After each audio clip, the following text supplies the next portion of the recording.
This is my first tour experience. I was on tour with Jay-Z, but I'm opening up the show. And when I tell you opening up, like, literally there's 15 people in an arena, or maybe 30 people this night, or maybe on a good night there's 120 people. The show started at 8. I was on stage at 7:50. My slot was 7:50 to 8. Like, that was me opening up the show. So it taught me a lot as a performer, because I gotta perform in front of 40 people in an arena and really do my best as if it's like 10,000. Now I was dreaming about a deal at the age of 13. I was fiending for the meals, I ain't talking Burger King. Some of my niggas in the Ville, all they did was surfing. Fuck scales, I had skills all day rehearsing. The pretty boys had them girls spent their time flirting. All they wanted was some waves like they fucking surfing. Hold up, now don't get it twisted, I ain't hating, do your thing. I was like a young Simba, couldn't wait to be the king. Now a nigga is the prince. Hopped over the fence where the grass way greener. Look at Shawty ass, way meaner. Something like Serena mixed with Trina, have you seen her? She fine enough to be Miss Howard, word to Adina. My money like a senior, watch it graduate. Now it's time to eat, I'm letting all my niggas grab a plate. Gravitate the real shit, stay away from phonies. These niggas heard about me, now they acting like they know me. Keep on saying, where you going, nigga? Shit, it ain't no telling. Yeah. Hey, where you going, nigga? Hey, it ain't no telling. Yeah. They keep on saying, where you going, nigga? Going, nigga. Hey, it ain't no telling. Yeah, can't tell you where I'm going. You know I won't stop. The bottom to the bottom, hello to the top. Presidents to represent me. I'm out for presidents to represent me.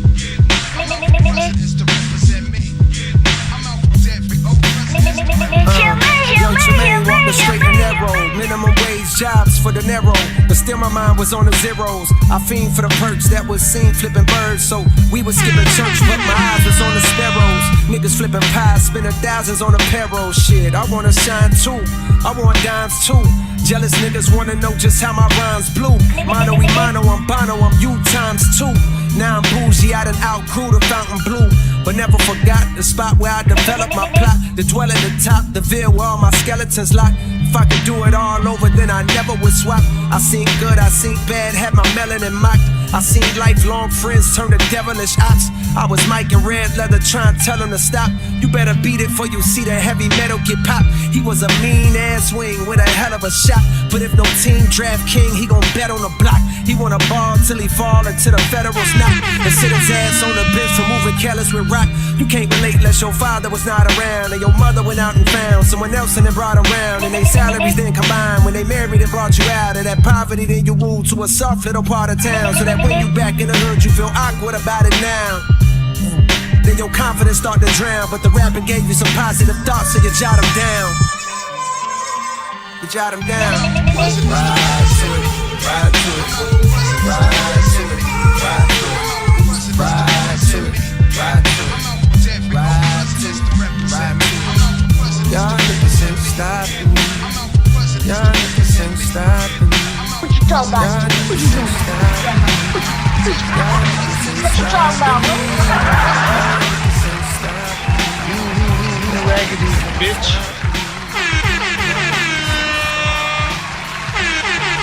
Shit like that lets me further know what it is you really do.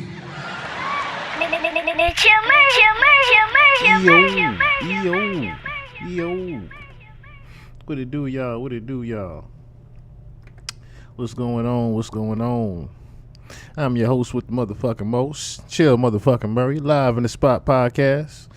Shout out to everybody tuned in, not tuned in. You know how we do and how we rock. Yes, very welcome, Miss Medusa. Thank you. I greatly appreciate you for doing that. Mic check. 1 2 1 2. Icon Vonnie, what's goody with you? Medusa, who up in here? Kanda, what's going on? Kanda, Benjamin Zek, what it do, y'all? Welcome everybody live from the spot. Episode 100. I have actually done 100. I've probably done more than 100, but I'm officially at episode 100. So I wish I had some balloons in this bitch, but we will have something special. We will have something special next week. I'm not gonna lie like I don't want to celebrate this, but hey, we are here. What's going on? Fast Life Forever. What's going on? What's going on? I know there's some more people that's gonna be joining up in here soon. I don't know if I started too early or too late.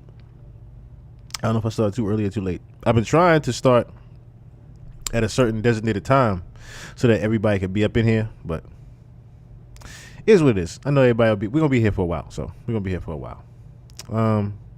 I didn't go last night because I had Port Antonio on repeat for like 3 hours. Dead ass for like 3 hours. And I was trying to catch, it was mainly the first verse. So the second verse, it wasn't too much to decode, except for, I put it like this. The second verse had more decoding for Drake and Kendrick than it did for this gentleman here that he's standing next to. And I was trying to figure out, okay, what is this angle here? Why does he keep, put it like this, right? When we went over, and I wish I could play it, but I know it's going to be a crazy copyright. I wish I could play the Kendrick record, the Kendrick intro to Not Like Us, but I know it's going to be a crazy copyright with it because it's just his voice. I know there's a metadata copyright going on right now, too, that I'm noticing. But anyway, I noticed in that verse, there were little J subs.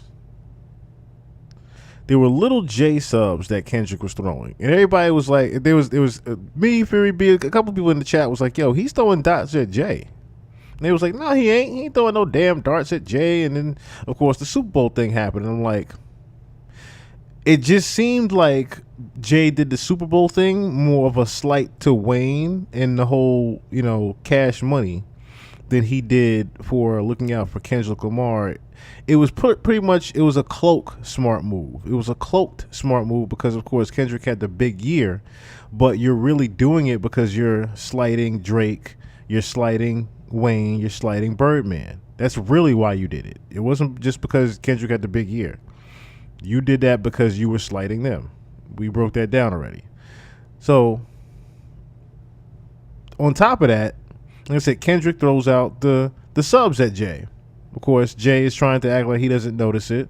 And that's another thing, too. You literally could diss Jay right now, and he probably wouldn't say anything. You know how I know that? Because he's sending out cease and desist to Jaguar Wright and Pierre Morgan. Not Jaguar Wright, but to Pierre Morgan. He's sending out cease and desist and getting shit taken off and whatnot. He's not rapping about it or letting shit slide.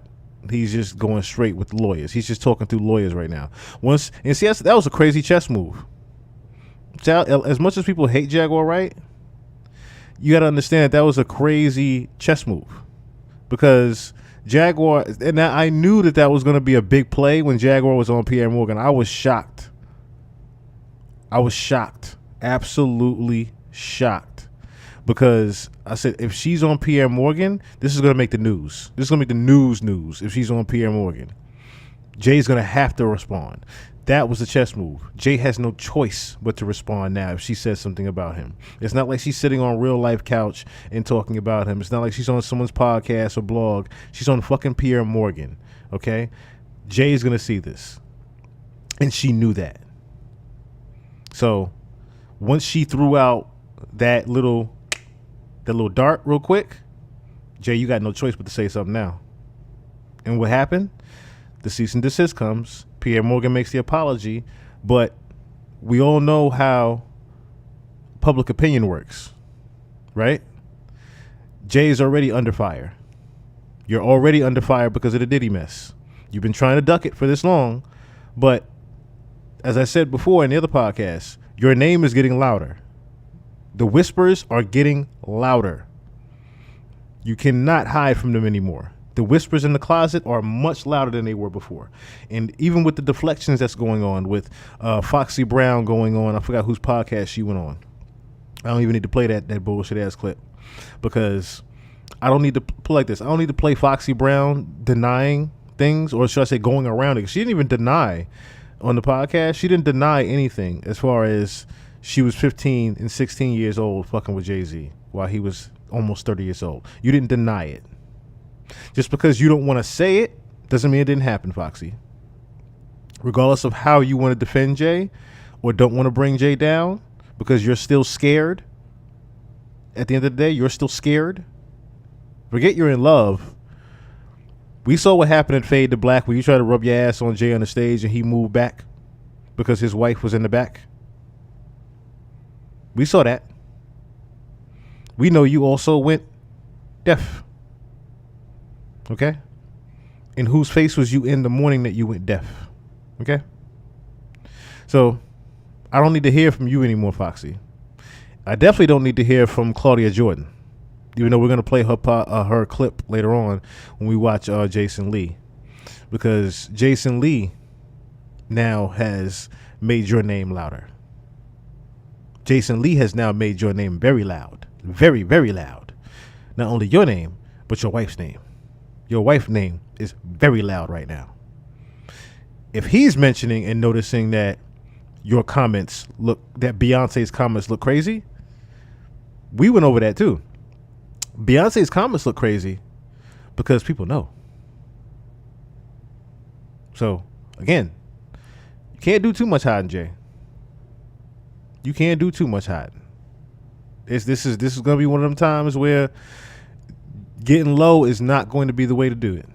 Eventually, I'm going to hear a freestyle from this nigga. The way he's trying to save face. Eventually, I'm going to hear a freestyle from this nigga. And if not, that just goes to show, again, he's now nervous that his name is this loud. I don't think Jay's used to not being able to duck things. Yes, they are all scraping and scrambling right now. They look very fishy. They look extremely fishy right now. Exactly. They cannot sue Jason Lee. And Jason knows that. Because, like Jonathan Hay, Jason is their publicist. That's why Jason keeps saying, call me. He is their publicist. We need to get on Jermaine Dupri one day. Well, I No Diddy lightly touched on Jermaine Dupri when we went over Criss Cross and how he met Criss Cross. No grown-ass man should be following two children around a mall. First of all, those two children shouldn't have been without supervision. Because guess what happened? A stranger walked up to them and asked them to get a record deal. And these two niggas did not even know how to rap. Criss Cross didn't even know how to rap. Jermaine Dupri picked them up, took them in his home, and taught them how to rap. Like I said, very creepy when a grown-ass man is following two kids around the mall. Then on top of that, every single one of your artists are kids. Does anybody ever notice that? Up until maybe, they got older. Every last one of your artists were kids. They were kids when you got them. Children. Norma Dominguez, what's going on? Thank you. I greatly appreciate that.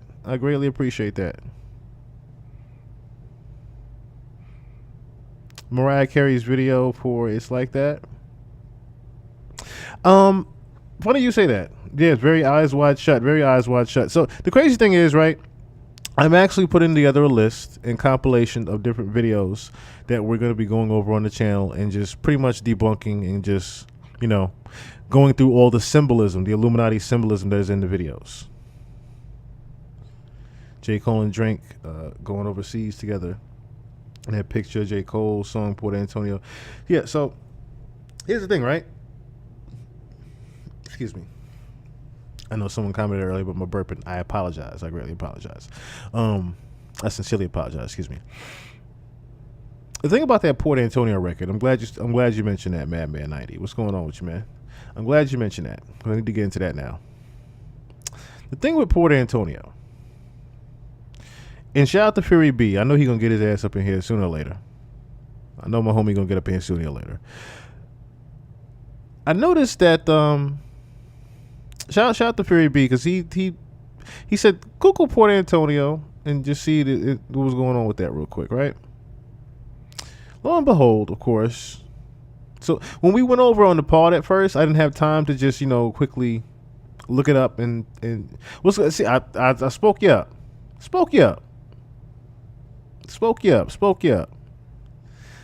So Ferry B had said, Google, Port Antonio, see what's up with the trafficking there, right? Google it at first, and we had just stumbled upon the video with the drug dealers, right? They got caught, and they lightly touched on the trafficking. But I said, okay, what else is there? Oh yeah, you're right. I do need to do that. I do need to do that as well. I do need to do that as well, real quick. There we go. All right.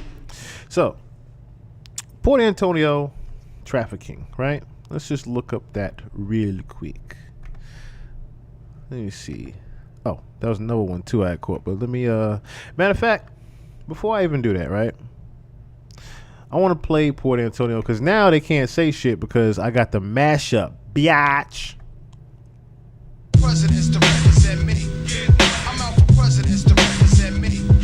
Can't say nothing when I got the mashup. It ain't the actual record, nigga. Young Tremaine walked the straight and narrow. Minimum wage jobs for the narrow. But still my mind was on the zeros. I fiend for the perks that was seen flipping birds. So we was skipping church, but my eyes was on the sparrows. Niggas flipping pies, spending thousands on a payroll. Shit, I wanna shine too. I want dimes too. Jealous niggas wanna know just how my rhymes blew. Mono we mono, I'm Bono, I'm you times two. Now I'm bougie, I done outgrew the fountain blue. Okay, so just those first, I want to say 12, right? Nappy Image, what's going on? Just those first 12 bars, right? I was like, he's using blue quite a lot here. It just off sonic listening. Know what I'm saying? Not even off detailed listening, off sonic listening. I'm like, he keep rhyming blue. Why he keep rhyming blue? What is he trying to do here? And then when he said, right when he said fountain, I outgrew the fountain blue, I said, you are getting that J. It started to become real clear that he was getting that J. How I knew that was Jay is a very frequent attender of the fountain blue. He's a very frequent attender. So I'm saying to myself, what are the odds, right? That a lot of these subliminal punchlines, I can just, do the same thing I did with Kendrick, right? Because remember how Kendrick was like, find the jewels like Cash Doll, I just need you to think. And we went down the rabbit hole of Cash Doll, and we saw the picture with Drake and Cash Doll, the Summer 16 tour. Lo and behold, the Summer 16 tour equaled him talking about Mo G. And then Mo G was pretty much mad at him, and Drake was involved in the kid that got killed in 2016 and the homicide rate that went up in 2016 in Toronto. Yeah, off one goddamn bar, we found all that about Drake, right? So, what is it to stop J. Cole from doing the same exact thing? Yes, Jay calls himself the Black Bono. He compares himself to Bono all the time, and he uses U2 all the time. He talks about how he's good friends with Bono. So when I'm hearing these little shots, these little taps on the wall, where you getting at? Where you getting at? Where you getting at? So let me just go back to the first couple bars here, right? Let's just play the first couple bars. The straight and narrow, minimum wage jobs for the narrow. But still my mind was on the zeros. I fiend for the perks that was seen flipping birds. So we was skipping church, but my eyes was on the sparrows. That part right there about the drug dealing with the perks. Moving pills. You gotta catch it. Narrow, minimum wage jobs for the narrow. But still my mind was on the zeros. I fiend for the perks that was seen flipping birds. So Talking about pill hustling. we was skipping church, but my eyes was on the sparrows. Niggas flipping pies, spending thousands on a payroll. Shit, I wanna shine too. I want dimes too. Jealous niggas wanna know just how my rhymes blew. Mono we mono, I'm Bono, I'm you times two. Just that whole flip right there. I'm like, I hear where you're going with this, Cole. I hear where you're going with it now. Now I'm bougie, I done outgrew the fountain blue. Boom. So from there, let's just go right here to Google. The first thing I want to break down is Port Antonio in general, right? Now, Port Antonio is in Jamaica, if people don't know. Remember Cole got into the game to be the king. He ain't had his mind on Drake or Kendrick. His mind been on taking down the King Jay-Z the whole time. Emil Mendez, what's going on? Let me pull up. Let's pull up the Googles real quick.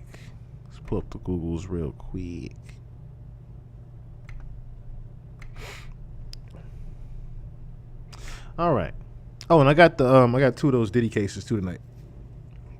We can go over that too later. I don't have all 6, but we got the main 2 that we need. Jamaica maintains Tier 2 designation in U.S. trafficking in persons report. So it says Jamaica remained affixed to its Tier 2 status in the 2024 U.S. State Department's Trafficking in Persons report. This is indicative of the fact that the government of Jamaica does not yet meet the minimum standards for eliminating trafficking. Despite notable efforts toward improvement, however, in this latest report, the State Department acknowledges that the Wholeness Administration is making considerable strides to combat human trafficking. These include increased victim identification, enhanced support, and a rise in the initiation of investigations and prosecutions against traffickers. In addition, it has been cited that the GOJ, I forgot what that is too. The GOJ is some government or something, government of justice or something like that, has taken government of judicial, something like that, has taken steps to institutionalize training for both criminal justice officials and victim service providers.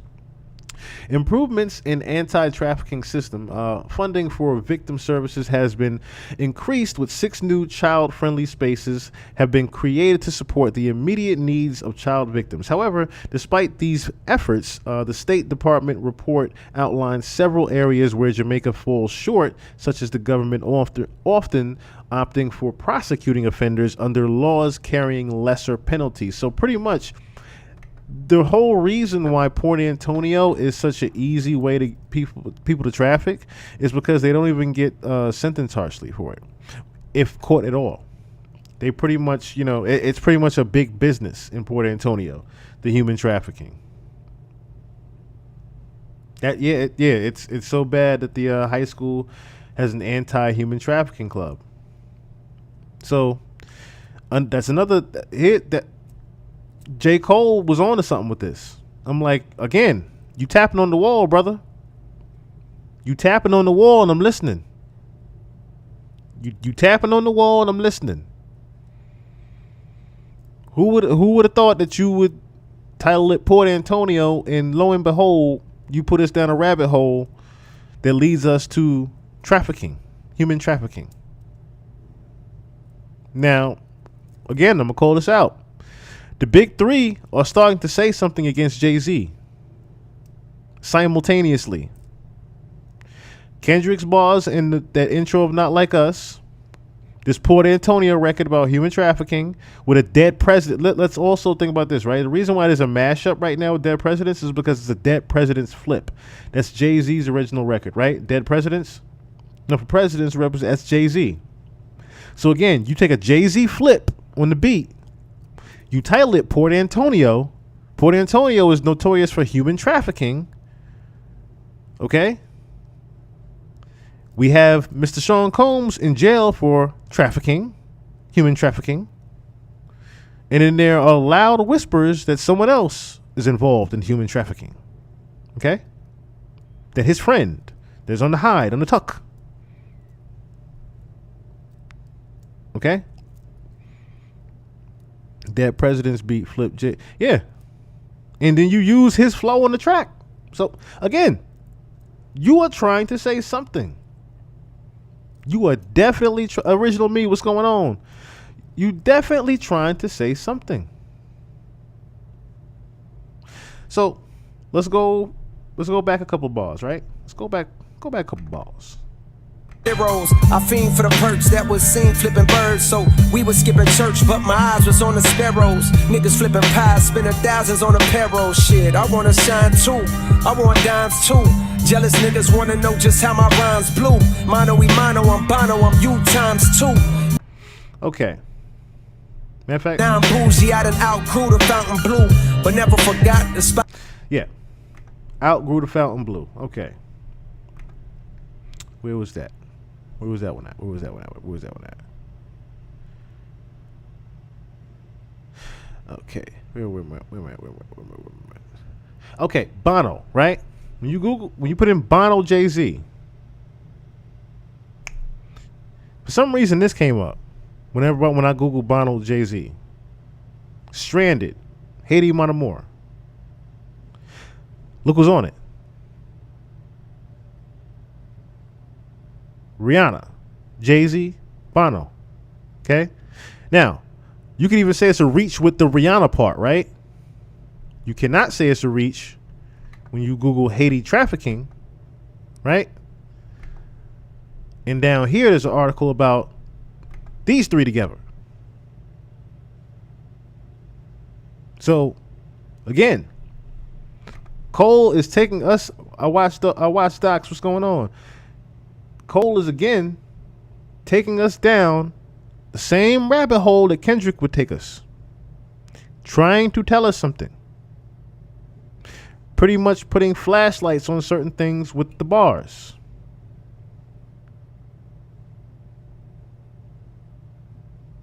I would hope he did that. What's going on, Simple Town Radio? Because he should be scared. If Cole is saying something, that's another thing. That's so ill about this. That's another thing that is so ill about this. Is the fact that this is your artist. This is your grown Simba, if you will. Mufasa. This is your grown Simba coming at you. Oh no, we've identified that that's Drake and Cole walking together. But that's another thing too about that record. So real quick, I'll touch on that. I want you to also notice how I don't want to throw everybody off on it, but notice how he also in the second verse he mainly was talking to Drake and slight still a little bit of Kendrick. He wasn't necessarily befriending Kendrick again. If you notice, he also said, Drake, you're still my homie. He didn't say the same sentiment about Kendrick. But anyway, you go down this rabbit hole here, and again, you bump into Jeffrey Epstein and Jay-Z when you go down the rabbit hole of Haiti. And Bono, when he raps about Bono. If I put in Bono Jay-Z, first thing I get is the record about Haiti. Stranded Haiti Monamore. This is the Haiti tribute song. And we know how trafficking is in Haiti. Correct me if I'm wrong. Wasn't it? No, they went to South Africa. I'm thinking about Diddy and Oprah. But I don't think so. Matter of fact, you see something? I may be onto something. Okay, yes. It was, okay, yes. I was thinking of this person. Oprah visiting Haiti quite a few times, and we know her name is involved in trafficking as well. We know her name is involved in it. So let's want to go back a bar or two about the Fountain Blue. Jealous niggas wanna know just how my rhymes blew. Mono we mono, I'm Bono, I'm you times two. Now I'm bougie, I done outgrew the Fountain Blue. Okay, so now I'm bougie, I done outgrew the Fountain Blue. So that took me down the rabbit hole of the last Fountain Blue party Jay-Z threw. So did anybody know about the Fountain Blue party that Jay-Z just recently threw for the Super Bowl? So read this, right? Here's how I know Cole is on to some shit with this one. This was the bomb. was at Fountain Blue Bar. I done outgrew the Fountain Blue. Listen to this right here. Jay-Z's secret Super Bowl party with Travis Scott and Leonardo DiCaprio revealed in Real Reason. Real Reason, Beyonce was a no-show. Okay, so another thing, right? Beyonce wasn't even there. In the same hotel. They were in the same exact hotel. But we're not around each other. Ironically, right? Jay-Z threw an epic Super Bowl. Matter of fact, real quick, I want to touch on this too. Travis Scott. Notice how they emphasized Travis Scott in there. Okay? Of course, there's no thing with him as trafficking, but look at this. Video of Diddy and Travis Scott taking in a secret code resurfaces going viral. Now, of course, this is just I don't think it was a secret code, but this was just, he whispered something in his ear and he ran away. If you guys don't remember this happening. Tomcat kills mice fast. Of course, what wait will till we the do ad with goes all away of with these dead Tomcat, mice? Tomcat presents. Yeah, even Dead when this Mouse happened, Theater. I was always like, it's Ignore. odd, but it looks like it was just playful Tomcat. odd. It was a playful odd. Engineered but to kill. What is playful odd when we're talking about Diddy Amidst the swirling nowadays? controversy surrounding Diddy, a recently resurfaced video of him with Travis Scott has added fuel to the fire. The video has gone viral, not just for showing the two rappers together, but for their intriguing exchange that seems like a secret code. Right, like Travis he put his Scott's hand, like he went shush and then ran away. Over-the-top enthusiasm contrasts with Diddy's calm, enigmatic demeanor, making it feel like their conversation could be about anything and everything at once. This viral moment is particularly poignant given the... And see, like I said, very light on it, but let's get back to the article, right? Let's get back to the article. Okay? Like I said, we in the rabbit hole now. But while a host of stars partied the night away until 1 a.m., Beyonce was absent from the bash, despite staying with her husband in the same hotel. Cute as she knows record. Beyonce and Jay-Z have been staying at the Fountain Blue Hotel for the past week.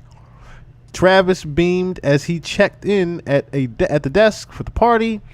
That evening, he was seen leaving the Fountain Blue Las Vegas Hotel after Jay-Z's party. The party was for Jay's Rock Nation Sports. We didn't even get to that bar yet. Jay-Z's Rock Nation Sports. And sources say his team splashed out thousands to rent the Poodle Room. I'm going to play that bar again as we read that, right? Heroes, I fiend for the perks that was seen flipping birds. So we was skipping church, but my eyes was on the sparrows. Niggas flipping pies, spending thousands on a payroll. Shit, I wanna shine too.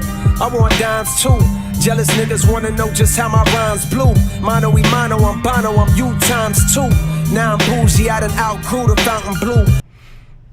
Splashed out thousands to rent the Poodle Room on the 67th floor of the hotel, which offers panoramic views of the city.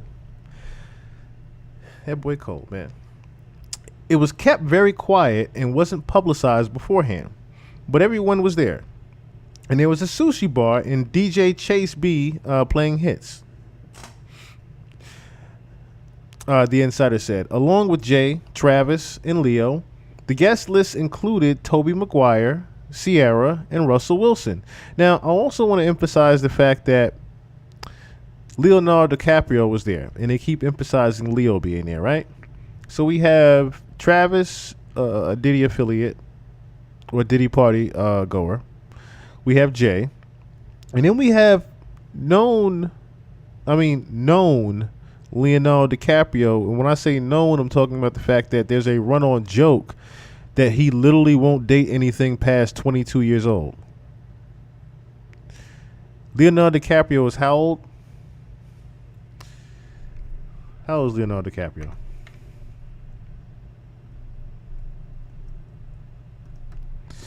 How old is he real quick? How old is this heathen? Man was born in 1974, which I don't even believe that. He's 49. He's supposedly 49. I don't even believe the damn 49. I'll tell you that much. But if we look at this. The girl now is 25. But look what the Snapple fact is underneath here. What does it say? DiCaprio has a history of dating women who are much younger than him. And some say he doesn't date women over 25. So pretty much this girl is on her last days at 25, okay? A Reddit graph of his dating history from 1999 to 2022, that's almost 20 fucking years, right? Shows the average age of his girlfriends are 22. His most recent ex-girlfriend, Camilo Monroe, was an actress and model who ended their relationship shortly after turning, what? 25. Leo, you nasty nigga. Leo, you nasty nigga. D. Mali, what's going on? What's going on? You nasty, nasty man. Anyway. Anywho. So Russell Wilson was also there, and Sierra. Nina Dobrev, Queen Latifah. We don't need to get into Queen Latifah. will.i.am. We don't need to get into him either. And Fat Joe, among a host of others. According to sources, nobody saw Beyonce, but she did check into the hotel with Jay earlier in that week. I'm told she's not a big partier these days and left him to do his own thing. Now, isn't that ironic? Isn't that ironic? Considering people are saying what they've been saying about Beyonce and Jay-Z separating from each other and, separating each other's assets and, they're possibly on a allegedly divorce. I don't know. A separate source claimed she was seen at the Poodle Room earlier on in the night, but appears to have dipped out. Wonder where she went. It is not known whether the couple had traveled with their 3 children, 12-year-old Blue Ivy and the twins, Rumi and Sir. J54 was allegedly on top form at the bash and ordered a strict no photo policy, even scolding one guest for trying to grab a cheeky selfie with him.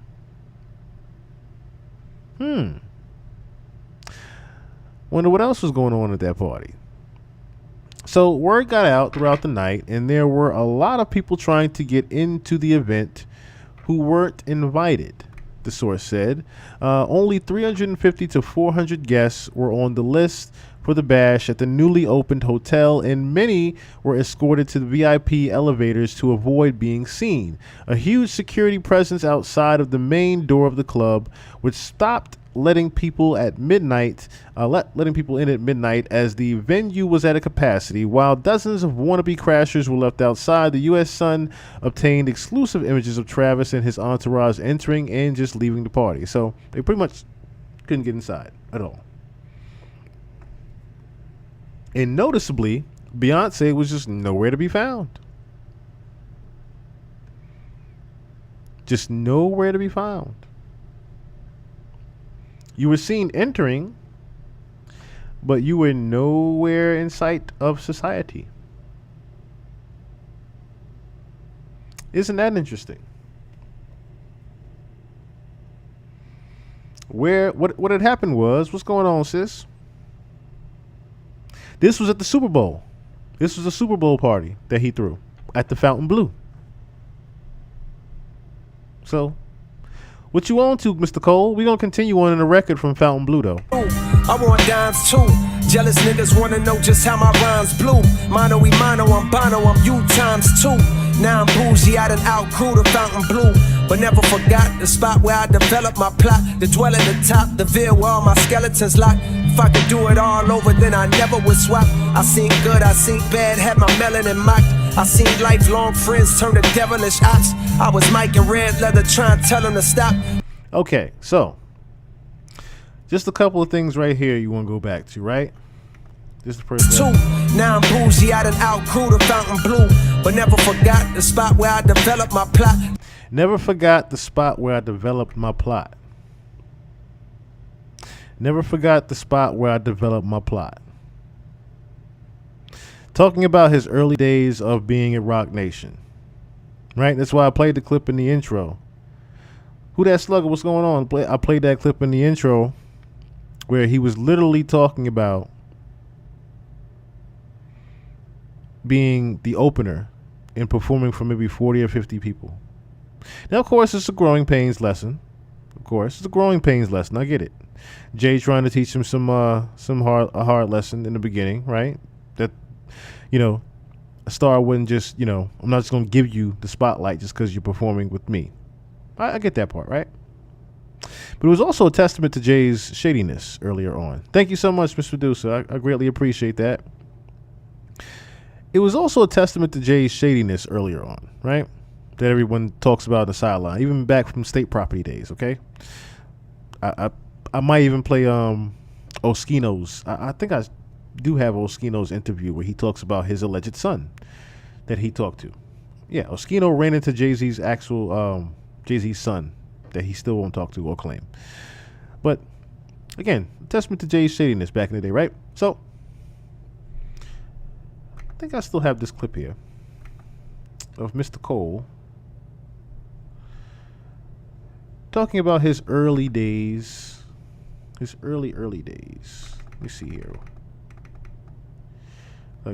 Okay. Where's that? He calls that. Okay. Want to play him. He never added. Yeah, this is what I want to play here. So, when he was standing outside. Oh, actually, no. Never forgot the spot where I developed my plot. So, when he was standing outside. Oh, I was working at a job. What job? I was at this point I was telemarketing for a really small newspaper in Queens. That sounds lucrative.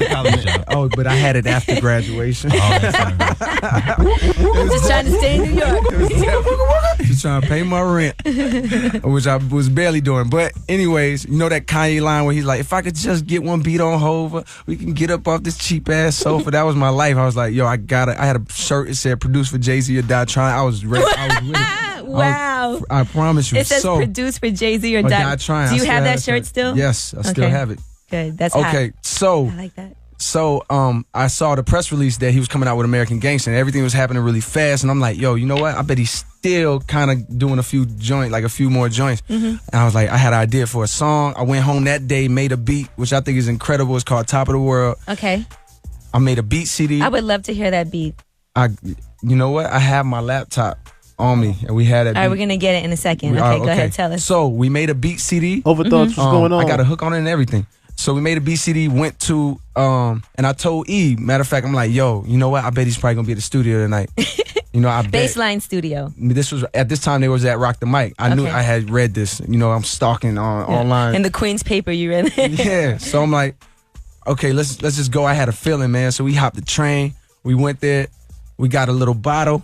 We was just sitting outside for like 2 hours drinking. It started raining. I'm sitting there with a beat CD. A t-shirt on. T-shirt on and a bottle, just waiting, just praying that Jay is going to show up. So about 2 hours later, we see this black Phantom turn the corner.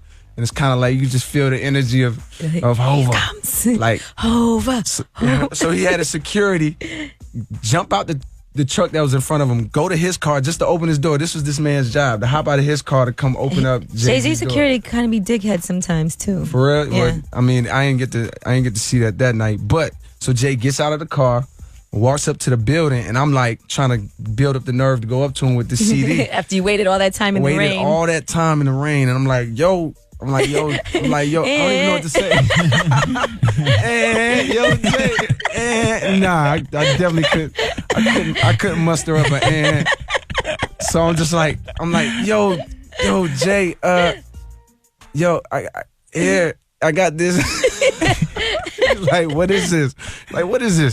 I'm like, he said, what is this? He's like, nah, I don't even think he said, what is this? He might have looked at it and he was like, I don't want this shit. Oh, not nice. You know what he was trying to say though? Basically, it was like, I don't take demos. Like, in Jay-Z's way, he was basically trying to say like, yo, at that time he was the president. Like, I'm the president of Def Jam. Like, I don't grab demos.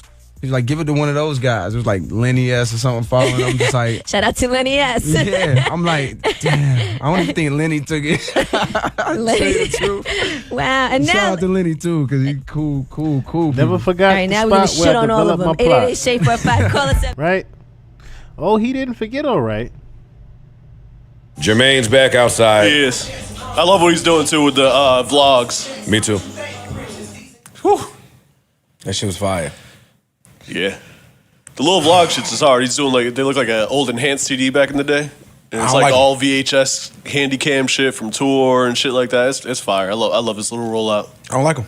You don't like him? Well, no. I like the vlogs. I want the music so bad that these snippets are pissing me off. That's really my only let 'em complaint. work. That's it. Yeah. No, I get it. Be clear. But I want to hear the rest of this. Like at the end of the shit, did you hear the Dipset flip that he was sampling? No, I didn't.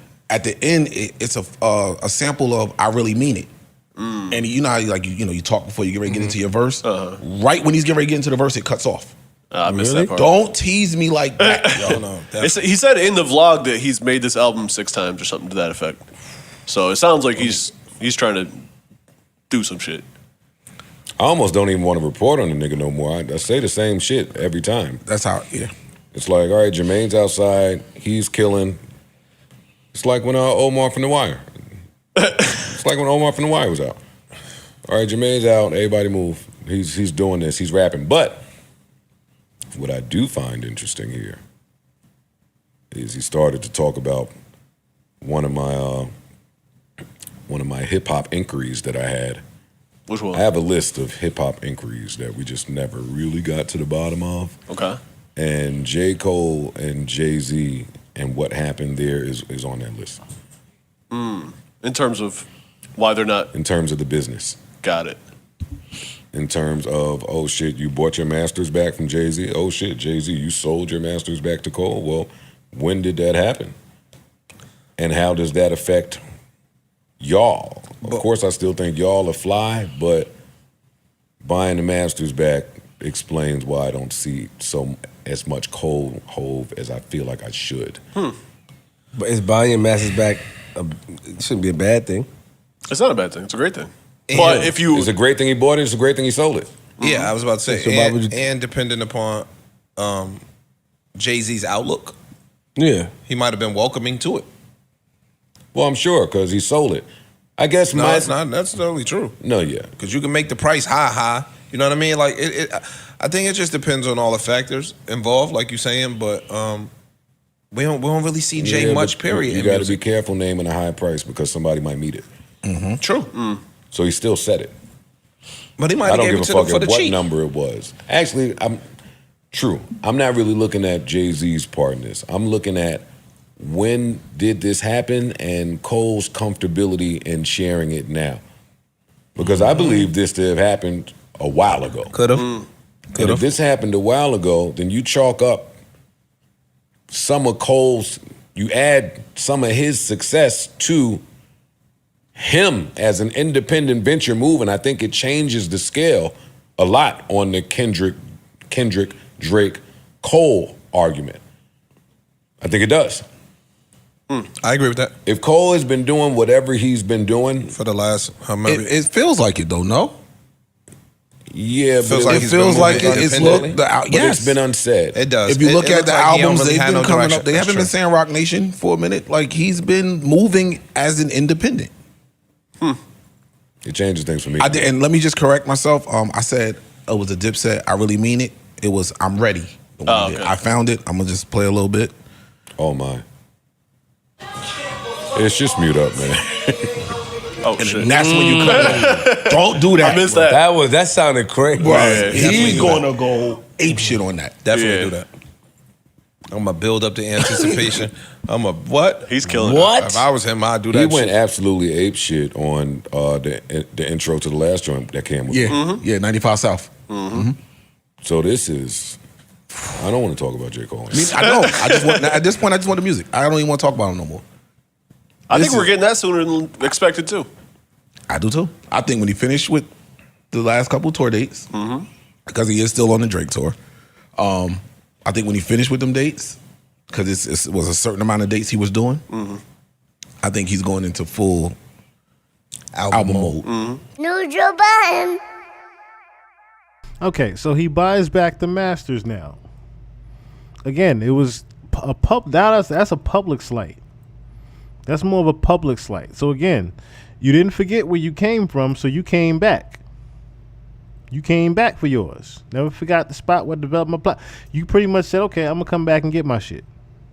Since I remember the days of when it was hard for me to even get you a beat CD, standing in the rain for 2 hours, and you looked at me crazy. I became your artist. Barely even got to perform for you like that. Now, let alone we don't even see each other like that. Let alone even talk. My whole label is on your roster. We barely even talk still. We barely see each other. Except for maybe a decade-old picture, right? Straight from DC, what's going on? Straight from a decade-old picture, right? He buys the masters back. But he doesn't stop there. He raps about it. He also raps about it. Hold on. Why is my mouse going crazy right now? Where's my mouse at? Yeah, don't do this to me. Yeah. My mouse just hitting on me. Ooh, boy. Oh, all right. Mouse tried to go away from you. All right, let me get this real quick. Madman 90, I did try to look up that 910 space. But I don't necessarily know who that gentleman is, so I'm going to do my due diligences and see who that is. T-Bonds, what's going on? I got to see who that gentleman is first. I have to see who that gentleman is first.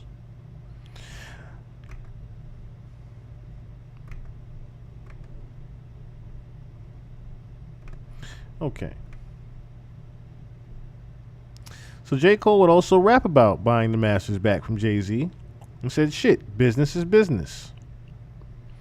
So that wasn't the first time. This isn't the first time with Port Antonio.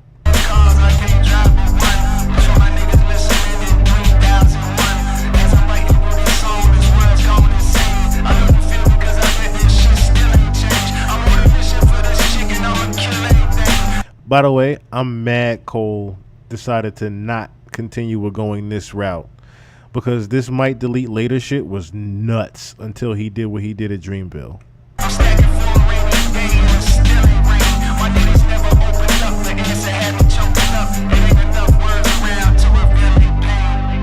I'm holding on tight to what it feel like to live a peaceful life. Since riding a bike, all that I ever knew was beef and strife. Going to sleep at night, praying to God release the stress. Now I'm on G4 jets across the seas to decompress. My recent text, how much you think? Decent guess. They grow more eager, cold. Who you gonna kill on the feature next? Who would you suggest? My nigga just told me the streets a myth, and he's perplexed. They telling on people like the teacher's pet. He took a pull of his weed, he hides the trees where eagles nest. I started chiefing less and less, it had my cerebral vexed. Too many blessings to be depressed. Went from too stressed to be blessed. Now my new recipe just keep that fuck shit from my desk. I don't want shit but my breath. I don't want shit but my fan. Thought I used super glue, nigga. How this gun stick to my hand? I don't even tote no pistol, but that shit sounded so hard. Plus I don't give a fuck about lying. Once I learn these nigga fraud, I'm finna burn these nigga dog. Bring me that these nigga charcoal. I'ma send on the crossroads with the lost souls. I saw a near long quote, I would've poked that with my heart cold. Give it 3 or 4 strokes, then I'm on to the next. Shit like a par 4, I'm a raw ass nigga. 6'4", tall ass nigga with a sick flow. Y'all ass jigger, how much did the kid gross for that label? Pay dues, had to pay due for my masters, but I'm grateful. Shit, business is business. So I wondered too how much he paid for the masters. If he had to rap about it, let's not, no. If a nigga got to rap about it, he's like, yo, how much I made that goddamn label? And you making me pay for this shit? Excuse me? Thought we were brothers. I thought we were brothers. No, this is business, Cole. This is business. This is business. Yes, exactly. Original me. Exactly. Just like how Beyonce doing Chloe. Now you barely even hear Chloe ass. You don't see shit of Chloe, do you? Now it's a thing where DDG done broke up with the sister. Right? Where the sister done left DDG or whatever. Just look how that dynamic is happening. Them two girls pretty much done said no to somebody. That's what it sounded like. One of them two girls said no to somebody. Recently. Before all this Diddy shit happened, they said no to somebody. But let's play more of the record here, because like I said, Cole is cooking. Cole is cooking. Cole is cooking. Oh, where am I at?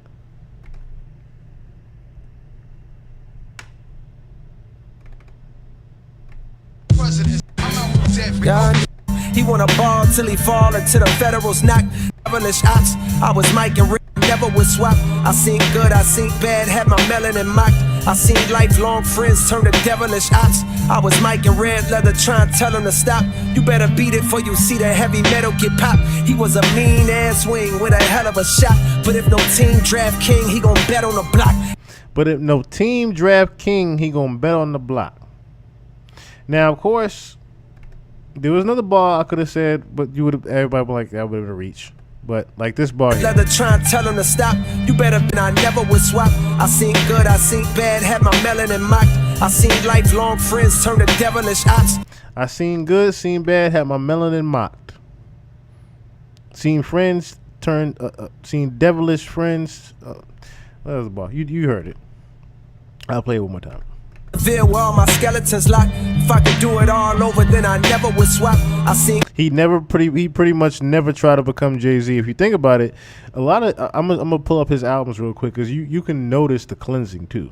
good, I seen bad, had my melanin mocked. I seen lifelong friends turn to devilish ops. I was Mike in red leather trying to tell him to stop. You better beat it for you see the heavy metal get popped. He was a mean ass wing with a hell of a shot. But if no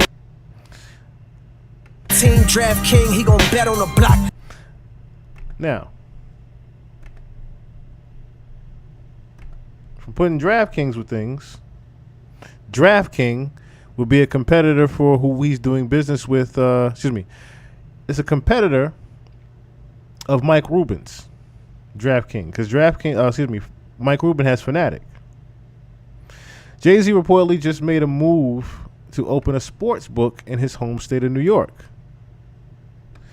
When it comes to his latest investment, Jay-Z is betting it all and getting in on the sports gambling action. Page Six reports that the billionaire business mogul is making a move to open a New York sportsbook in partnership with sports retailer Fanatics, and has already made a bid with the New York State Gaming Commission. Documents show that both Jay-Z and the Fanatics group are bidding against some stiff competition that includes companies like FanDuel, DraftKings, Bally's, BetMGM, and Caesar Sportsbook.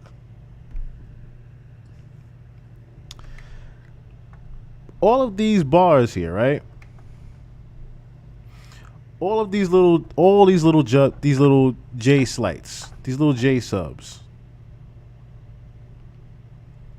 All of these little J subs. And then of course mix in all the different, things that have happened over the years between you two. You getting overcharged on your masters. You getting invited to the Fountain Blue, but of course you didn't go. But the bar wasn't necessarily about you not going. It was about, when you're saying you outgrew the Fountain Blue, you were pretty much emphasizing that Beyonce was non-existent at the last Fountain Blue party with Jay. I see where you're going with this. And then, like I said, Port Antonio is Jamaica human trafficking. So then you have, of course, Drake, who's in the picture, Port Antonio. Drake is in his story is putting up Solange pictures. And the next picture over is Aaliyah from Back in One Piece. The big three are talking. Now, if the biggest three rappers in the game are all aiming at the so-called number one rapper, Just take note to that. Plus, he getting too big. Keep drinking the Kool-Aid from the fountain of J. This is one of those things where you have to take notice to all of the little things that are going on around. And look at the whole big picture here. You have those three at his neck, the whispers of Jaguar Wright. They have only come down to, and I mean only have come down to, Jason Lee now having to say something on your behalf. This couple has been in the news recently, and I don't know why the names keep getting louder and louder and louder. But they are. Jay-Z and Beyonce. First, let me start by saying Rob has known me for almost 20 years. How much do I love this artist right here? Love Beyonce. Down. Like, what? Everything about her. I've been to every concert. I bought every album. I've been to every concert multiple times. Every special she's done, I've watched it. Every interview, every performance. Love. I was there at Coachella. I love Beyonce. And I want to say that because just like I love Kamala Harris, there are times where we're not going to agree or like something that somebody does, and that is okay. Nobody is above being talked about in our commentary. Jay-Z is an icon. He is probably arguably the best living rapper, rap mogul right now in the world. Smart businessman. Love him to death. Have met him a few times. Love Jay-Z. Not the biggest fan like I am of her, because I'm gay.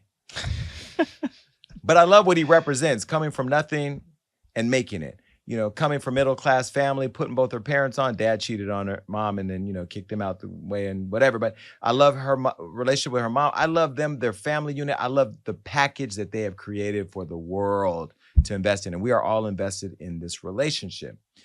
Now, like Will and Jada, they both have started coming out a little bit more to the community, allowing us to peek into their secret lives.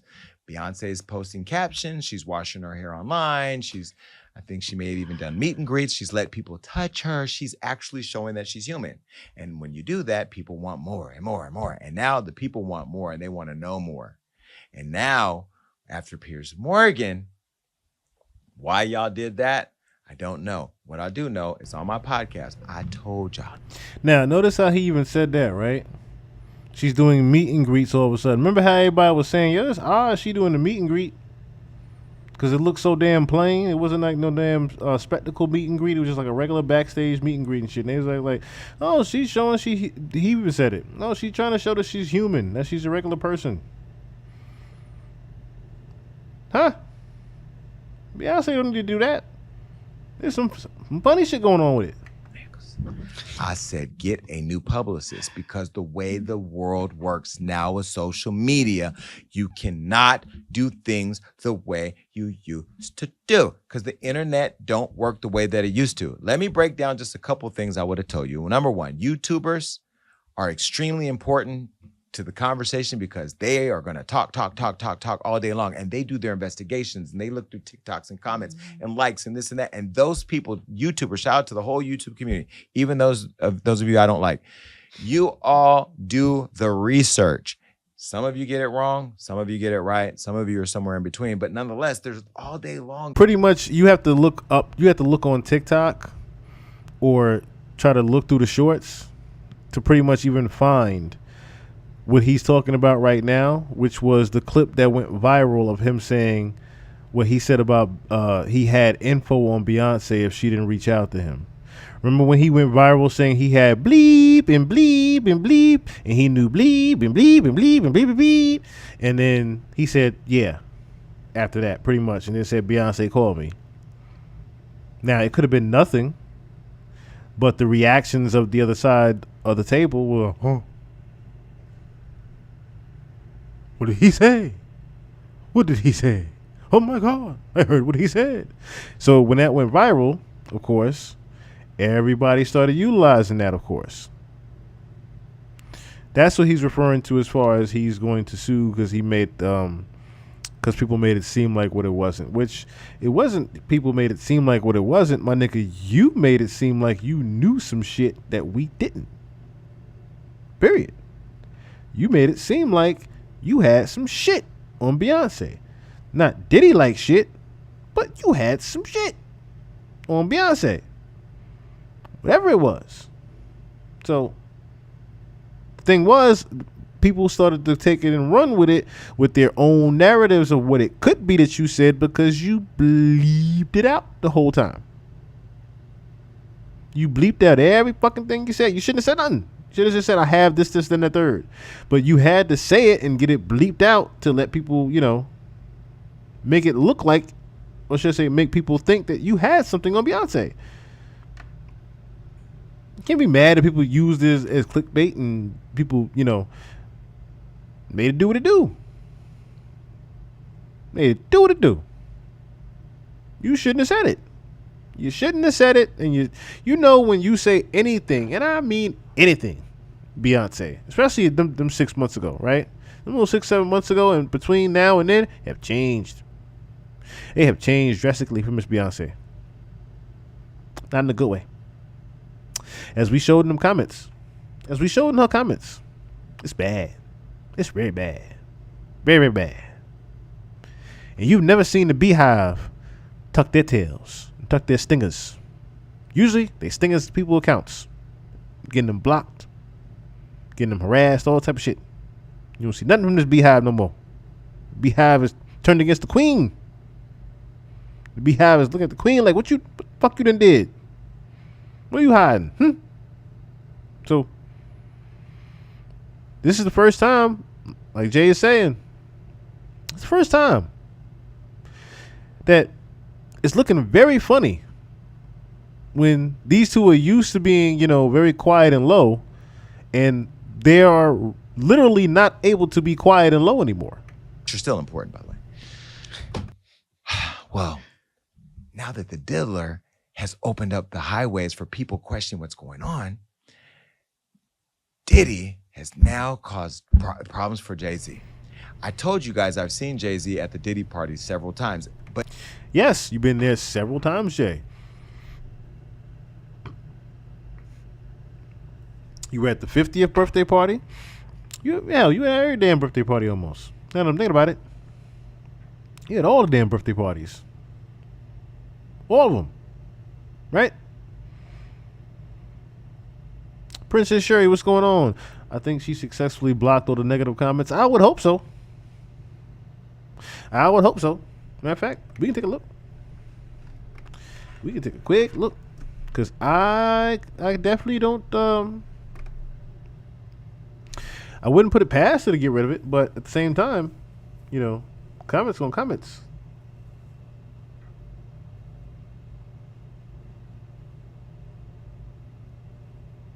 Oh, never mind. See? Here we go. Hold on. And then this is a very telling outfit. I ain't even going to do the subliminal breakdown of it, but very telling outfit here. Very telling outfit here. Hold on, y'all. You gotta peep this shit. This is her latest picture. That's her latest picture. The nerve of you, Beyonce. Oh, the nerve of you on this one. The nerve of you wearing this. What you doing in that?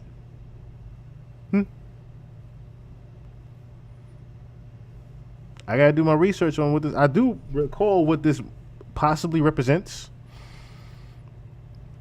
I forgot what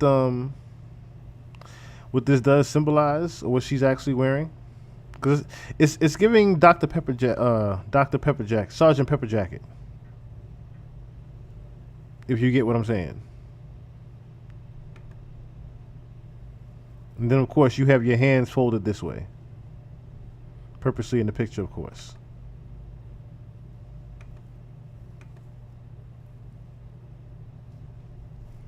But look over here. She's never posted this many times in a month.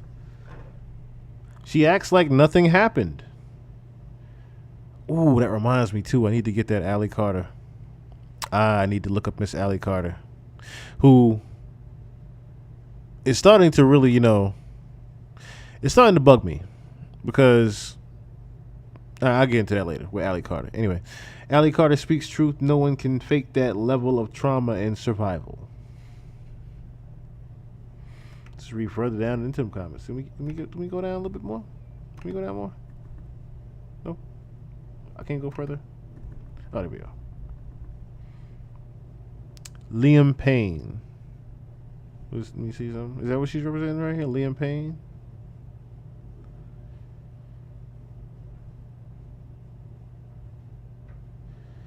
Liam Payne? What is Liam Payne? I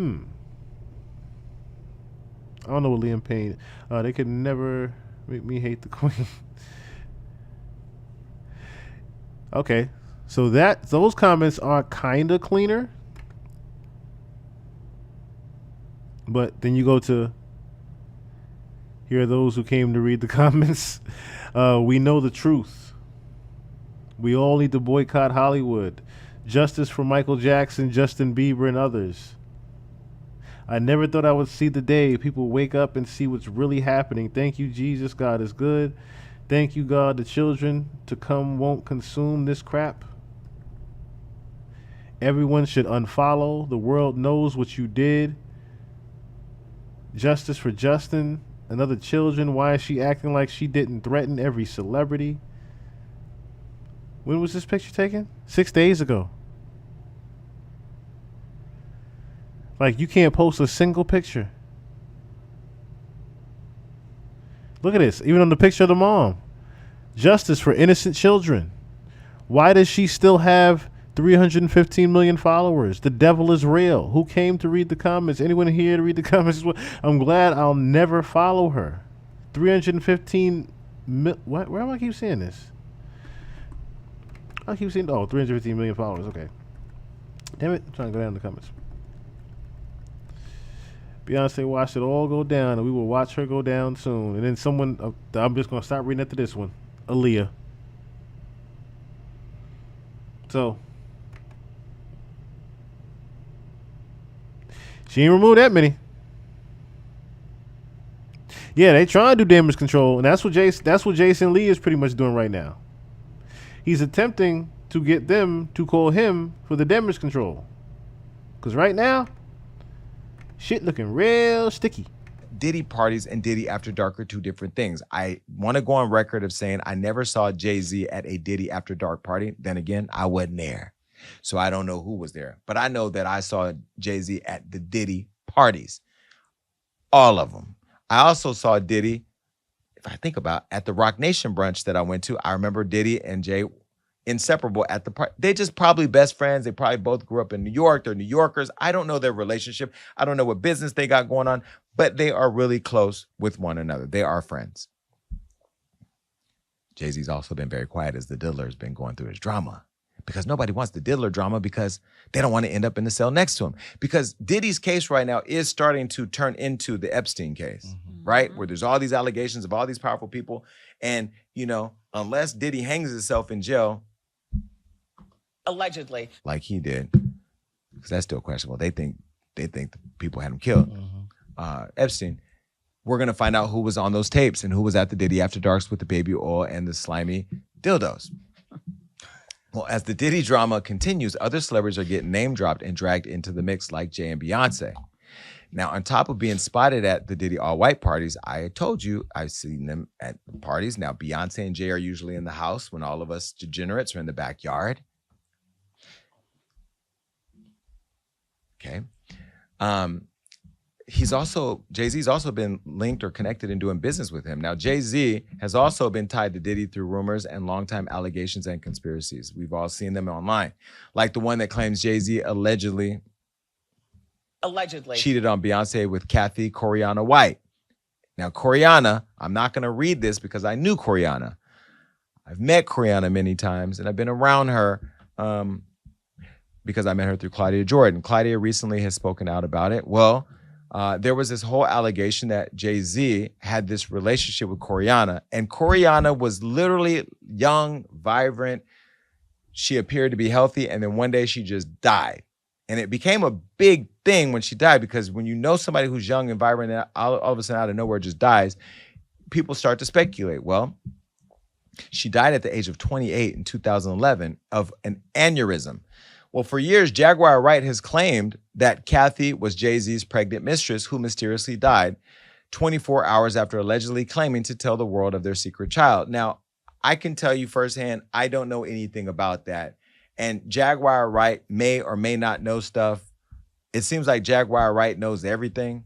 But it also goes back to, like, if people knew of things, why they don't call the police or have people arrested. I don't know. Well, she did this interview with the Real Life Street Stars podcast, and Jaguar also alleged that Diddy knows something about Kathy's death and that he should start snitching. This is what she said. When I say Corey, I'm talking about Kathy White. Oh, yeah. That's what I was about to ask. Jay-Z's pregnant mistress, yeah, who died of an imaginary fucking aneurysm, just like the woman who was best friends. Now, do y'all think it's a good idea that if Jason's trying to put out a fire, so let's put it like this, right? The same way Jason's like, yo, call me, right? He's saying to Jay, look, I can either raise the flames or I can dimmer the flames. Right now, I'm going to put a lighter to this bitch just so you can see how much I can raise the flame to this motherfucker. With Kim and Kimura, who wrote the book Bling and died as soon as it made the bestsellers list. Who the fuck was these people supposed to go to? You can't go to the boss because the boss is fucking you. And the boss's boss don't get no fuck.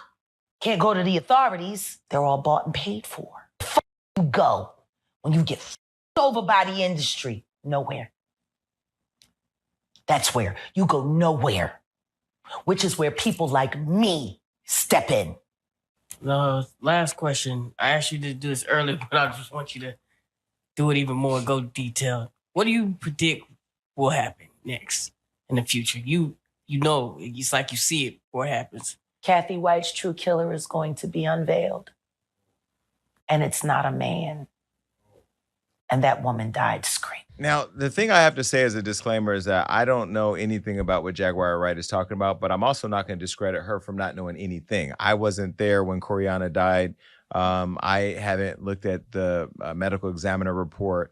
I haven't looked at any of that. What I do know is that this conversation is getting louder and louder and louder. It doesn't always mean anything, but it is starting to percolate. Well, having had enough of the rumors, my friend Claudia Jordan spoke up about her late friend, Coriana, and she clapped all the way back while she was on Instagram Live. She defended her friend, but first explained how she met Diddy. Look.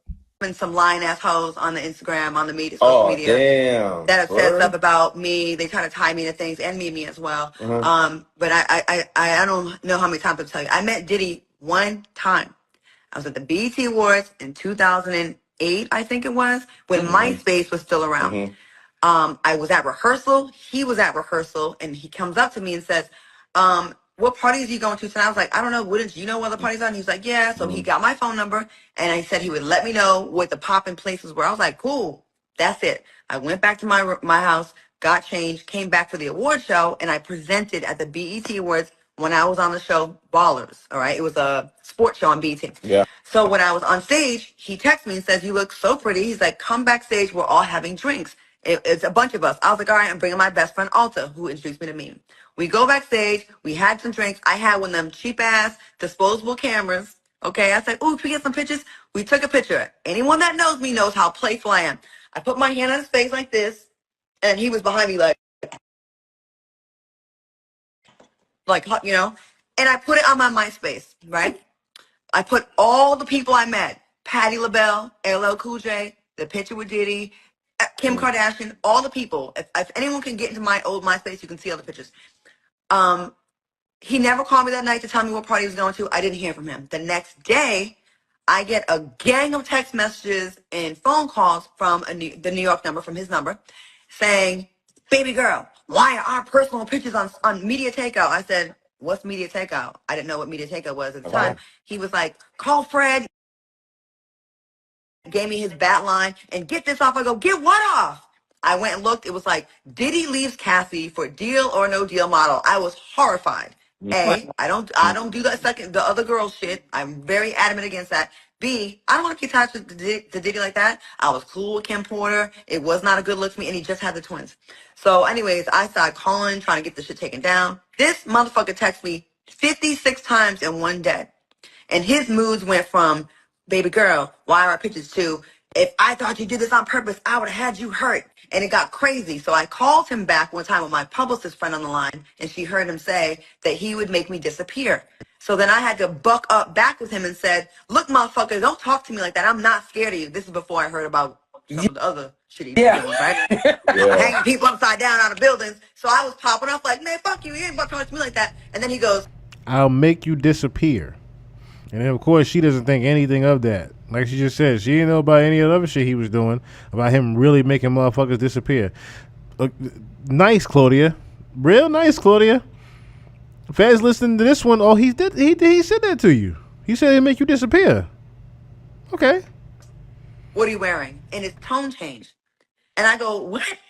I never talked to him again. He never called me after that. And I have the phone still. I just have to, like, I couldn't charge it. The charge port went dead. So I still kept it, right? I have it. So fast forward years later, I'm at Howard's homecoming. An SUV drives by me. And someone says, someone wants to talk to you. And roll down the window. It's Diddy. And he goes, oh, you can't speak? And I was like, I didn't think we were friends after the last time I fucking interacted with you. And that is it, you guys. I saw him in Vegas at a party where Jay-Z was there. Diddy was there. My friend Kathy White, that y'all keep trying to tie me into her death. It is not true. She was not having an affair with Jay-Z. She never told me she was messing with him. Matter of fact, when she died, she had a boyfriend. His name was Malcolm, and she died with him. I need y'all to stop this rumor that she was pregnant by Jay-Z. She never told me that. I never seen her pregnant. I seen her drinking. We went to Magic Mountain, Six Flags together, and was on the rides. These are not things that people that are pregnant by superstars do. No. They try to protect that fetus. Okay. First of all, let me debunk her bullshit lie right now. Let's debunk her bullshit lie as she says it. Okay? Because to not know someone, right? What should I say? You just seen them, right? You just seen them partying, right? You went with them, right? What is this, Claudia? What is this here? You just seen them at a party, right? You just happened to see them at a party, right? You just happened to see them at a party, huh? You didn't really hang with Kathy, right? You barely knew her, right? You just knew of Kathy, huh? You just knew of her. You ain't know nothing about her. You ain't know nothing about a mistress. None of that, right? None of that. Bullshit. A bullshit. A bullshit. A bullshit. I'm just fucking saying. So I need y'all to stop, and people keep saying this shit, and it pisses me off. I'm sure it doesn't make her family feel good to constantly see this being brought up, that she was this mistress. She never told me. I met her in Memorial Day weekend in 2008, okay? I went to Vegas with my friend Nikki Chu, so go ask her, okay? I've been not saying her name. She introduced me to her. We stayed in the same hotel room because back then we was broke, okay? You and my girls do in Vegas. We did a girls trip. And she was like, my girl Corey, she's cool. When we went out, we saw Jay-Z's assistant, who knew me from before. I auditioned for his videos, and we were cool.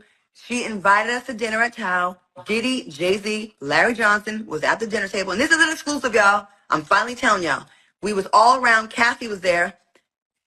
Nobody was hitting on us. We were actually like sitting there like, we don't belong at this table. And then we all walked to Tao, the back entrance. It was at a club. We were laughing during this thing. Why were you laughing? About the phone part. Oh, because you have kept every phone you have ever had. Every single phone. It's a bag full of them. Blackberries. Oh my Sidekicks. God. The Am I receipts lying? are No. Every locked and single loaded. phone I've ever had. Why? Because y'all not gonna try me. I don't even know what receipts I have to go through because it's. I mean, like every phone I've ever. Exactly. You got real scared because you said, "Well, shit, Diddy's arrested, but I still could get in trouble by Jay." That's why you backtracked your shit. I already know what happened here. Jay made sure it was a nice bag for you because his shit was coming out of the woodworks. He made it sure it was a nice little bag for you. He said, "You know what? Let's deflect that Kathy White shit now if we can. For now." I have. Because I don't trust nobody. And this is why, like, shout out to Claudia for spending all that time doing all that. This is why I don't go to the internet and clear shit up. Because if I ever have to clear it up, I just use the receipts I have. Do you think people should be going online clarifying shit for the audience? Like, what does that do for people? Like, what does all that do for the audience right now? I think the clarification was for her friend who had passed away because like she can't defend herself and now everybody's like, oh, she was a mistress, she was this, so everybody's painting her in a certain kind of way. So I think that's why she's kind of clearing up the rumor about her friend. And I feel like she was real clear on, like, I talked to him one time, we had one interaction because people are probably like, they were best friends, they were hanging out all the time. Well, we had a show on Revolt and they think that I'm texting Diddy at night while he's restocking his baby oil cabinet. Like, I don't know the man like that. I will say though, the way she described how he flipped and like was nice one minute and then flipped or crazy one minute and then flipped, he did that to me. That's what I'm saying. Like, she's not lying. And the one thing about Claudia, she take lots of damn pictures and lots of damn videos. That girl she could create a documentary from just her phone. But she doesn't lie. And so, there's that. But people have asked because, there's this whole thing that me and Claudia knew that Jay-Z had this girl pregnant and like somewhat had her killed. I don't know nothing about who Coriana was, or Kathy was sleeping with or what man she had or didn't have. Me and her weren't even friends like that. Her and Claudia were friends and I was Claudia's right hand at the time. I didn't know her like that. I knew her, but not like that. But this has been something that goes on and on and on. And I'm glad that Claudia finally addressed it because I just got tired of it. The internet literally thinks that I know Jay-Z killed this woman when I don't know that. I don't know it to not be true. I just don't know anything. Well, calling out Claudia, Diddy, and Jay-Z. Calling out Claudia, Diddy, and Jay-Z. Here's what Jaguar told Piers Morgan. And before I play this, let me say this. The views expressed by Jaguar Wright on the Piers Morgan show do not reflect those over here, but it created a conversation that people are talking about. And now that there's been action, we have to talk about that. So these are all allegations. Allegedly. It's Jaguar Wright. But it happened on the Piers Morgan show, which makes it kind of questionable in terms of legitimacy because when you go on the Piers Morgan show, you think it's all legitimate. And that, I think, where's the issue. Well, anyway, I'm not going to play what Jaguar said on the Piers Morgan show because I've been on the show and I know what Piers does. He lays the trap for you to walk into and you have to decide how you want to answer a question. I know when I'm on the Piers Morgan show, he's going to say some real crazy shit, but he's going to say it in a way that gets me to say the crazier stuff. Well, I say it the way I say it. And if you see me on the Piers Morgan show, you know how I handle it. And it is called the Piers Morgan Uncensored. Kurt Kanda, what's going on from Toronto, brother? What's going on? So, do tell. Do share. Definitely do share. Let me know when you won't do. Do share. Like Hollywood Unlocked Uncensored. But anyway, whatever. Well, Jaguar was Jaguar. And she went on that show on a major international, globally watched broadcast show saying the things that she's been saying on YouTube. It's just now it hits differently because it's in that mainstream conversation. Mm-hmm. The things that she was saying were basically alleging that Diddy allegedly is the same person as Jay-Z. That's basically the summary of it. Well, that had a lot of people talking, and I won't lie, I have to be true to myself. I got lots of phone calls from lots of powerful people questioning what I was going to do in response to everything before she even hit the Piers Morgan show because the whispers of Jay-Z's name have been getting louder and louder and louder. It doesn't necessarily mean that something's there, but they say where there's smoke, there's fire, but I don't know. Well, immediately after that segment, the man who never ever speaks out, who we never see, who barely has an Instagram that he's never even active on. The only person that Beyonce follows on Instagram, Jay-Z, took action. Him and Beyonce's attorneys went after Pierce, and it wasn't cute because in a way that we've never seen before, they actually took a stance on something. Now, Pierce got the call and was told that he had to fix it. And he deleted that part from the broadcast, and he even said he was sorry. Hippie Television, My friend Don Lemon had a lot New to say. Eyes, He what's posted going on his on? social media. Good old Donnie. Look what he said. People going online and going on television, having fun with that Diddy story, making up all kinds of stories and allegations. Well, you better be careful about what you say because Beyonce and Jay-Z, they're not messing around.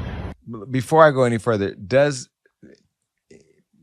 since Jay-Z and Beyonce responded and sent the cease and desist, do you think that screams the smoke is real smoke hiding a fire? I am going to act like Helen Keller. I don't want to die. I love my life. I'm scared to say anything in this case. Look at that. Look at that. Look, the fact that Jay-Z and Beyonce are still out have people shook to say anything about them. But let a tape come out of them. They ain't gonna be so scared, or let some type of threatening indictment come out. They ain't gonna be so scared to say anything. But notice how everybody's pretty much gonna tuck their tail. But Jason ain't got to tuck his tail. This is why it's so important to listen to this right here, because Jason is literally saying, look, I can light a fire to these flames, or I can fan them the fuck out for you. But if you're going to continue to not call me and ignore me, I'm going to put a lighter and gasoline to this bitch. And that's exactly what he doing right now. Even by asking that question and saying, hey, do you think he's hiding something over there? Rob, take it away. I don't, and I've said this to you before. Like, I think when you're at a certain level, like, you're a celebrity, and I think when allegations like this come out, you have to get ahead of it. And I think because this is so like all consuming and so ugly, I think they Oh yeah, that boy is running for mayor of his town or something like that. Yeah, he was on what do you call it? Cam Newton talking about that, wasn't he? Yeah, Jason Lee is running for, I think, was it mayor of his town or something like that? Hold on. Yeah, he is running. Let me see something real quick. No, Stockton City Council.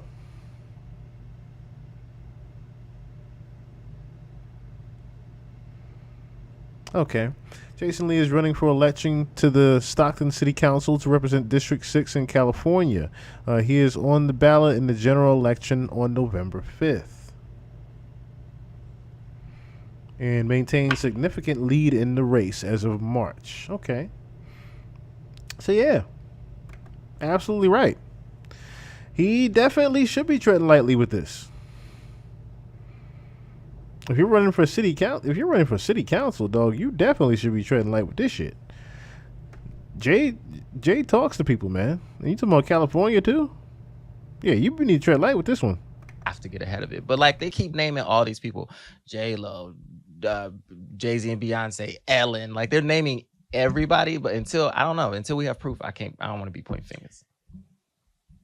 Rob, I've seen tweets that I'm a sex trafficker. Yeah. I've seen tweets, the craziest things. At first, it bothered me because I'm like, wait a minute, hold on. But then I get it comes with the territory that people are going to say whatever they want. I haven't sent out a cease and desist or a threat to sue or a you better fix it or I'm going to come and get you because like, and maybe I'm doing it wrong. Maybe that's why people feel like they can attack me because I don't do it. Because like, who do you argue with on the internet? These are people who are watching who are going to say whatever. And social media allows people to say, why hasn't the vice president been killed or whatever, right? Why would Jay-Z and Beyonce, who never even go to Target for real, who are like, they're Beyonce and Jay-Z, why would they do that? Because this is... Why have I been getting calls? Because this is like... Why am I getting calls and I haven't even said anything? Because this is the monster of all monsters. Who? Me? This Diddy case. Why would I, Jason Lee, I'm getting calls and I haven't even said anything. They ain't called me to go to the Rock Nation brunch. They haven't called me to go to the gold party. Yeah, see, now he starting to name the different things now. But see, listen to this, right? You talking about some why they calling you, why they getting calls, nigga. You know why they calling you. They calling you to try to put out this fire, number one. Number two, you the one that started this goddamn fire in a sense. You the one that put some extra gasoline on this bitch when you talking about something you got something that Beyonce did and bleep and bleep and bleep, beep, beep, beep, beep, beep, beep. You the one that did all that. So once you did all that, gave even more. You gave even more fire to what Jaguar had already lit. You made it even easier for what Jaguar was saying to be believable. When you started going, I know Beyonce didn't bleep, bleep, bleep. When you did all that, that's why Jay calling you. So now they want to know what the fuck is it Jason Lee supposedly knows about Beyonce. Because right now there's a lot of different rumors. And they ain't good. They are not good. Very compromised. Very compromised. So, oh, really? Now, see, I haven't necessarily did my due diligences on Jason yet, but I wouldn't be surprised. I would not be surprised about that as well. But, I mean, like I said, it's going to be dismissed with someone like Jason Lee. It'll be dismissed with someone like him doing something like that because that's harmless. That's pretty much harmless. But, again, he's pretty much letting them know, like, yo, why am I getting calls? If you ain't anything, you gonna call me. My nigga, why y'all ain't invite me to brunch? As much shit I done did for y'all, much money I put in y'all pocket, y'all ain't invite me to the brunch. At the Renaissance tour, y'all act like y'all didn't know me. Y'all made it seem like I was a groupie trying to just find Beyonce, and the whole time I was just trying to say hi. Because it's not like I haven't seen or kicked it with y'all before, but y'all made me seem like I was a stranger and a groupie. He didn't forget that. Jason did not forget you made him look like a damn groupie at the Renaissance tour. He's still salty about that shit. He's still salty about that. Except being honored They at the haven't award called me when we offered to honor Jay-Z at the award show. They didn't call me to go to the press conference about striking the deal with the NFL while we were kneeling for Kaepernick. They didn't call me to ask me what I thought about her hair care product. They didn't call me to offer a free bottle of her perfume. I didn't get to go backstage on her tour for the Renaissance. In fact, when the video circulated, making it look like I've been chasing her around like a super fan, which I am a super fan, but I chase nobody. Nobody's called me to clear that up. I haven't gotten a delivery of white flowers with a little card from Beyonce. Why is everybody calling me now? Oh, and you also stopped. Don't we not going to even go there? I stopped a major thing for Beyonce. Didn't even get a thank you. See how he even goes back to it? The sidekick had to remind him, but he was gonna say it. He was about to say it. He was damn sure about to say it. Oh, that was the brunch he was in. He wasn't invited and was following behind. But yeah. And see, that's the thing. Like, very salty. He's very salty right now.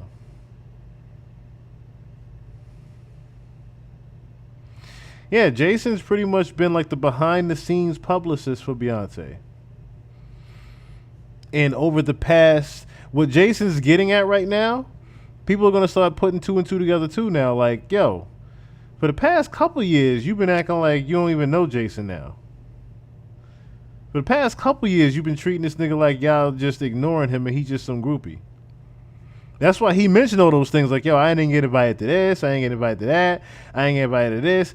Exactly. You had the baby pictures, right? You let Jason see the babies. You don't let nobody see the kids like that. You barely let niggas see Blue Ivy when she was born. We didn't see Blue Ivy till she was in the first grade, goddamn near. That was the first time we seen Blue Ivy. And then, like I said, you have all this access. You have all this access to the Carters. But the Carters are being more and more secretive to you.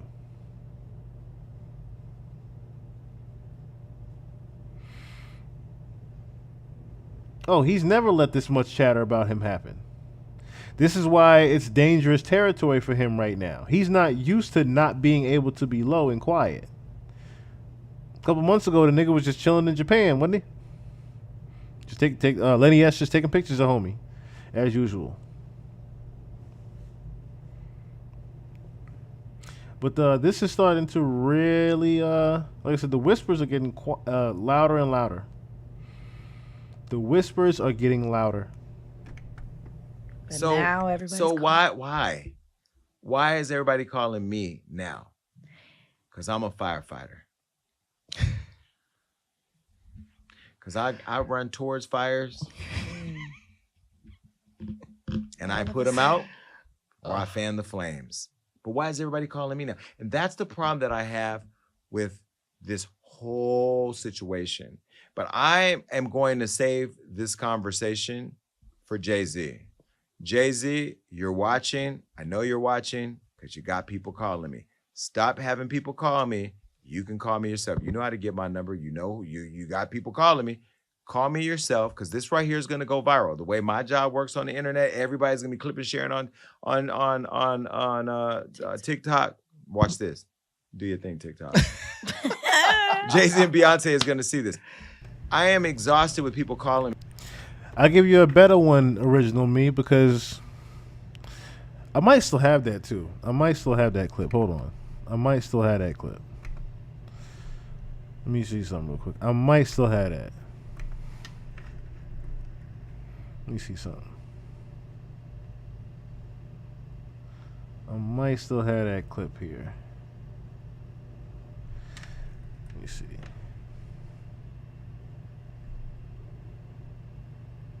Ah, here it is. 'Cause I know exactly what you're talking about. So I played The this on world the. went nuts this week after our interview. I had played this on the Black Book of Jay-Z because this happened, ironically, around the time of the Kathy White situation. So it added fuel to the fire that she would announce that she was pregnant at the same time Kathy was when she was unalived. But look at, I'll remind everybody real quick of this. With Beyonce last Sunday led to fevered speculation about her baby bump and whether she was faking her pregnancy. At Sunday night, it consumed us day and night. So we went back and analysed the tapes, every shot, every angle, frame by frame, to bring you the truth, the whole truth about Bumpgate.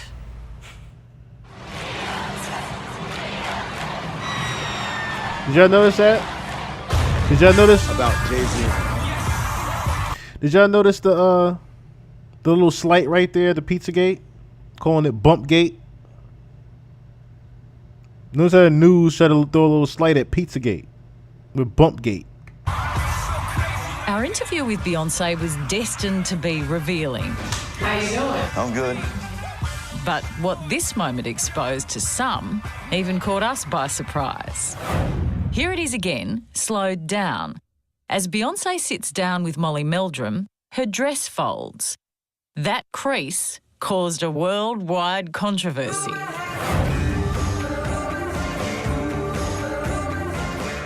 Some are wondering if Beyonce is faking her baby bump after the singer appeared on an Australian TV show. Bumpgate went viral. Sources are saying that she is straight up faking her pregnancy. Beyonce just can't put her feet up and enjoy being pregnant. Some people are actually accusing her of wearing a fake baby bump. A conspiracy to rival JFK and the grassy knoll. Others are saying she's using a surrogate because she didn't want to put her body through the stress. So, like the Zapruder film, we went through the unseen footage, frame by frame. I cannot miss it. Before the interview, Beyonce is fitted with a microphone. And then, from another angle, as she goes to her seat, a makeup artist blocks our view. But then there's this angle from the side. As Beyonce sits down, there's no sign of any straps that could hold padding in place. But for us, the biggest clue that she is expecting is this. Oh, it wasn't. Then what's that? When she starts to sit There's down. no sign of any straps that could hold. What's that? What's that?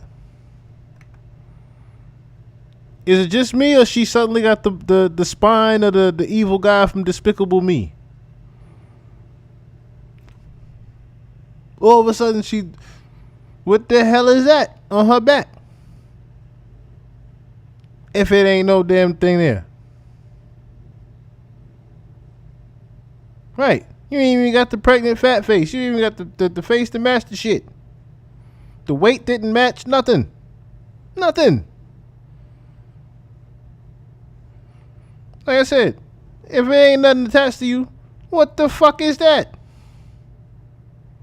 You tell me. I see strap. Padding in place. But for us, the biggest clue that she is expecting is this. First of all, congratulations. Hold on, Thank hold on, you. hold I on. got a shock Hold as on, much hold as on, anyone. hold on, hold on, Padding hold on. in place. Hold on. Now, I could be fucked up, but for us, I don't know if that's the microphone equipment or whatnot, but all right. the biggest clue that she is expecting is this. First of all, congratulations. Thank you. I got a shock as much as anyone else, and you're glowing. Thank you. Thank you. It's a mother's joy you just can't fake. Bullshit. Bullshit. Hunched over. Thank you, New Eyes. Pregnant women don't sit hunched over. Pregnant women sit back. They relaxing. Pregnant women sit back and relax. Because it's hard as hell to walk. What you mean? Too many miscarriages? I'm convinced the elite got rid of those. Not only that. I don't know if they still have that ad up there. Let me see if I can still find that ad real quick before we get back to that real quick. But let me see if they still have that ad. Genetically.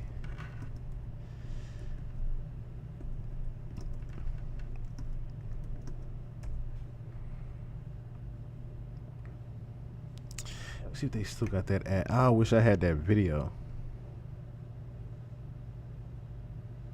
Oh, is this it?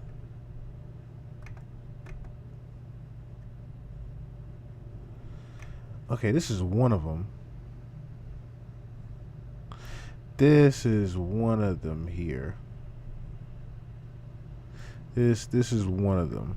Hold on, y'all. I'm gonna show y'all something real quick. This is what I think. I don't necessarily, I could be wrong.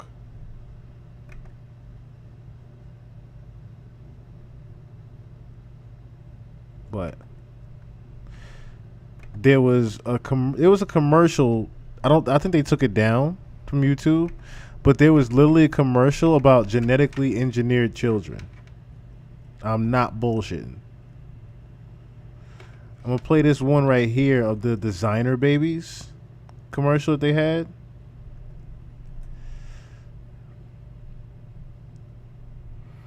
And it was basically about gene editing. Oh, actually no. Genetic engineering. Okay, no, that's it. That's it. All right, so let me just play the Oh, actually, yeah. Let me play this guy. This guy right here. This scientist right here. This scientist right here. I'm gonna play this one for you, matter of fact, because this is perfect. This is perfect because he's the head of the CRISPR, CRISPR. I'm not sure the actual acronym name of it, but this gentleman helped create the world's first genetically modified baby. I am not bullshitting when I tell you that. The world's first genetically modified baby.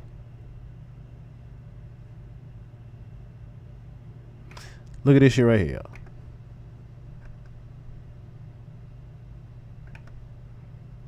Hold on. Two beautiful little Chinese girls. This is the doctor who changed the future of the human race and let the world know on YouTube. He Jiankuai stunned the scientific community with the claim he pushed the boundary no one else had. A line has been crossed that should not have been crossed. It's very disturbing. It's inappropriate. Oh, this is huge. He says he genetically edited human embryos, not just for research but for implantation, leading to the world's first births of genetically altered humans, baby girls born in China from embryos designed to be resistant to HIV. For this specific case, I feel proud actually. The tool used by He, called CRISPR, is found in labs around the world. It gives us the precise way of cutting the gene or putting a new piece of gene in. It's often used by researchers trying to treat incurable diseases. The method itself is very easy. You can use it, everybody can use it now.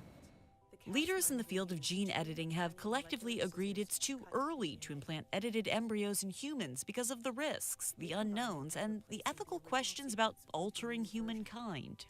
We're at a hinge of human history. William Hurlbut is a leading American bioethicist who teaches at Stanford University. In the months before the news broke, Dr. He consulted with him. Every time we met together, we would talk about the seriousness of the issues and in a sort of stepwise way what you had to do to make sure that it was done right. But when I heard that there were live-born children from it, I thought, oh my gosh, he just jumped ahead. Hurlbut knew nothing of the plans to implant edited human embryos. Dr. He studied at Stanford as a postdoctoral fellow where he worked with leading researchers. Hurlbut... Right, notice the focus on that. Good catch there. What happened was resistant to HIV. Notice how they emphasize that part. You resistant to catching that bug when you doing your thing. Describes him as smart, but perhaps too trusting of his own wisdom.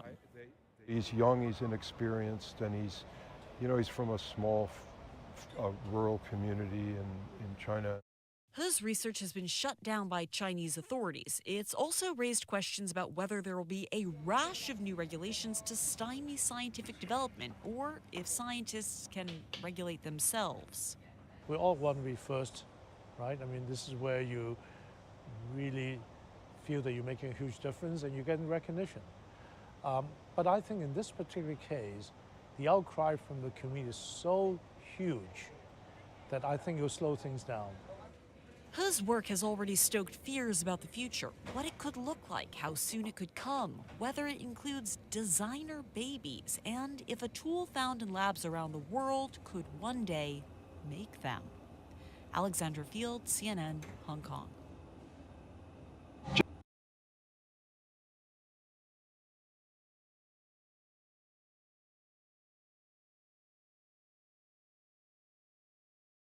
Genetics. What can it mean? The ability to perfect the physical and mental characteristics of every... Now, real quick, I had also seen, shout out to King Ozma, who sent me this clip on this kid who actually was on CNN also, had his genes genetically modified because of his sickle cell.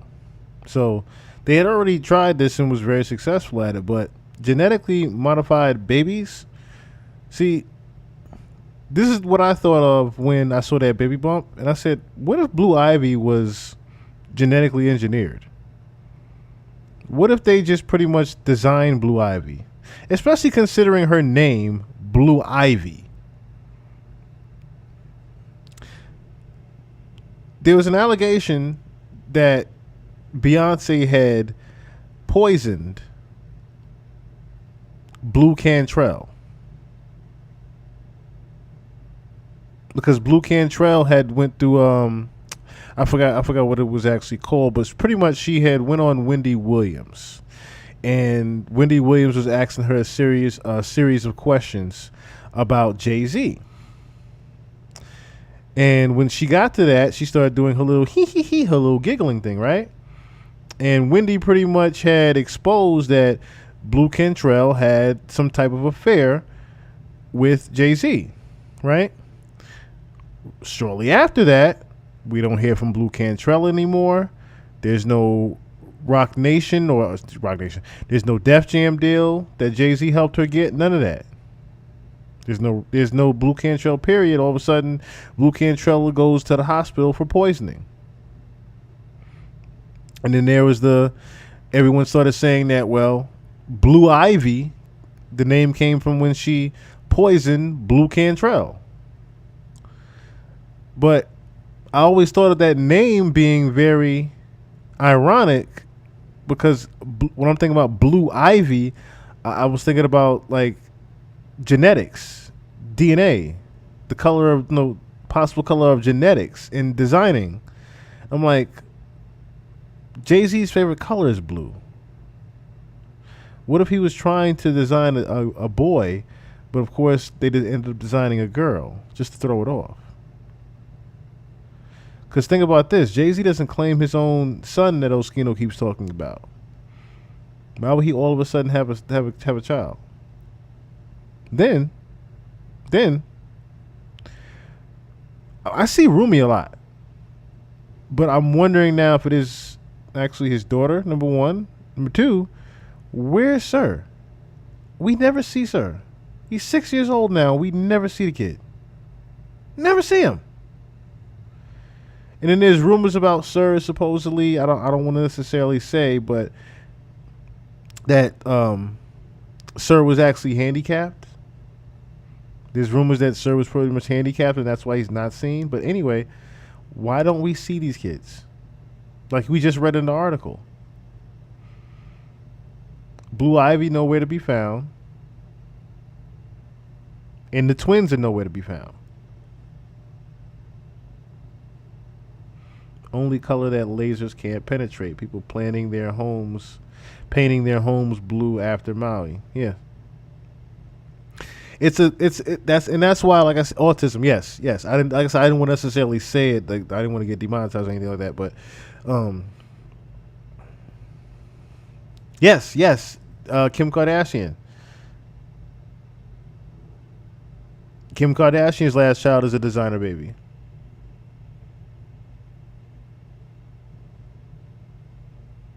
Sir, I believe, is used for adrenochrome. Definitely can be. Definitely, that's definitely a possibility there.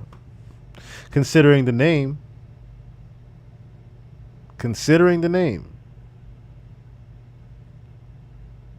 Yes, that's what we're going to look at right now. What's going on, A. Cook? We're going to look at that right now, actually. Unborn child. It's the stuff of science fiction, the wild imaginings of Hollywood films, or is it? In late 2018, Chinese scientist Jinkui He shocked the world, claiming to have created the first ever gene-edited babies, twin girls named Lulu and Nana, using a tool called CRISPR-Cas9. Right after we send her husband's sperm into her egg, we're also sending a little bit of protein and instruction for a gene surgery. He said he had edited out a part of their DNA passed on from their HIV-positive father.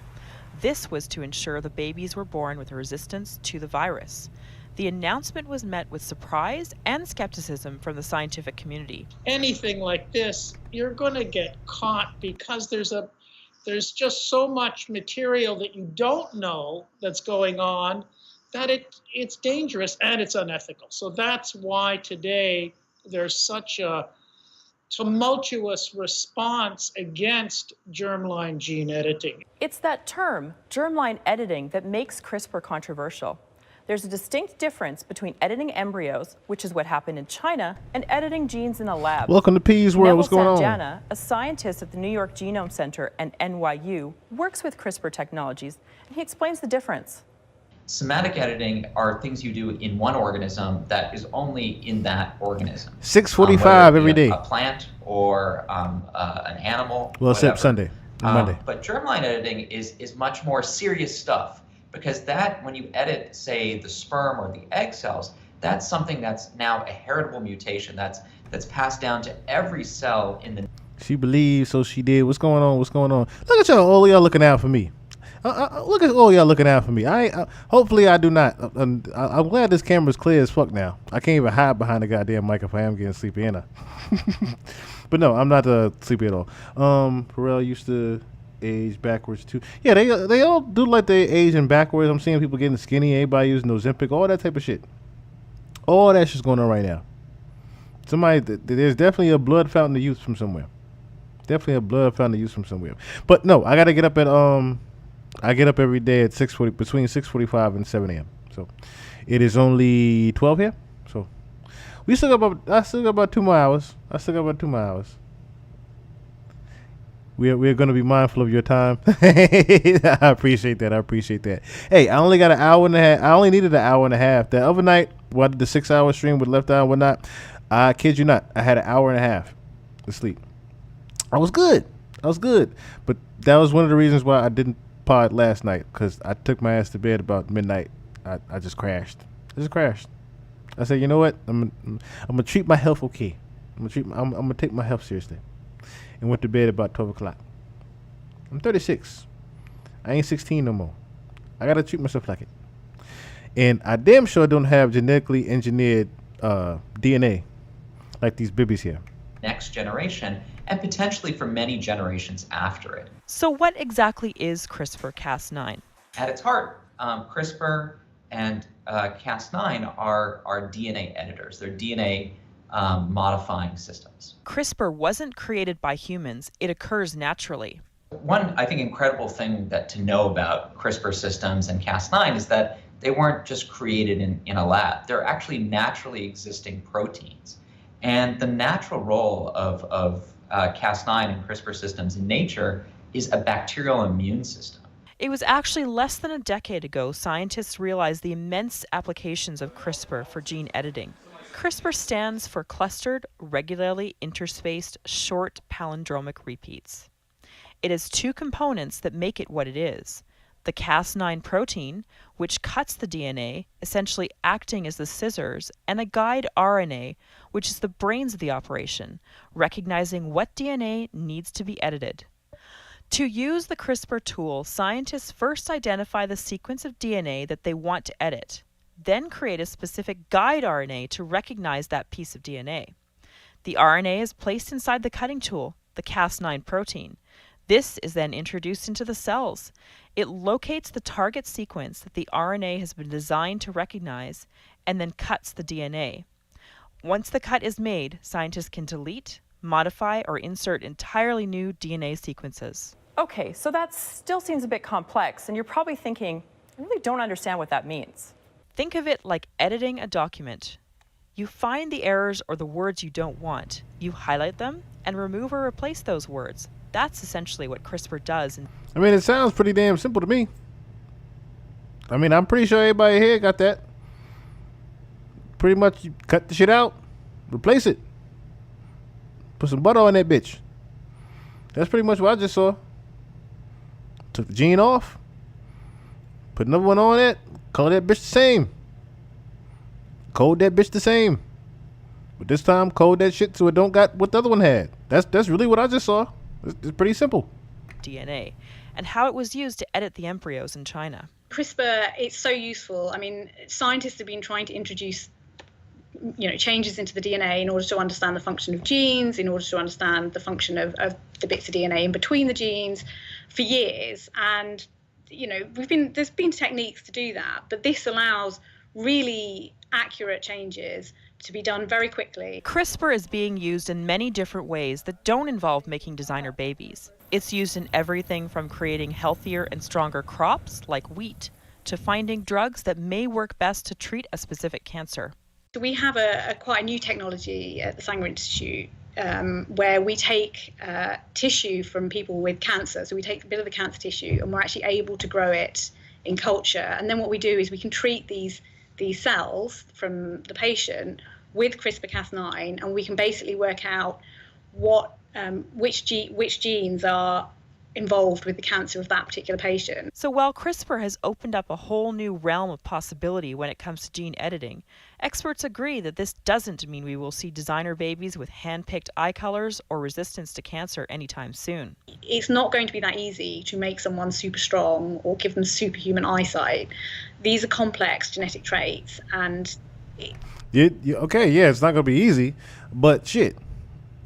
A minute ago, we didn't think it was actually possible for you to genetically engineer sickle cell out of a motherfucker, did we? So who's to say, just because y'all don't got the funds right now to do that shit, who's to say the military ain't focusing on that right now? I've already heard about the super soldiers. I've already heard about them. Well, I already know that the Soviet Union has super soldiers. Literally has, they have many articles over the past 15 years about this genetically engineered super soldiers that are over there. We get into a fight with Russia, we gonna need China. We gonna need China. Because they got some of them super soldiers over there. We ain't got the super soldiers. We got McDonald's eating soldiers. We got some McDonald's, Wendy's eating veterans eating chicken nuggets. We ain't got to fight them damn Soviet Union super soldiers. We ain't got it. They're going to pluck us. It's not going to be a fair fight. It just wouldn't be. So even though you telling me that it'll take a year before y'all make genetically engineered super strong people, they already did it. You ain't got to tell me it's going to be difficult. I already know you did it. So I'm just saying. Speaking of which, what had happened was in AM Fury B. I'm glad y'all said that. So I had started to, I didn't finish. Make a long story short, I wasn't too focused as I should have been. But I started to go to Full Sail online for video game art and design. So I think we all need to come together in the Patreon chat in the community and try to figure some things out for this podcast. Don't y'all? I will gladly pay for services. Just saying. I would like to see what y'all got. I would definitely like to see what y'all got. But yeah, genetically engineered children, y'all. Like I said, when I first heard Blue Ivy, that was the first thing I thought of. I'm like, ain't no way. This baby came out too fast. That's another thing I was thinking about too. When that pregnancy happened, I'm like, ain't no way. That pregnancy was way too goddamn fast. Way too goddamn fast. Ain't no way. And then lo and behold, the baby bump gate happens. Once bump gate happened, I was like, oh no. Ain't no kid up in there. And then like I said, next time we see Blue Ivy, all of a sudden she damn near in first grade already. I said, oh hell no. Oh hell no. Barely even seen a damn baby. Right. Just all of a sudden you just grown. Eating, kicking your feet at the breakfast table with daddy. What the hell? Who are you trying to fool? You don't see no strollers, no nothing. Just you keep dangling your feet eating breakfast already. What the fuck? No baby go that goddamn fast. Ain't no way. Ain't no goddamn way. For anything else, and I haven't even said anything about you yet. And yet I'm getting all these calls. I've gotten more calls over the weekend about Jay-Z and Beyonce. You know, I think this is an opportunity to have a bridge and have a conversation about how this thing works, because I'm not a publicist. I am not I'm just Jason, okay? And I have opinions about unlocking Hollywood. Remember I said at the top of this show, or somewhere in the show, that I was in love with the entertainment industry until I found out it was Jeffrey Dahmer. This is part of the gnawing at the wrist that the industry does. You know, black excellence, we don't show up for each other like we should. And then when the shit's about to hit the fan or some shit, you think I'm gonna go fan some shit, now you showing up. You know, again, I'm not angry. I'm a little disappointed, because as much as I've loved this woman for years, I told you I don't like her as much as I used to. I still love her, but I'm not as super fan like I used to be. You know how much I was I mean, this woman, this is everything. And this together is everything. But is it? Now, Smokey the Bear is popping up. And I don't like forest fires. I do like the smell of wood, though, because I burned some firewood. I think this is an opportunity to have a conversation, because I believe that we as a culture should be very supportive of each other before this stuff happens, so that way our proximity to it can help us tell the real story. I don't know why do you think Jay-Z is reaching out? In other words, don't knock on my goddamn door now that you got some shit going on with you, because I could have helped your ass before this happened. But no, you want to keep ignoring me and acting like I ain't around. Okay, I got you. I think he does want to like put a lid on whatever could be brewing, but I don't know if that means he's guilty of something. I just think he's trying to put a lid on what could come out, because you have a big voice and you have a big platform. I just feel like it's so... The woman running Jay-Z's company used to traffic drugs. We know this. We know, allegedly, that Desiree was connected to the cartel or to the people who were killing people and selling drugs. Ain't shit allegedly about that. There's nothing allegedly about Miss Desiree Perez. And Miss Desiree Perez has put many, many people behind bars. Was an actual informant. Don't forget that part, Jason. Don't forget the informant part. Don't forget the informant part of Miss Desiree. Now, whether she was not or not, Jay-Z can choose whoever he wants to run his company. And I met her before, and she gave me permission to speak to the Don, because that's what she was. The problem is, y'all are starting to realize that God is bigger than you. All the people y'all paying to intimidate people, not Jay-Z, but the industry, paying to intimidate people, threaten people, kill people, hanging them off the side of y'all doing all this reckless ass shit as multimillionaire billionaires. You deserve all the downfalls that you get. And this is the glass that nobody thought would ever have a crack in it. Notice how Jason is also doing his little switch tap. He's doing his little switch taps basically at them. Like, I told y'all this would happen to y'all. I told you. Well, until we saw the video with Solange kicking you in the elevator. We don't know what that was about.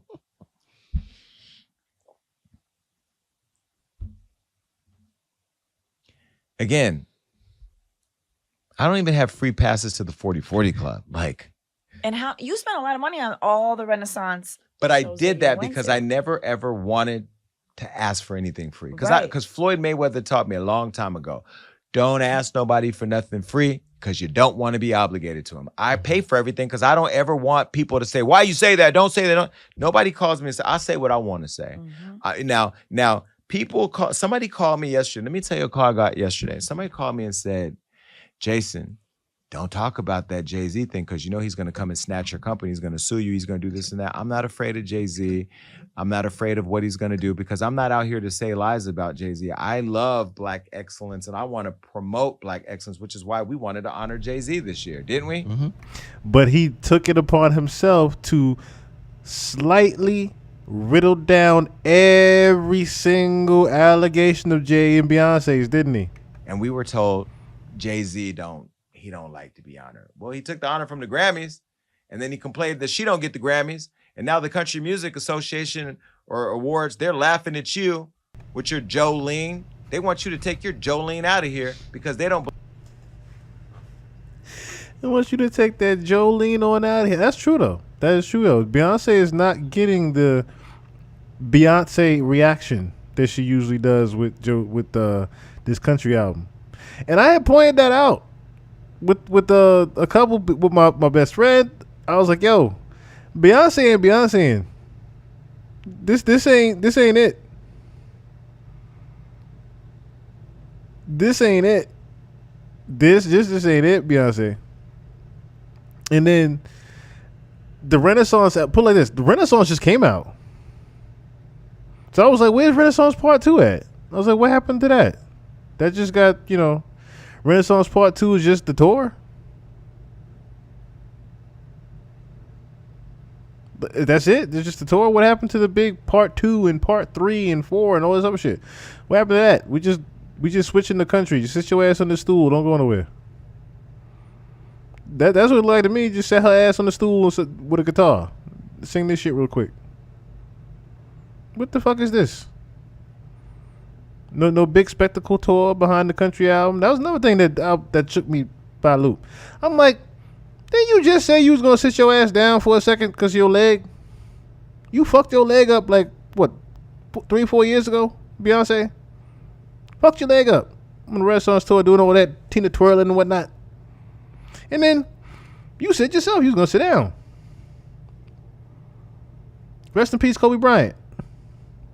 You said you was gonna sit down after this. You was gonna do one last little run and sit your ass on down. Next thing I know, you releasing a whole country album and got your ass on stage with dim lights on a stool with the damn country hat on, a cowboy hat and shit. Like what the fuck is this? Why are they just rushing you out here like this? Literally, why are they rushing you out here like this right now? Nigga, your Renaissance album just dropped a year ago. Beyonce usually wait 5-6 fucking years for an album. Not the next goddamn year. The next motherfucking year she was out. The next goddamn year. I said, no. Something else is up here. Something else is wrong here. Y'all are trying to distract us. You are putting Beyonce bullshit out, trying to distract us. And the Beehive ain't even going for it. That's another thing. The Beehive wasn't even going for it. The Beehive said she doing meet and greets. Once the Beehive had to get on Twitter and say, Beyonce doing meet and greets. Wait, what? She talking to people? Like she shaking people's hands and shit? Where's Jay? Where the fuck is Jay at? And then we ain't seen that nigga since the Renaissance tour. Maybe it was the shade beat K. Michelle to it, but K. Michelle ain't even got a career to beat it too. She ain't got a career to beat it too. After she came out talking about some they did this and they did that to me, no more career for K. Michelle. That's it.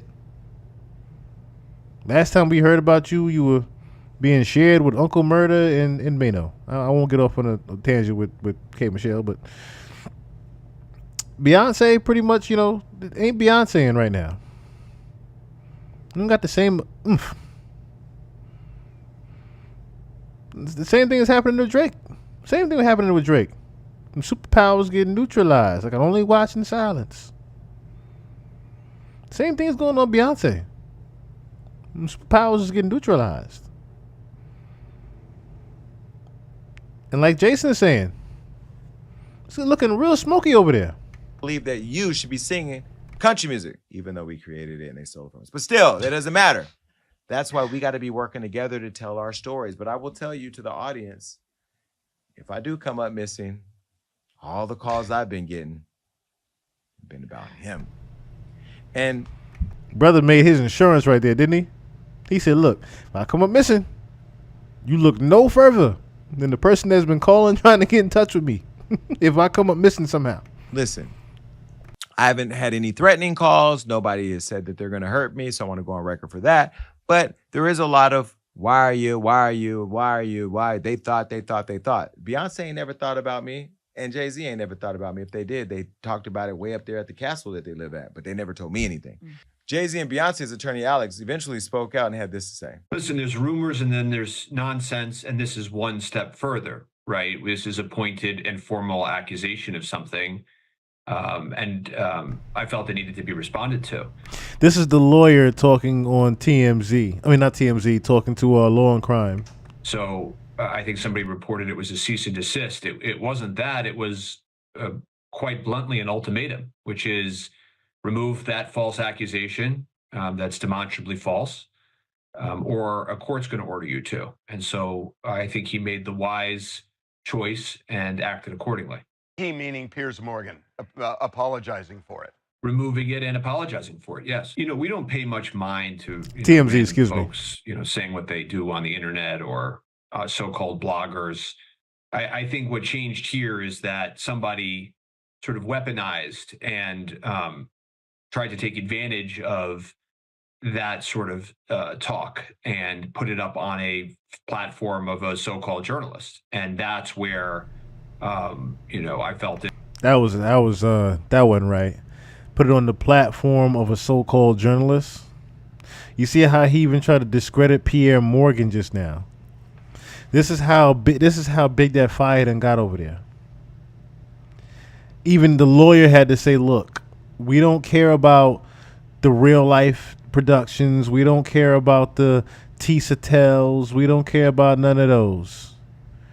But we do care about when you get on Pierre Morgan. Notice how he emphasized that. Appropriate to spring into action. As I know you both know, I'm a proponent of free speech. So is Mr. Carter. We believe in it in democracy and in debate and in music. But this is different, of course. And so that's why we acted. Yeah, again, I don't pay much mind to random folks who want to, tweet, say what they do on the internet. What changed here in my mind is that somebody on a so-called journalistic platform exploited that kind of random rumor mill, whether it's disconnected from reality or what have you, and lifted it up. And by doing that, they not only caused harm here, but they are also droning out the voices of real victims. And so in a case and a situation as serious as this is not a free flow of ideas and those sort of... I know this nigga didn't just say he drowning out real victims. You paid mind to them by telling them to stop. Yeah, pretty much. How long they practiced this story. But see, that's the thing, right? Yeah, how the fuck is it different? How the fuck is this different all of a sudden? I don't like how you keep trying to call this nigga a would-be or just a so-called journalist either. Victims. And so in a case... Like, my thing is this, right? If anything, this is putting this is giving the victims more of a voice. Because lo and behold, everybody's been saying that it's not just Diddy. Everybody's been saying that there's shit with you too. So no, this isn't drowning out the voice of the victims. If anything, this is giving more flashlight for them. For Mr. Jay-Z, who keeps trying to hide in the dark. That's what this is. This is a check of the flashlight right here. Spotlight, I see you. Spotlight, I see you. Spotlight, I see. That's what this is right now. And a situation as serious as this is not a free flow of ideas and those sort of democratic ideals. This is lifting somebody and taking advantage of somebody who's saying, these sorts of things. And if you look at the history here, theories. Yes, that's what I said. Jag played chess and she played it correctly. The fact that she's playing chess with a nigga that play chess, Jay plays chess and knows it well. The fact that Jag know chess too, she played him good. She said, I'm gonna make you respond to me. You want to act like you don't hear me? I'm gonna make you hear me. That Pierre and then the crazy thing was, all she said was Jay-Z's no different than Diddy. Jay-Z and Beyonce are monsters. That's all she said. She didn't give no allegations. She didn't say they was sex trafficking. She didn't say they was on crack. She ain't say nothing. She just said they are monsters. That's all she said.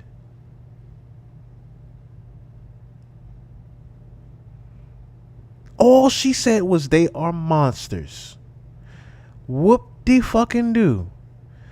So their monsters resulted in you saying we were disrespected and you need to remove that and restrict that from the record and need to have her apologize for calling us monsters. Nigga, what? I'll pay him I said, nigga, they just called you a monster. Nigga, why are you calling me? For what? Take it down for what?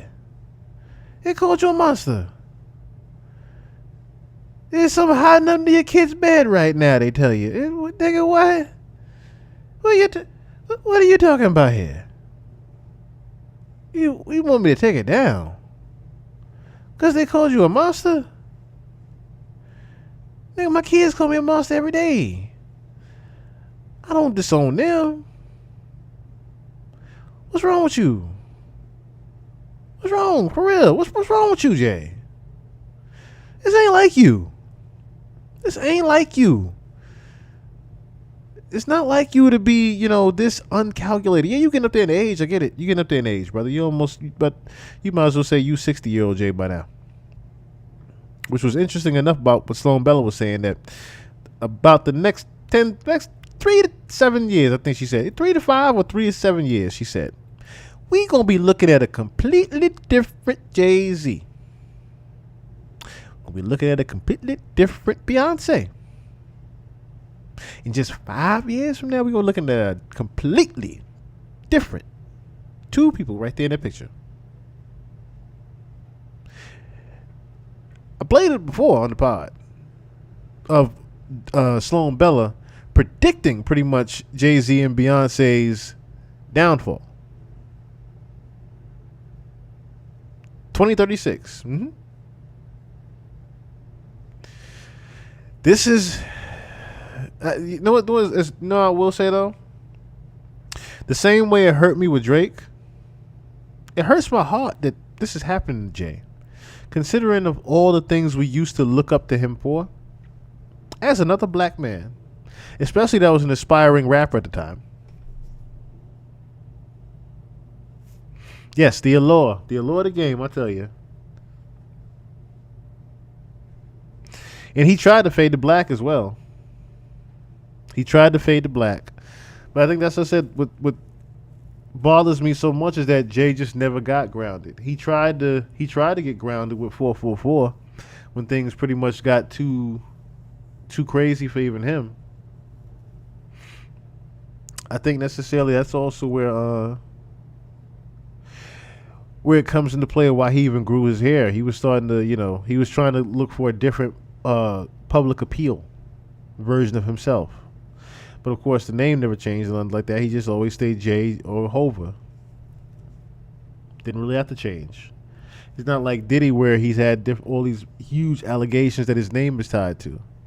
But at the same time, the more things Jason riddles down the list of, the more people are going to be reminded about ex-presidents, world leaders, all sorts of things that are, untethered to reality. Well, I like the fact that you're saying that you love free speech. Am I a so-called blogger? I don't know if he was referring to me. Well, he said so-called bloggers. Oh, he's talking about Jaguar or whoever. But you also called Piers a so-called journalist, so that was kind of shady. I like the fact that you're saying you don't care what people say and that people should be encouraged for free speech, because that's what this is. This is free speech. I'm not somebody who has not been in the room. I'm somebody who's been in many rooms and saw many people. And again, this is Black excellence, at least how they present themselves. But there are lots of things that people do say about these people behind the scenes. They do call them dark. They do call Jay-Z in some circles evil. They do talk about them just being all out for themselves. And there's a lot of allegations that I won't even get into because I don't have the facts. I don't like to put out things that aren't factual, at least that I don't know about, to be a fact. But the people that are saying the things about these people are people that are close to them and that know them. And so I don't really know what to believe. What I do know is that the Jay-Z name is getting louder in the conversation.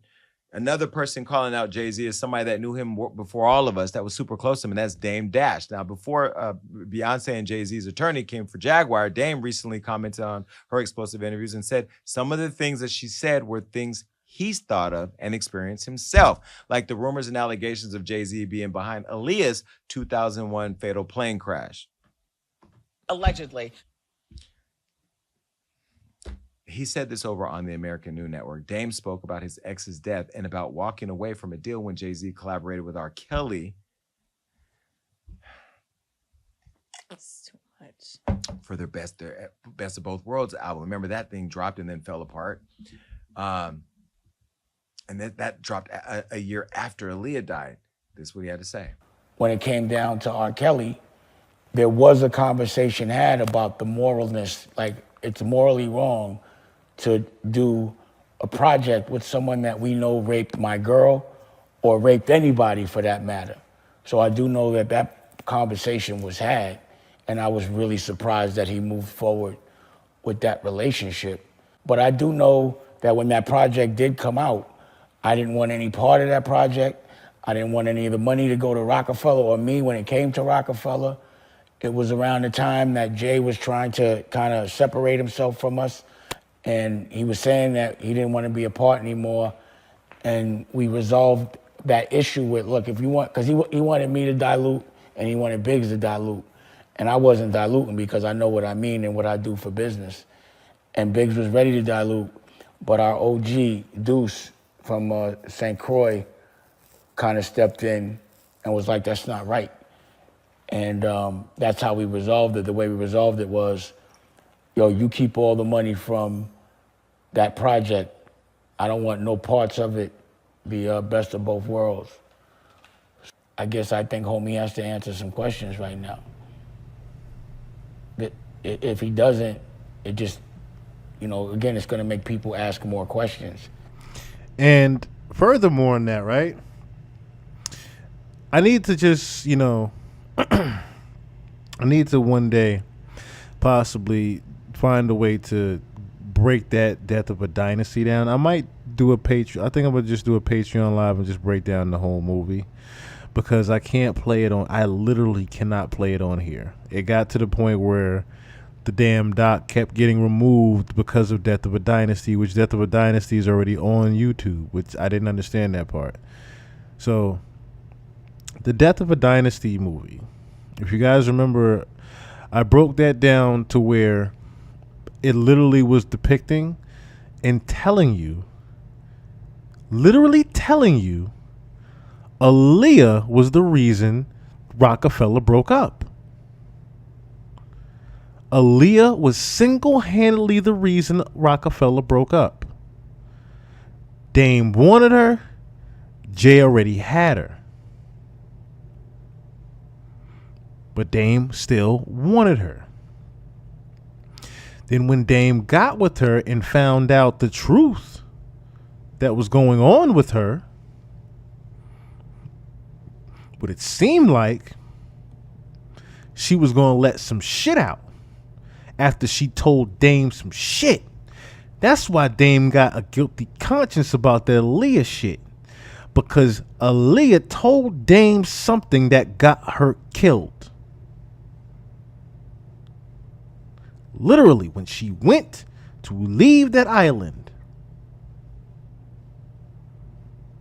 Lenny Kravitz sent his own private jet for everybody to get back on. His own private jet for everybody to get back on. Guess who took the private jet with their own little camera crew? Hype fucking Williams.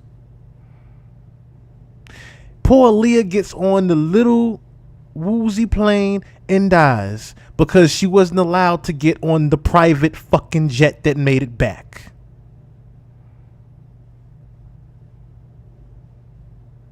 So I get further why Drake is putting a picture of Aaliyah next to Solange, and Aaliyah is in the Back in One Piece video.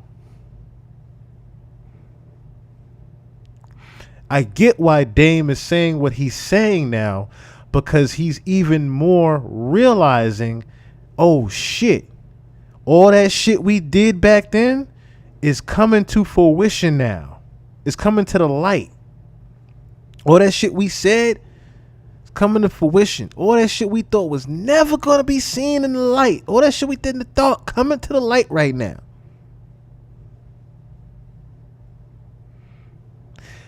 Thank you. What had happened was, that's another thing about that. Everybody kept saying, well, shit, who told Hype to take the plane and not Aaliyah? We ain't got to look too further than that. Because here's another thing, right? The same way Dame got that plane sent over there, the same way his friend could have said, somebody is supposed to die over there today. I need you to see that happens, Hype.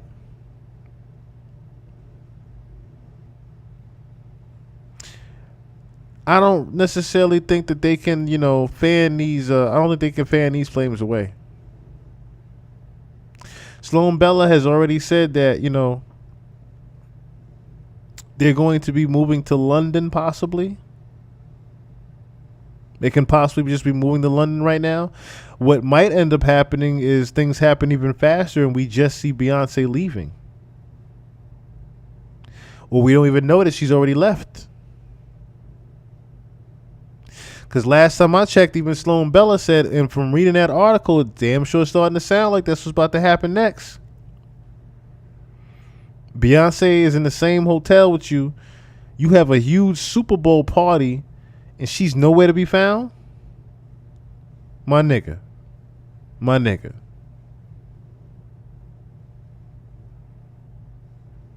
What Dame told Aaliyah? That's a good question. That's the thing. That's allegedly. I'll say that. I'll go on record saying that. But you can definitely put it like this, right? Dame said himself out his own mouth. Aaliyah was why Rockefeller broke up, and that they both were dating Aaliyah at the same time. Said that there was a friendly competition that Jay and Dame were dating her at the same time. So if they're both pillow talking at the same time, I can only imagine the things that Aaliyah told Dame about R. Kelly. Remember, this is around the same time that we have the what do you call it, best of both worlds. Like he just said, this is just around the same time of best of both worlds before she passed. Okay? Best of both worlds is done post Aaliyah's death. I want y'all to think about that Snapple fact right there. Earls 120, what's going on? We're going to talk about that in a second, actually. Notice how that was post Aaliyah being gone. So that's why, like I said, Dame was very upset. Dame was the last person that was actually talking to Aaliyah before she passed away. Because he told her, don't get on that plane. Dame told her, don't get on that plane.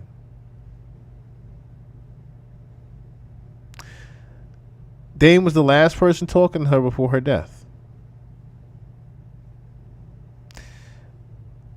Why would he not tell her, yo, don't get on that plane? I'm going to see to it you don't get on that plane. Try to see to it that she wouldn't get on that plane because he knew that something was going to happen to her that day. He said he emphasized, yo, don't get on the plane if you don't want to go on that plane. Don't get on the fucking plane. She ended up having to get on the plane because she was supposedly drugged and put on the plane. They gave her painkillers. Supposedly. That's what they said. They gave her painkiller medicine and she knocked right out. You drugged Aaliyah and killed her. Pretty much. You just drugged Aaliyah and killed her.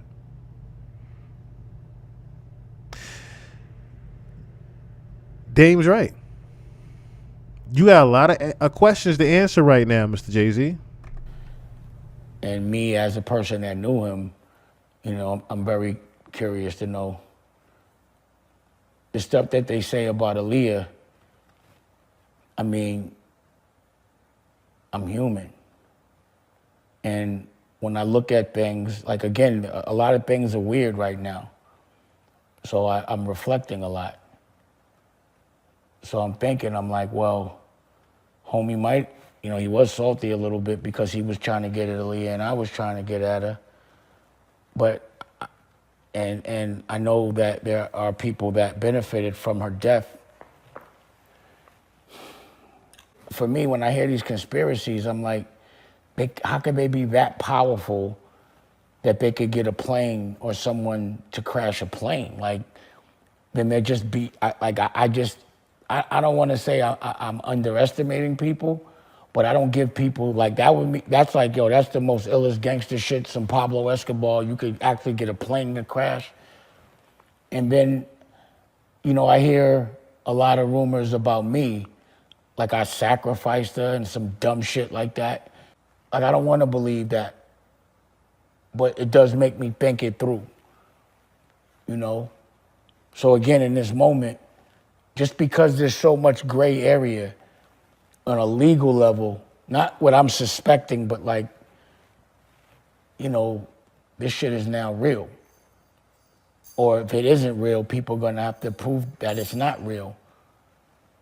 And it's a moment where I'm curious. If any of that is true, like, I'd have to talk to a therapist because I don't know what I don't even know. I can't even like, I don't even want to go down that kind of a rabbit hole. It's just too crazy to think that me as a regular dude was in something that was just, you know, so dark, evil, and so strong and as powerful that shit like this could even be almost a reality. It's kind of ill, you know, to see the things that affected your life in such a big way, for people to have different variations of what may have happened for someone that I love so much. Like, what would I do if I find out that somebody actually intentionally did that? I really don't know. So what do you think? Do you think that Jay-Z having this project with R. Kelly after it was known that he not only was with Aaliyah when she was a minor, but was also raping or having sex with underage girls that we all saw on tape? Do you think that was inappropriate? Yeah, and I think that's one of the ugly sides of this industry, that people knew what was going on with all these young women. And again, I just think they just in their brain thought they would never get caught. And now we're in the era of reckoning. So, but I do think if you knew that kind of stuff was going on, you probably shouldn't entangle yourself in it. Distance yourself. And I hate to say this, but you guys don't want to admit it, but like, the culture is responsible for a lot of this stuff, right? You're talking about Diddy's freak-offs in 2024 like it's a bad thing, but a lot of you used to attend, or at least your mama did, Freaknik in Atlanta, where that was like a cultural stop for a lot of you that wanted to go and go do all the weird freaky shit in Atlanta. Remember, they had a whole documentary come out on Hulu that people were trying to shut down because they didn't know what was in the tapes. Because back in the day, people used to go and have sex in bushes all over. I mean, it was like West Hollywood, all the way in Atlanta without the gays. Well, but anyway, Freaknik was a cultural destination at a time when it was acceptable. The baby fat jacket that Kimora Lee Simmons, ironically with Russell in Trouble in Bali, that jacket represented the young pregnant girl in school who was dating the guy and pregnant by the dope dealer in the hood. That's what everybody knew that. And it was like a joke then, but it's really not a joke now when you think about it, right? Well, here we are, 2024, and all the biggest hip hop icons are in the conversation about things they allegedly didn't do. Well, Foxy Brown, who's also iconic in her own ways, in the conversation because she says she ain't helping nobody take down Hove. Well, now Foxy Brown, who's also an icon, she's now talking because she's saying that she ain't helping nobody take down Hove. On a recent podcast, we shared Foxy's reaction to Diddy's arrest. Now, here's a photo of what she said. Shit about to get real crazy.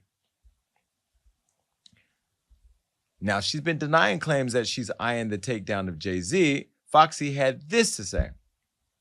Stop playing with my name. Dying for a comment. Can't spin me with the sucker shit. To take Hove down, better ask about the cloth I'm cut from. Y'all want me to be anti-Hove so bad? Fuck out of here. Post. And see, that's the thing, right? If Foxy would have seen that from a more, and I'm not gonna, this is not to discredit Tisa Tells. Shout out to Tisa Tells. God bless Tisa Tells. I love her podcast. I love what she does. She works hard. She's a very hard worker and putting stuff out consistently, very competitive.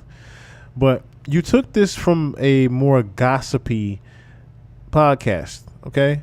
A more gossipy streamer. You didn't get this from someone that talks with some type of integrity and some type of conviction and actually can prove the things that actually happened between you and Jay, right?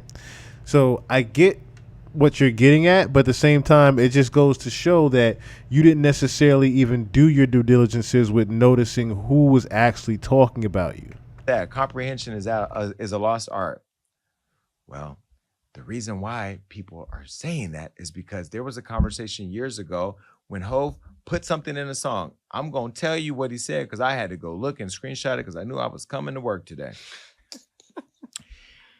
he did a song with Justin Timberlake. And in that, he said, I never stuck my in the Fox's box, but damned if I ain't open Pandora's box. Then went on to say all the things that CNN and Fox would say about him, trying to say that he was in an inappropriate relationship, allegedly, with Foxy Brown when she was 15 years old. There was an interview that she did with Sway that keeps popping up on Facebook, because you know the algorithm trying to get to Jay too. And I saw it and heard it, and I think I got it. Take a listen. And then he mentioned in a song Picasso that he had never, well, I can't say what he said, but he had never done that to you. And did you ever say these things, or are those things untrue? Wait, come on, don't ask me anything like that. Okay. Well, I'm trying to get the right way to say that. it, but you know what I'm saying. Let me rephrase that. Okay. When that came out, okay, what was your first reaction? Somebody. When I got the call about this anonymous blogger who wrote, keep in mind, you and everyone else, this wasn't in Time Magazine, Daily News, The People, XXL. It wasn't an article. It was an anonymous blogger who could be somebody from Wisconsin named Joe Schmo the Midget. Anybody that knows me knows how much I love Jay, period. Jay and I come from nothing together. Was I shocked when Jay said the line in Picasso Baby? Yes, because we've talked about that. We have a history that supersedes music, and we know how this business works. We sit back and we laugh at those rumors. We laugh at that.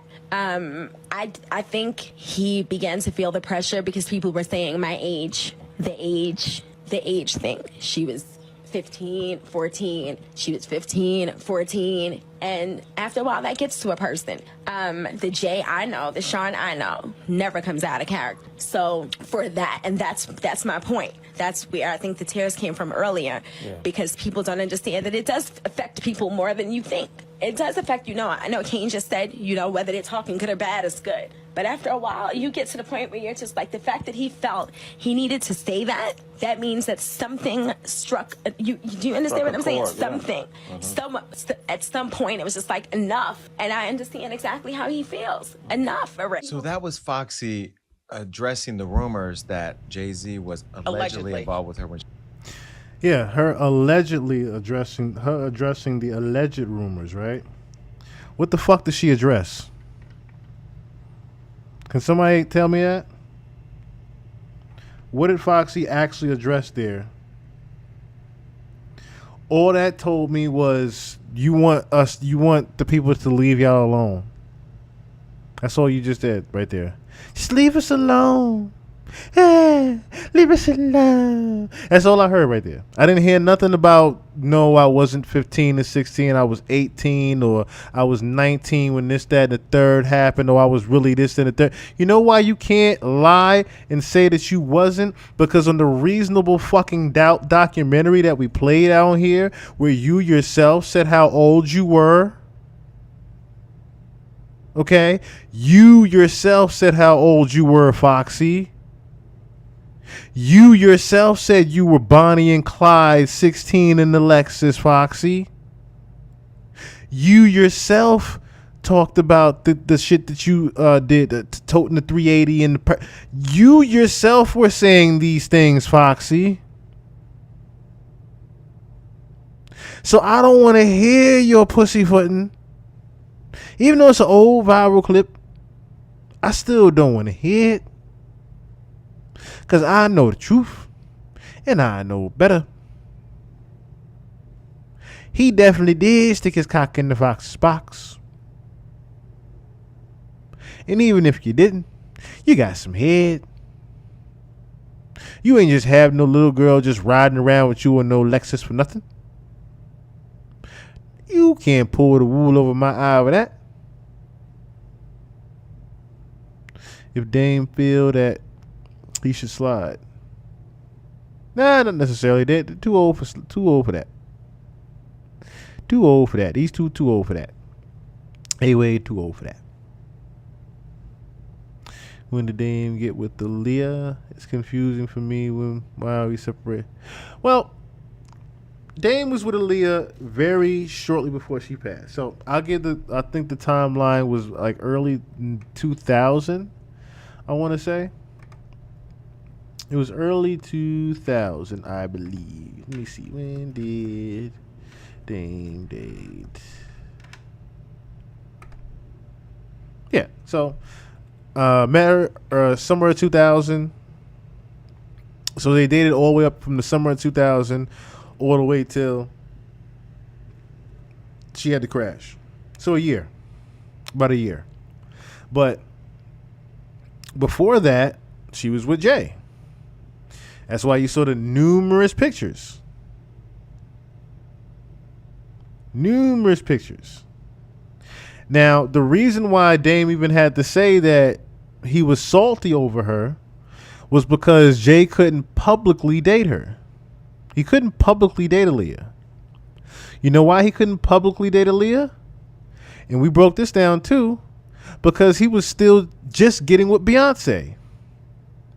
Couldn't publicly date Aaliyah while he's still trying to groom and be with Beyonce later.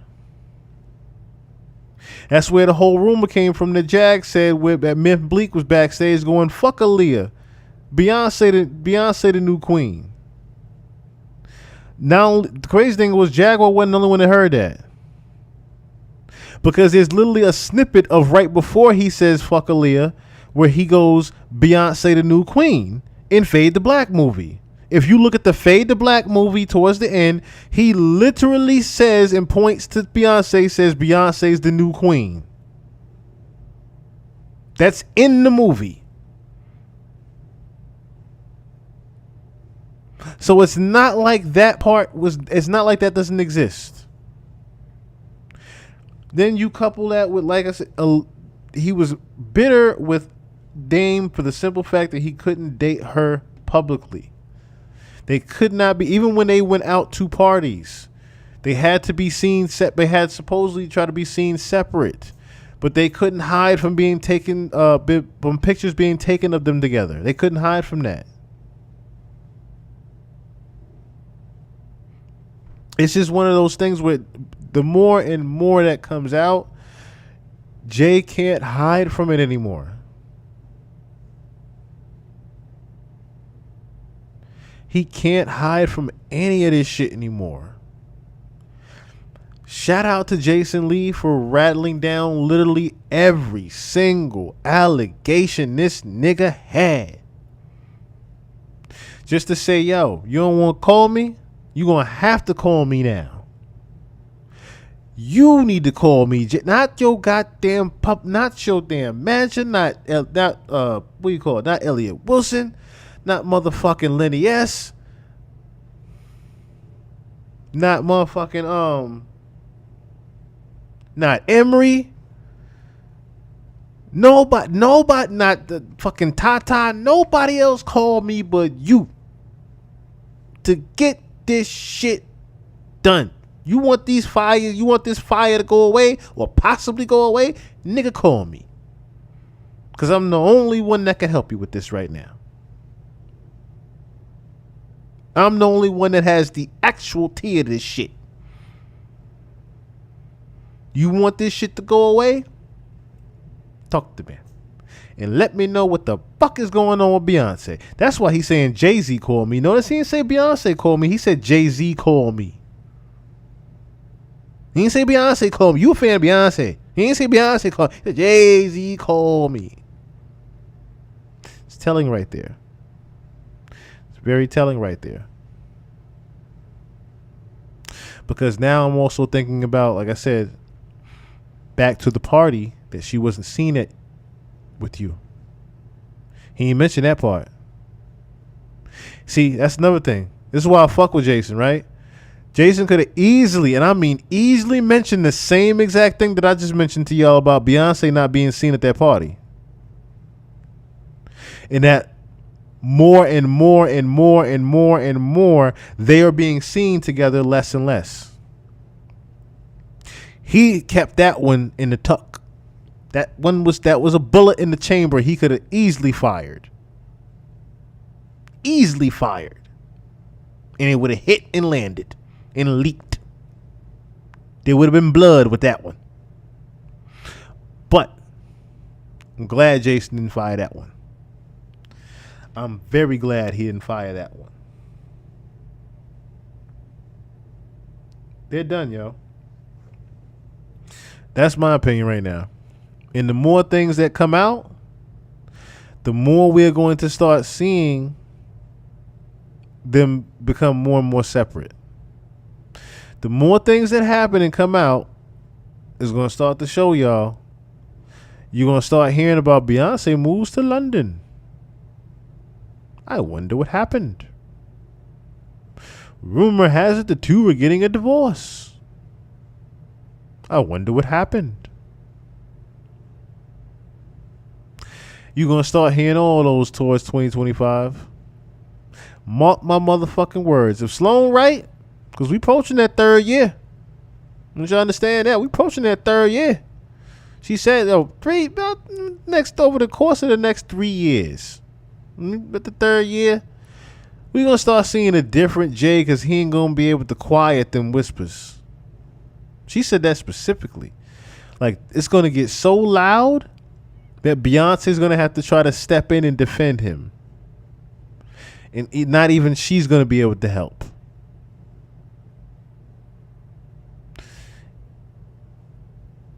I really, it, like I said, it still hurts my heart. Hurts my heart that it's Jay. But at the end of the day, people gonna be people. And you can't be surprised about what people do for money. You can't be surprised at people what they'll do once you find out how much they're gonna get. So, how much they're gonna keep. People find out how much money they're gonna keep and how much money they're gonna get later on. They start doing some weird ass shit.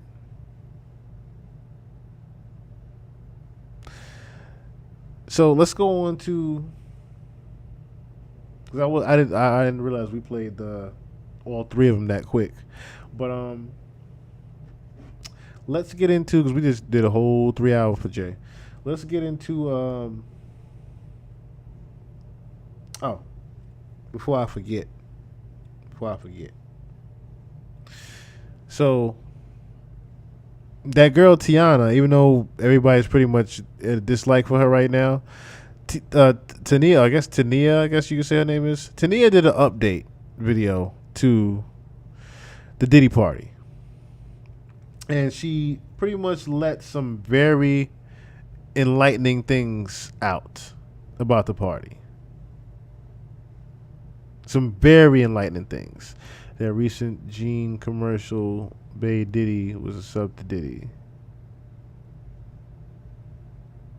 See, why does everybody keep talking about that commercial? Hold on. I don't think I can play the commercial. I'm gonna take a look at it in a sec. I'm gonna just look at it. I'm gonna glance at it real sec. Cause I think I know. You talking about the Levi jeans commercial? I think it was the jeans commercial with the twins in the video. I'm gonna have to look at it in a sec. It possibly could be. I wouldn't put it past it. I would not put it past it. That's something I'll definitely say. I would not put that one past it at all. In a world where algorithms and financial incentives dictate the information we see, it's easy for important stories to slip through the cracks. This is powerful because it can heavily influence and divide public opinion. Much of what I do on Soft White Underbelly is about digging deeper and trying to see beyond our own biases. And this is why Ground News is a perfect fit for my channel. On any given news story, their app and website combine every article published on it worldwide. We can also see context on each news source, now, correct me if I'm like wrong. where it may fall on the political spectrum and how credible it is based on use of subjective. Doesn't this nigga look like a damn? Don't he look like a damn humanoid reptilian? I'm just being honest. If this is Soft White Underbelly, I'm starting to see how he get his money. Just by looking at him, I can easily see how he get his goddamn money. And this is why Ground News is a perfect fit for my channel. So I encourage you to check them out at ground.news/SWU. Accidentally mentioned it too. Like it slipped out. About P. Diddy. About P. Diddy. You went to one of his parties. Yeah. Crazy party. And he's in the news now because of all the scandal. And they didn't believe me. But when it started coming out, people were like mentioning me, like, you were telling the truth about it. And I'm like, duh, I'm not gonna lie about something like that. And I kind of like tried to briefly talk about it. So before she gets into it real quick, I just want to say, I'm going to turn the camera off for just a second, but it's only because I got to roll up, okay? I don't want them to be on some age-restricted 18 and older only type of shit, so even though her outfit's probably going to warrant that. But anywho, if I turn the camera off, it's really because I'm smoking or trying to roll this, and I can't have YouTube see me. Because I knew it wasn't going to seem true because it was just too much. It was too crazy. many. It was too crazy. People were going to think that I was just lying. It had like a lot of people involved, celebrities and stuff. So I was trying to be real vague about it. But that party traumatized me How'd you get invited to it? by being with a prince that I met in LA. He lived in Glendale, California. And, long story short, I got out of this crazy little contract and I was looking for somebody to invest in me. And I knew somebody who knew somebody that was like, I want to introduce you to a prince. He know a lot of celebrities, producers and stuff. So I never put two and two together that this prince knew P. Diddy as When you the say producer. a prince of what? He was a Arabian prince. Really? Yes. Wow. And he really was a prince for real. But I wasn't worried about him being a prince. I was worried about who he actually knew. So when he invited me to, he met me, he said, I want to invite you tomorrow to Music Ultra Week, whatever. And it's like an event, Ultra Music Week. It's like an event for like 2 weeks where people party. Now, I want to pause it right there, right? Because she said the prince, right? So let's get it real quick, right? Hold on. I got you. Matter of fact, I want to play something real quick to see what she just said. I want to invite you tomorrow to Music Ultra Week. Music Ultra Week. Okay, that's what it was. Music Ultra Week. So before I pull up that picture, I just want to see something real quick. Music Ultra Week. Prince Hassi, I think it was.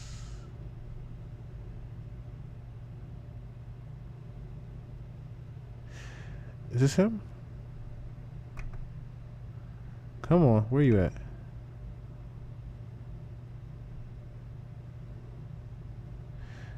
Okay, they don't got a picture of just him. Damn it.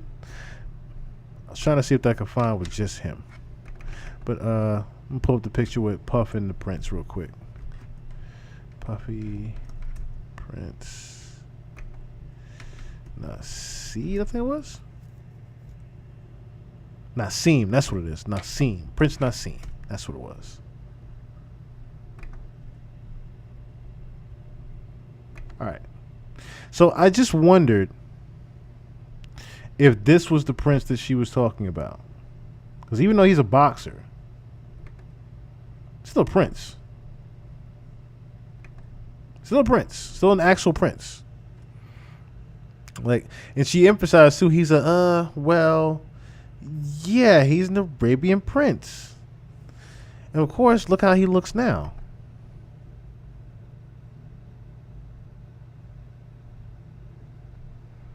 But look who he was also good friends with.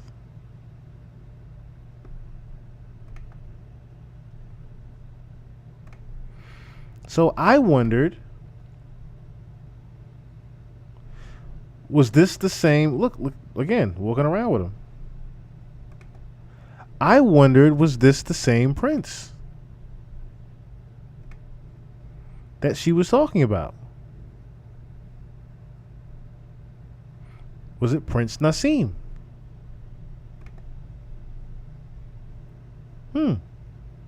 Whatever. And it's like an event, Ultra Music Week. It's like an event for like 2 weeks where people party, including P. Diddy. And they party at Club Live. They party at like just in South Beach, Star Island, like where P. Diddy stays or throw his freak offs at. And I never knew that we were gonna go there because I was there for 2 weeks And I knew it was something fishy. He kept saying, I got a surprise for you. I got a surprise for you. I'm like, but I'm only supposed to stay for 2 weeks, and I'm here longer than 2 weeks. And it was almost a month. It was basically a month by then. And he was like, no, because I just want you to meet one special person. So he ended up telling me, like, when we went to Club Live, he was like, guess where we're going tonight? I'm like, where? He's like, to P. Diddy's house. I'm like, oh, really? I'm like, that's crazy, because I hear a lot about P. Diddy, and I'm like, his house for what? Like, to go sing? He's like, no, he's throwing this wild party, da-da-da. I'm like, oh, okay. So we went from Club Live. It ended at, like, the clubs end at, like, 3 or 4, and not 2, like how out here is. So we waited around the mansion, the Prince's mansion, for about an hour. And then as soon as 6:30 hit, we went. We all got in the car, like a big Uber, and me and all the other girls. Now, mind you, I'm the only black girl. So I'm like, oh, yeah, you know, I'm about to meet P. Diddy. Oh, you know, like, I'm probably going to have to sing for him, da-da-da. And I just tried to, like, keep my composure. So we get there, and that's when stuff got weird. And that's why they lock up our phones, because they know what we see in there, you know, it's he can get in trouble, like right now. So basically, we arrived, security guard patted us down. They put our phone in this little bubble case. So the bubble case is closed. They can't get unlocked until we walk out. So as we're in there, the only way of us taking any type of pictures is if we get in the photo booth. He has like a Teen Love photo booth or whatever. Take like 4 pictures. So I, got pictures. I still got everything in my Snap too, like of the photos, everything. That's all you could get. So I'm walking around or whatever. So one of his sons, I'm not going to tell you which one, but it was like recruiting like whoever they wanted to go inside the house. Because the freak off is inside the house and in the backyard. So you have the pool, and they're playing loud house music. Like, Mark, the house music, it makes you feel kind of woozy, first of all, because it's like a rave or something. Dun, dun, dun, dun. And it's real loud, so you can't really see nothing, but you're seeing everybody like walking around, drunk, hopping around. It's still 7 a.m. Now, remember so the this, sun right? is like coming up. Remember this. Remember when Jonathan Hay had said that, oh, you got to do the ketamine. You got to do the special K. You got to do the ketamine, the ketamine, the ketamine. You got to do the ketamine. It's part of the music. You know what I'm saying? It's part of the house music. Blah, blah, blah. Remember when he kept trying to get him to do the special K? And he kept emphasizing about the house music? The only thing I could think about when he said that was his other, exactly, Tusi music. Remember how Diddy used to always be like, the vibrations. I want to feel your vibrations. Remember he always used to say that? It hit me. The fucking drugs that was in your system, the bass from the house music would pretty much increase what was going on in your system. The pumping of the bass, the doof, doof, doof, doof, doof, while you're high off that shit, is intensifying it. That's why he was saying that. Yes, rave frequencies, exactly. Shit where you pass out easy. And people are walking around naked, period. Let's get into it. They're walking around naked already. And they're in the pool, skinny dipping. And they're drinking mimosas in the pool, but then it's like a waitress walking around giving people drinks, just passing people drinks, and people are just taking them. Me, I don't drink like that, but I'm like an occasional drinker. Like, I'll drink if we're partying or whatever, just for that occasion. So, because people are going to keep saying, drink, drink, drink. But I didn't take a drink yet. But I just had it in my hand. So one of the sons seen me walking. Mind you, I'm with other girls, but we split up. So I was walking with one girl. She's a Puerto Rican girl. So P. Diddy's son was like, you. And I'm like, me or her? And then he was like, no, you. Come here. So I went to him, and he gave me some shoes. So these shoes was like some terry cloth, like robe shoes, white shoes. And I'm like, what am I supposed to do with these? He was like, go in the house with these. He was like, everybody who gets these shoes, you get to go in the house. But I'm thinking you could just go in the house if you want to, but everybody can't go in the house. They're Aha. So similar to, and I mean, Audrey English, it seems like someone just got her going batshit crazy or whatever. But remember how, and 411, what's going on? Remember how Audrey had to wear all black while everybody else was in all white? That's what this sound like right here. Yo, put these shoes on real quick. The shoes was to make it seem like she was a green light. That's what it sounds like. The shoes were to, that's crazy you just said that, New Eyes. Travis Scott concert vibes. And Travis Scott had that that ritual sacrifice with his concert. Won't get into that though. Those shoes were to made it look, those shoes were pretty much her, she's green. Go card. That's what that was. And she didn't realize that at the time. Really selectively picking who they want. So I'm like, well, what about my friend? He was like, no, only you. I'm like, okay, cool. I'm holding the shoes. I'm walking around. You know, I'm a good, loyal friend. I'm not going to go inside a house where they say my friend can't go. So we just walking around mingling. But we tripping out, looking at everybody like they off everything smoking and jumping around like hooligans.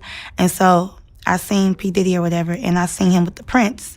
I'm not going to say what he was doing, but something really, I get real nervous. Something real crazy, because I don't like to really expose people. I could talk about me, but when it's about, like me, my family, because it's us. But when it's other people, bro, doing something real sexual, that's all I'm going to say. So that we could see and so that we can get turned on, okay? So he's doing something with himself. And I'm like, girl, do you see him? She's like, yes. But mind you, we're screaming like, girl, do you see him? Oh my God. Because of the music.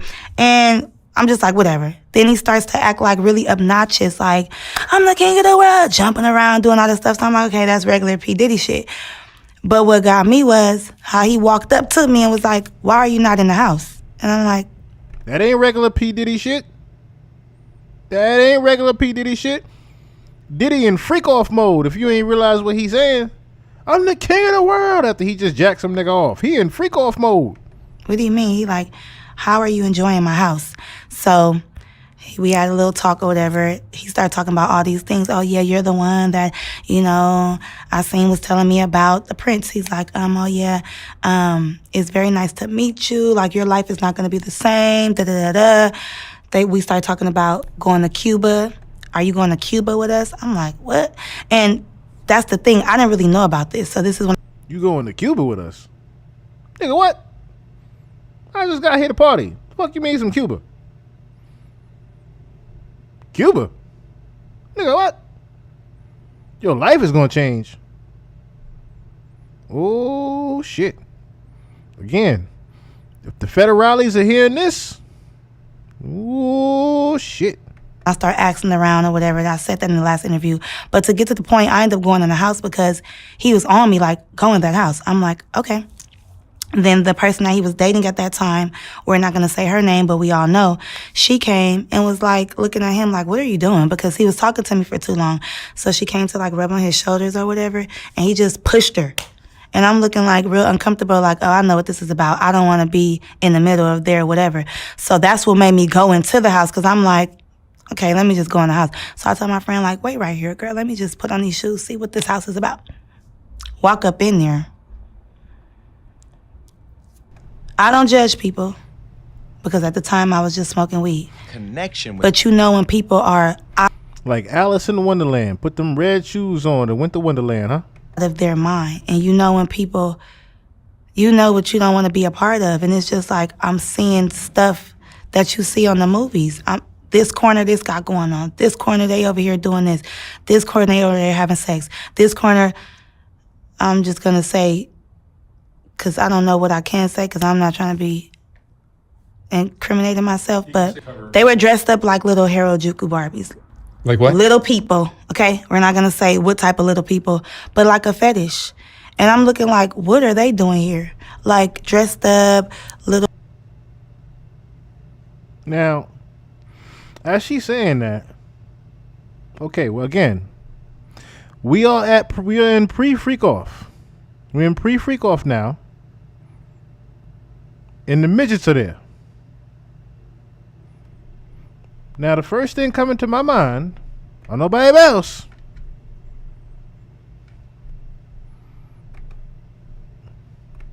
But the first goddamn thing coming to my mind.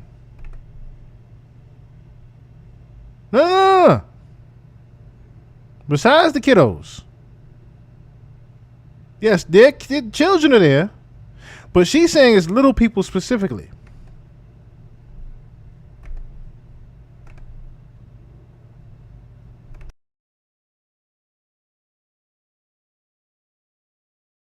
Remember Midget Mac was very nervous about not wanting to talk about Diddy Party?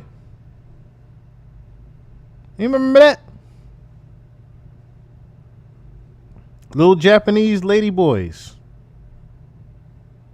I can already see them definitely doing this to Midget Mac.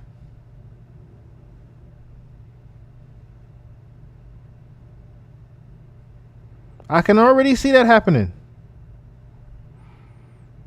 You know who else I can see? Funny you mentioned Aubrey. Hippie. Yes, I agree with you too, A Cook. The rap game is over, but Perry B, you're right. Rap will always be around. But the game, Hollywood, is over. It's over. I thought of Chris Alvarez. In that wheelchair. In the stroller. As she's saying that. Little Harajuku dolls. I'm thinking about Chris Alvarez.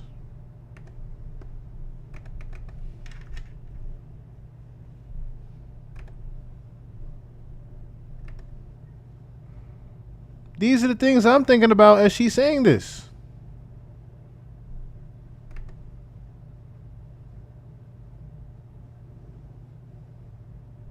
I'm just saying. Look where else he is. That's DJ Khaled, isn't it? I hope I can't Google this.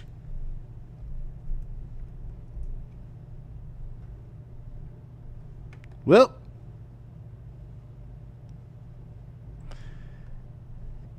And look where this at. Well. We know what other Harajuku doll was there. I guess we know what other Harajuku doll was there.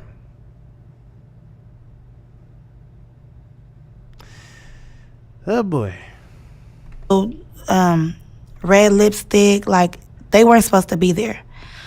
But I'm just looking like maybe it's some type of production going on. But why would they be at this party at 7 o'clock in the morning with grown people? Like why would they be here? So I was just like, okay, whatever. Like, but then when I'm looking in this corner, this person laid out, and I'm looking like, what's going on? Okay, so now the babies have shown up.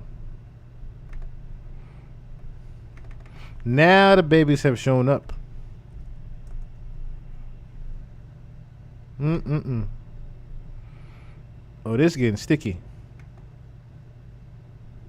This is getting really sticky. Then I'm seeing like Instagram models or whatever. I'm like, oh, hey. So I'm kind of getting distracted, feeling like kind of comfortable. Like, she's here. Oh, my God, she's here. And then I see P. Diddy, walking through the house like with his eyes on me. Like, like. Why the fuck is he doing this with the goddamn camera? Why is he not showing her? What the hell is he doing? Is this, you see, like, are you agreeing with this? And I don't. Now, mind you, I still got my friend out there. So I walked out of the house and I'm telling her, like, oh my God, bitch. Like, this is, oh my God, she like for real? But I'm just like, I'm not even tripping. Like, oh, well, like, this nigga's weird. Like, so I'm really looking at the situation like, I don't even want to be involved in this type of stuff because once I see something, I can't get it out of my mind. And I'm like a hypochondriac. Like, I keep on having flashbacks about it. So, whatever. So, of course, I come out, and then here he goes again. And another rapper, well-known rapper, comes and starts feeling on me like, hey, you. So now it just seems like everybody is faded at this point. They're either drunk or on all the drugs, obviously, with this house music. So now I just feel like trapped in. Like, I don't like it. And I know the devil when I see it. Because by me being so spiritual and tapped in, I know when something is not right. I'm not judging, but I just don't want to be a part of it because how am I going to get out of this shit? Like, I'm already here. And then I heard conversations or whatever. And then P. Diddy was like, that's the one that I want. I want her. So now I feel like, they plotting on me. Like, did you bring me here on purpose? Like, is this the producer you was talking about. And I came here specifically with the Prince to rub elbows with people, to network for the music week. But then I put two and two together, like, the Prince have been saying your life is never going to be the same. You're going to be happy. Somebody's expecting you. And I just feel like that was the time that I was going to get sex trafficked or, drugged or something like that. And then they kept trying to make me, like, I've been around celebrities before. If a rapper wants you or somebody wants you, they're not going to do it. They're going to send somebody else to do it. So if a waitress is coming or another girl or a pretty girl or a guy, they'll sick somebody on you. Like, take this drink, do this, do that. And then you just feel eyes on you, like watching to see if you're going to do it, when you're going to do it. So I already know what time it was. And it's crazy because I had to leave that place. In my last interview, I told you I had to escape. I had to leave from the Prince because he was telling me we was leaving for Cuba the next day. Cuba with who? With P. Diddy or what? Like, this is all crazy. So to see all of this stuff come out, and I escaped by leaving. I had to call the police and everything. I had to leave with the Prince. That's another story. From the Prince, from that house. I didn't leave with the other girls. I had to get my phone unlocked, of course. But, like, I had to, catch a taxi, not even an Uber, a taxi to another location, and then I ended up going to the airport, and I ended up leaving because I just felt bamboozled. First, I'm getting lied to about how long I'm supposed to stay there. Then you keep talking about I'm supposed to meet this producer, but we're not talking about nothing with music. But no, she's just a prostitute. She's just a prostitute. But she was hired that night, pretty much. And then you heard in the thing, it was like, you just write some songs. Just make up some shit. Just say you write some songs or whatever. Whatever you got in your head, just write some shit. Just say you sing. You talking about going to Cuba. We didn't even do what we were supposed to do in Miami. Or did we do what we were supposed to do in Miami at this freak off? But because I'm not cooperating with what... Right, you're not compliant with things. But think about this, right? How long ago did this happen? She hasn't said. She didn't say how long ago this happened. But that was why I was able to put two and two together when she said the Prince, like he was a real prince. And I'm like, well, who's going to a P. Diddy party that's named Prince? And that's why I figured, oh, Prince Nassim. This is when he hung out with Prince Nassim, I want to say about a decade ago? Yeah, about a decade ago. But Cassie days. Definitely Cassie post Kim Porter days was Prince Nassim. And judging by, how she looks right now, she doesn't look like she's in her 40s or even my age. So this is definitely something that happened a decade ago when she was in her teens going into 20s. I see, and I feel like that's what the Illuminati and stuff is about, like a secret society. Like, they want to see what you allow, what you cool with, and then next thing you know, boom, take that drink, you're drugged. Take that, you're out of it. Spiritual Take that gangster, pill, what's going on? everybody was off something. But you had to be being in that environment like that. How many people were at this event? Like hundreds. Even when it was a certain amount outside, but in the house was really crowded. You know what I'm saying? And you would think that, it was more people in the house. And you walked around? Yeah, I walked around for about 5 minutes. I seen what I need to see. And I was like, no, ma'am. No, sir. Because it was like selling your soul at that house. And if you like that, it's nothing to you. But if you're not like that, you're going to feel uncomfortable. And then it's like, at first I used to think P. Diddy was he always talk about team love and all of this stuff. Like he's all about, no, he all about sex, himself. And I know sex because I've dealt with men, Mark. So I know when somebody is trying to lead you on to stuff and sitting back acting like he just this macho man. And he is a charmer, though. That's one thing. Like, he will charm the fuck out of you. But for me, that's so game tight. I'm like, I know what this is. And I'm ready to get to the music. Like, if that's the case, you should have been like, don't tell me you about to change my life and da-da-da-da. And, oh, have you been writing? Oh, that's nothing, too. He was like, have you been writing the songs that I seen been telling you to write? Because the Prince wanted me to write out all the songs I ever made in my life. I said, without the beat. He's like, yeah, just start writing songs. So you never know. They'll take my music, drug me, fuck me, do whatever. So considering she has a kid that's like 13 right now, I'm going to guess she's about mid-30s. Only one Zane, what's going on? I'm going to guess she's about mid-30s right now. Like I said, considering she has the kid that's like 13, 14 right now, I think. The one that ran away.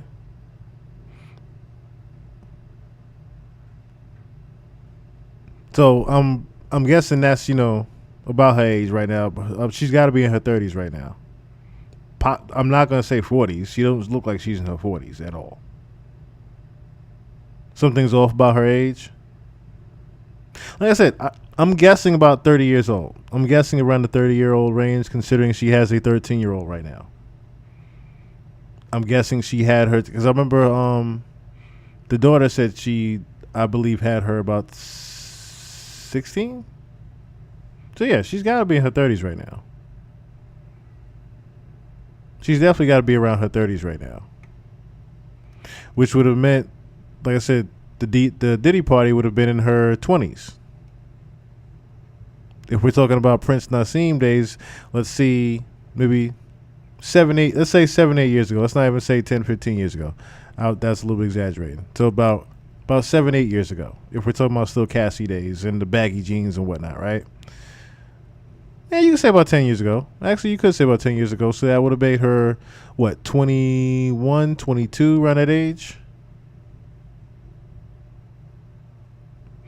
That would have made her about that. Maybe about 21, 22, possibly.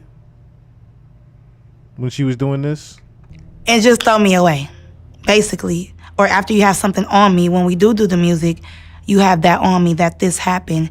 And now I'm blackmailed or some shit like that. So touching all on me at that party, even the rapper who touched all on me, like that rapper was cool. Like I was liking that rapper. But when they were like, hey, you and doing all that, what can I do? All I could do is just say, like, move his hand, like, oh, I'm fine, but, trying to, like, still be cool. But I'm like, why do everybody feel comfortable to just touch on you? Even P. Diddy, like, why I look up and you're right there? And then, like, in my face, like, are you, like, in my house? Like, it's weird. Like, looking at him,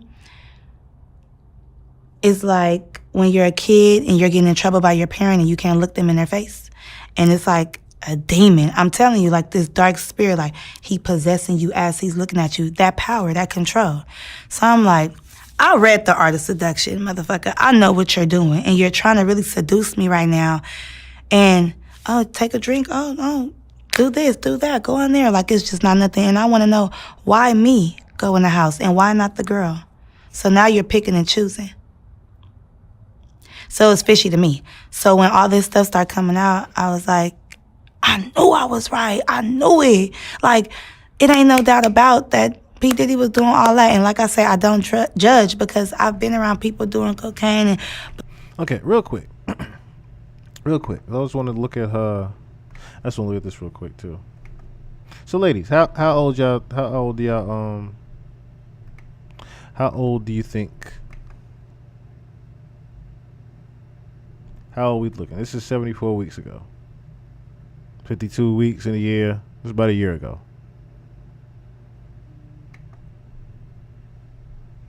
She definitely looked about her 30s, right? Young 30s, not older 30s, but how old y'all think she is? Not even if we're going to be on the low ball side, what, 28, 29?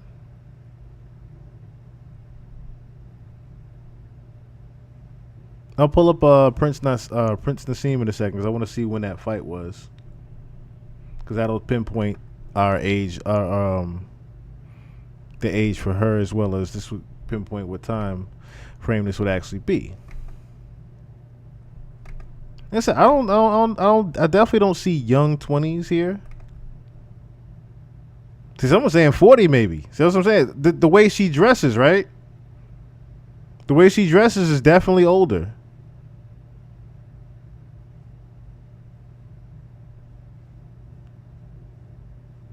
Yeah, 5 kids. So this is definitely a while ago. It's definitely got to be a while ago. So let me pull that up again. So Prince Naseem Puffy.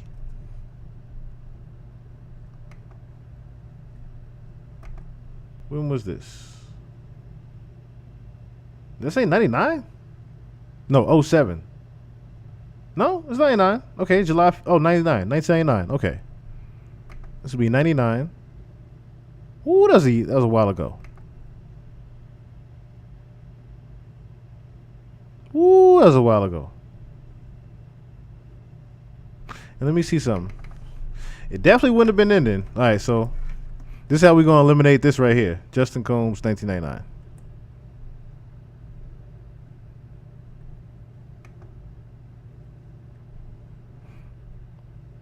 God damn it. Let me do this. Yeah, definitely would have been. Okay. Definitely wouldn't have been then. Definitely wouldn't have been then. It wouldn't have been Prince Naseem. It was definitely an actual Arabian prince, like she said then. So whenever this was, Justin and Christian were of age. So it couldn't have been 1999 when he met the prince. Well, let's say this. If it is Prince Naseem, it wouldn't have been in 1999, of course, but Prince Naseem is an actual prince. So that's the only reason I'm still going with him. Unless he knows, of course, more Arabian princes, which I'm not going to, not going to put it aside that he might not know more Arabian princes than just Prince Naseem. That's another thing.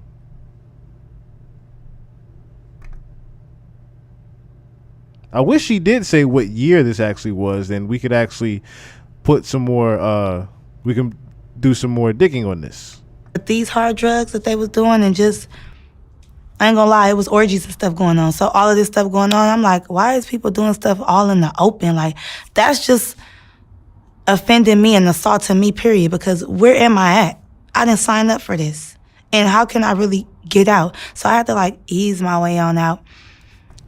It's security, but they not caring about what happened. I agree. That definitely sounded like Justin with the whole put these shoes on thing.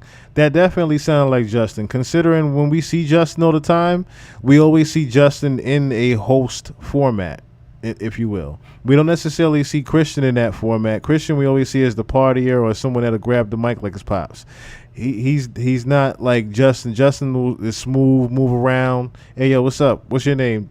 He's the networker. As long as that phone is closed, they damn near don't care if somebody died up in there. Ain't nobody can film it. And there were famous people or not? It was a whole bunch of famous people. Yeah, 4 famous people, and then some Instagram models. And the whole time he just was trying to undress me with his eyes. And I was thinking this is really no case. Okay, so that is a clue right there. Instagram models. So if we're talking Instagram models, this is definitely within the last 10-year time frame. Because at that time, I've always been skinny. So at that time, the son who came up to me, I was like, boy, is it because I resemble your mom? Kim Porter, stuff like that. You just never know. I feel like, P. Diddy does have a type. I feel like everybody that was in that house, it was a certain type of person. It was a certain type of something that he wanted and what he liked. And the girl, she said that came up to her. She said his girlfriend at the time came up to her. So I meant to speak on that too. Could that have been... This will also pinpoint the time frame too, because he said the girlfriend at the time. Let's think about that too. She said the girlfriend at the time. She didn't say the girlfriend he's with now. She said the girlfriend at the time. So that would definitely mean that this was Cassie days, wouldn't it? Because if we're talking about girlfriend at the time and not girlfriend present, girlfriend present would be Young Miami. Girlfriend at the time would be Cassie, wouldn't it? So that could also pinpoint when this would actually be. It just felt like... Because she said rubbing his shoulders. I remember that too. She said rubbing his shoulders. He get whatever he wants. That's why he has no problem touching on you, being all in your face, popping up on you, being obnoxious, and just hounding you until you do what he say. And that's just how the industry is already, especially him, because he got a lot of money, you know? Because you're a singer as well, right? Yeah, so they probably like, do you want this opportunity or what? And I'm like, not that damn bad, but I do want it. I do. But if I already got a bad vibe and I'm seeing stuff that you're into, I already know how this is going to be. So I don't want to, like, you know. Very true, but would she know who a Bria Hicks was? Especially, all right, so say this too, right? You can say Bria Hicks. I'm thinking it got to be Cassie. It got to be Cassie because she didn't want to say the name. That's another reason why I was telling him that it was Cassie, because she didn't want to say her name. Ignore some red flags and then I'll be in trouble because of you. Like, literally in trouble.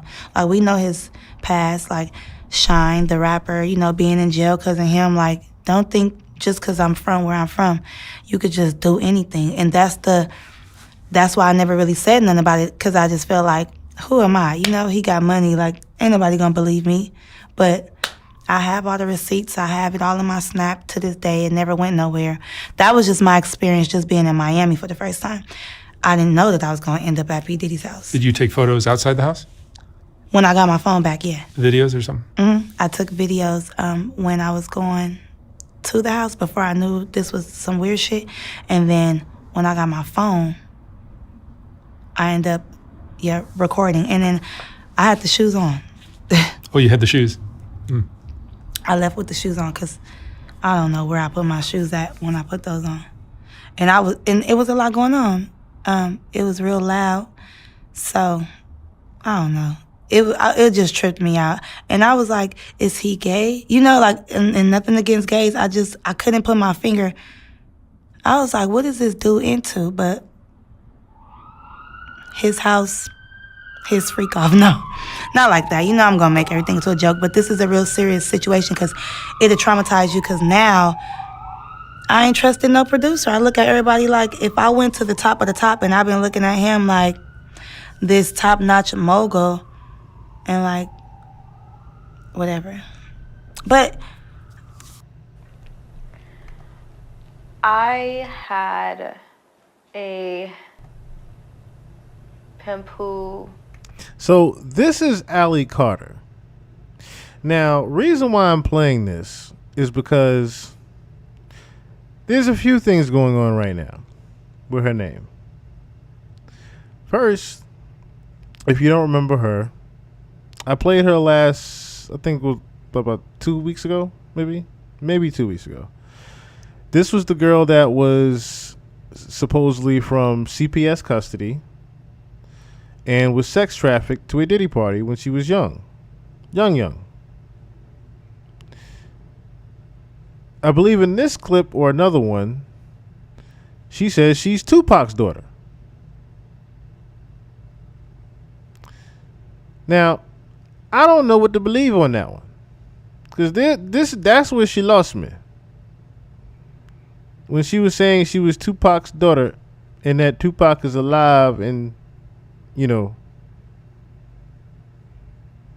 that's where shit threw me off at. But she has made a few videos recently spreading the awareness of trafficking and how she was trafficked. But here she is with another unique story as well of how she was trafficked.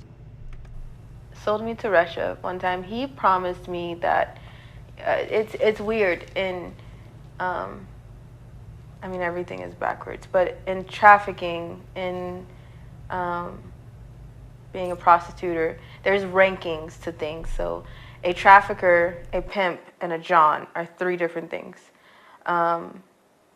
When you are one of the girls or one of the guys, you have a kind of a ranking, and being bottom bitch means being top. So when at one point you had to work for that ranking, though, if there's multiple Super lost because Tupac ain't got no damn daughters. Girls or multiple boys in a pimp's He don't even have kids. possession, you have to work for that ranking. You have to work for that basically respect from your pimp to be able to have your pick of jobs. And it's not like you get to pick if you don't want to be hurt. It's just kind of choosing a lesser evil type of situation.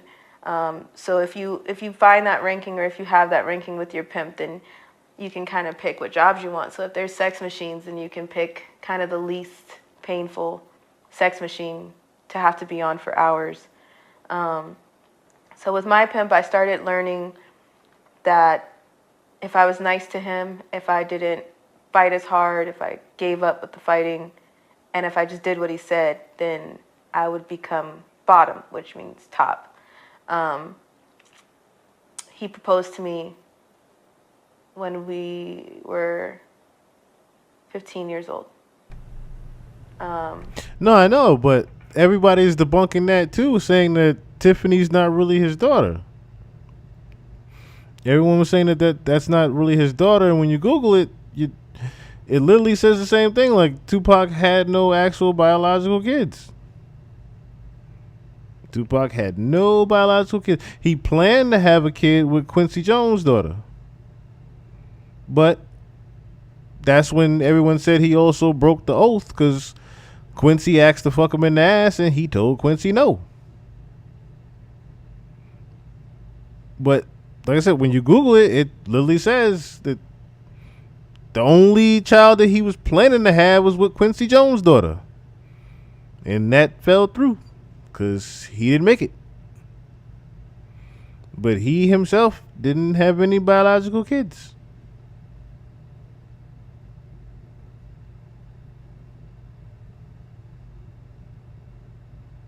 Well, that's what I'm saying.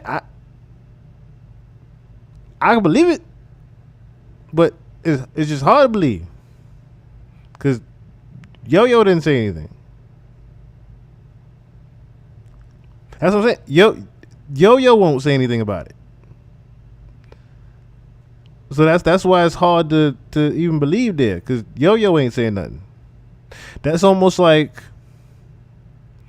and that's similar to what Free just did, right? Remember how Free just recently came out and was saying that she didn't have any biological kids, but she did. That, you see what I'm saying? Free came out and got so pressured by the whole Jay-Z thing again. The Jay-Z whispers are getting louder and louder. That Free had to come out on Instagram and say, yo, I ain't got no biological kids. Bitch, yes you do. You have a kid. You mean you got no biological kids? Yes you do. How you forget you have a kid? Or two? But, yeah, that's what I'm saying. I definitely believe you on that Yo-Yo ain't saying nothing. Which, again, that makes the video that we watched with Freedom even more funnier. That we were talking about that Pac had something to do with all of them, right? Because Pac could have had Left Eye, of course, turned it down because Stretch had it first. Had Yo-Yo. Who else was in that video that Pac had? I can't remember now, but who else rapped before, whatchamacallit? Before Left Eye? I can't remember her name now. I definitely remember Pac having her. Well, yeah. Pac, and Tupac Real Flower would have ran to his grandchildren if it was. Yeah, that's what I'm saying. Like, I'm just wondering where is the real verification of this daughter, and who said it earlier that because she has there's another interview where she literally does say that she has multiple personalities, and that's not to say that not talking about Tiffany, talking about this one right here, Ali Carter. Now here's my thing, right? I believe that Pac did have kids, he just didn't say it. I believe he had kids and just didn't want to say it because he knew if he did have any children, would they be indoctrinated in? So that's my theory on Pac possibly having kids and just not telling the industry that he had them. I mean, hell, Jay do it. And his promise with me being his wife. I was running around in very expensive diamond rings. My mom smashed so many of them. My mom now, when she found them, she smashed some in the street, and she didn't understand. I wasn't telling her everything. I was just saying I have a 27-year-old boyfriend. I have my man, my husband is a grown man, and I was 15. So when he proposed to me, the promise was that if I said yes, and if I did what he said, then I would stay with him. And he, you know, there was other girls that I saw with him. There were other girls that I shared him with. That sounds so ass backwards, but when you say it like that. But that was backwards to say. But it is what it is.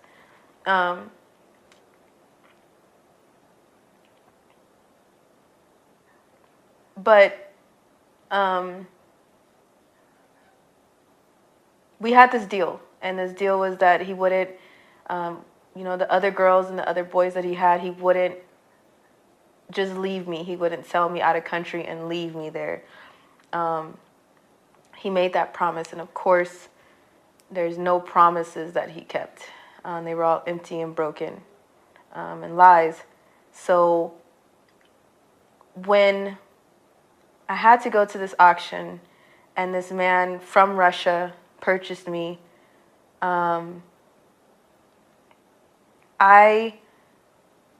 thought, okay, we'll just come right back. And the first time he said, you know, you'll leave with him. He wants to have what's called a girlfriend experience, where they're able to take you home and they're able to keep you for the weekend, and have you wake up next to them, is the girlfriend experience.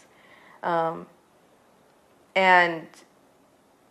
when I went with this man for a weekend, it was culture shock. It was, the smells were different, the buildings were different, everybody talked different. I didn't understand anybody. I was the only black girl, so when it comes to Americans and when it comes to being black, it definitely was the kicker, because they don't have any respect for you. And especially being a prostitute, they didn't have any respect at all.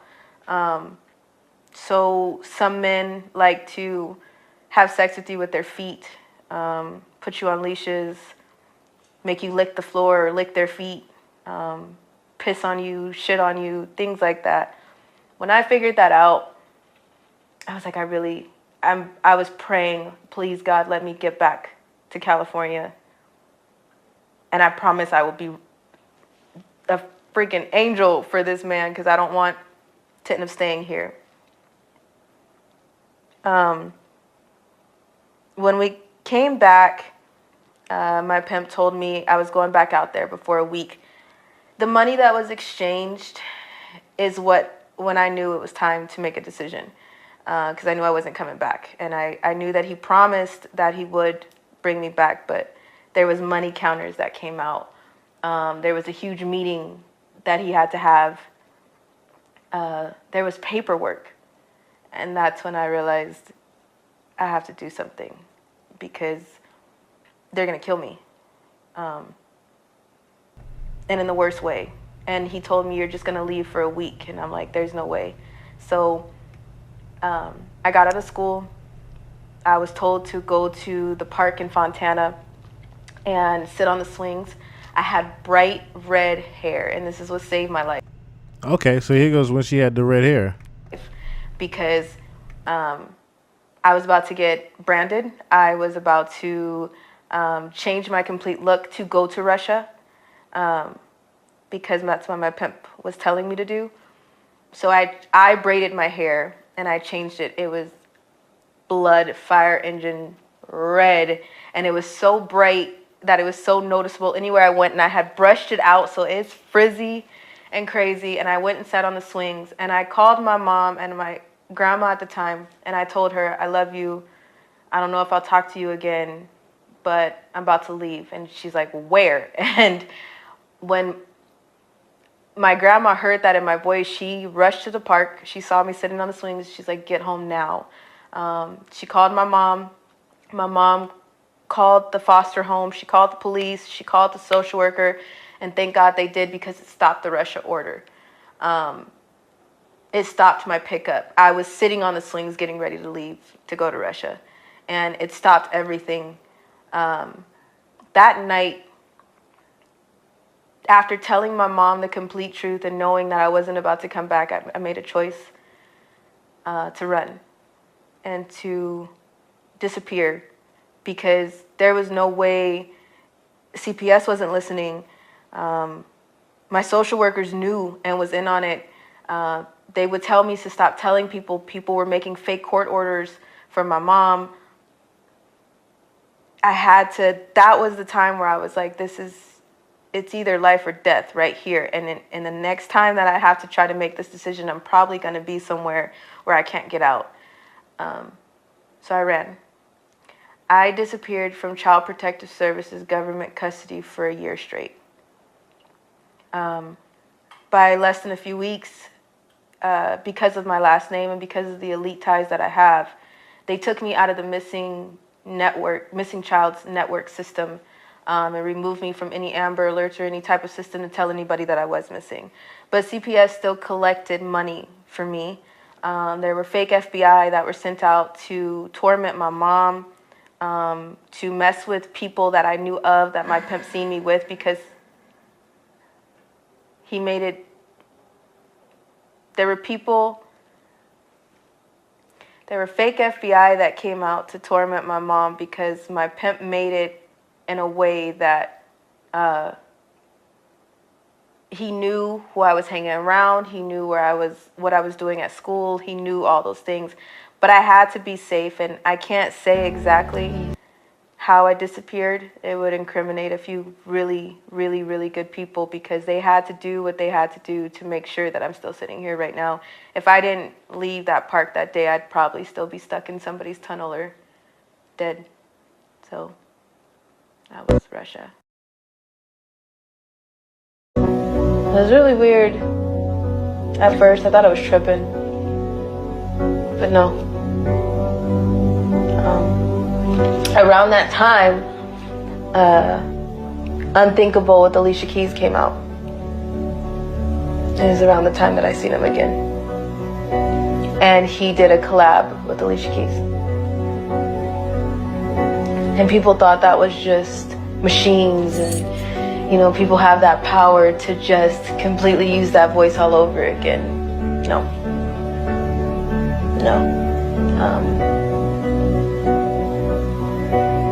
Sounded like he was right there, wasn't it?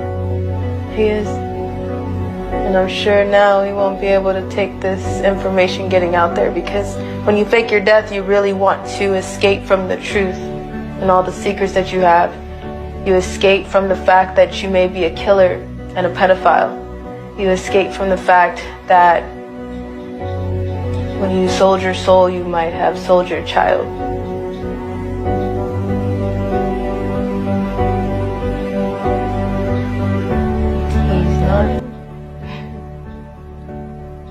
A lot of people have been lying to you. You don't live in the world you think you do. I mean, he hasn't been spotted with us. I mean, my thing is, if that motherfucker,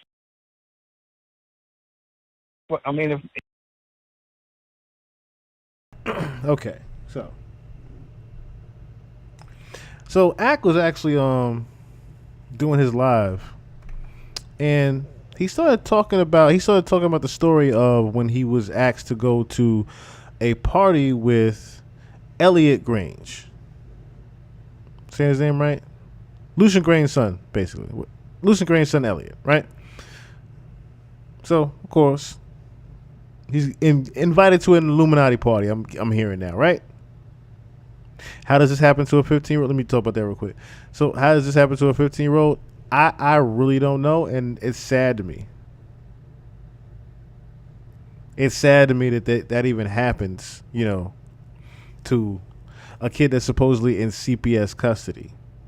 That's what I was about to get at with this party here, because it's crazy how all these parties go on And like someone has said before, if all of this shit is happening right in front of police, that just makes me even more so believe how corrupt the government actually is. Because if all this shit is happening with it involving invested in investigators in police, CIA operatives and handlers and so on have you, it just further proves and confirms the government also has the same thing and does the same practices and hides shit from us too.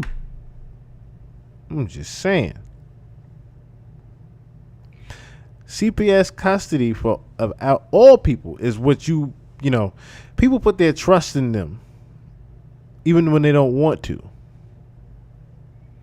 That their child is going to be okay until they get them back or a new family actually picks them up that gives a damn. But never do you hear a kid being trafficked at 15 years old by CPS. You never hear that.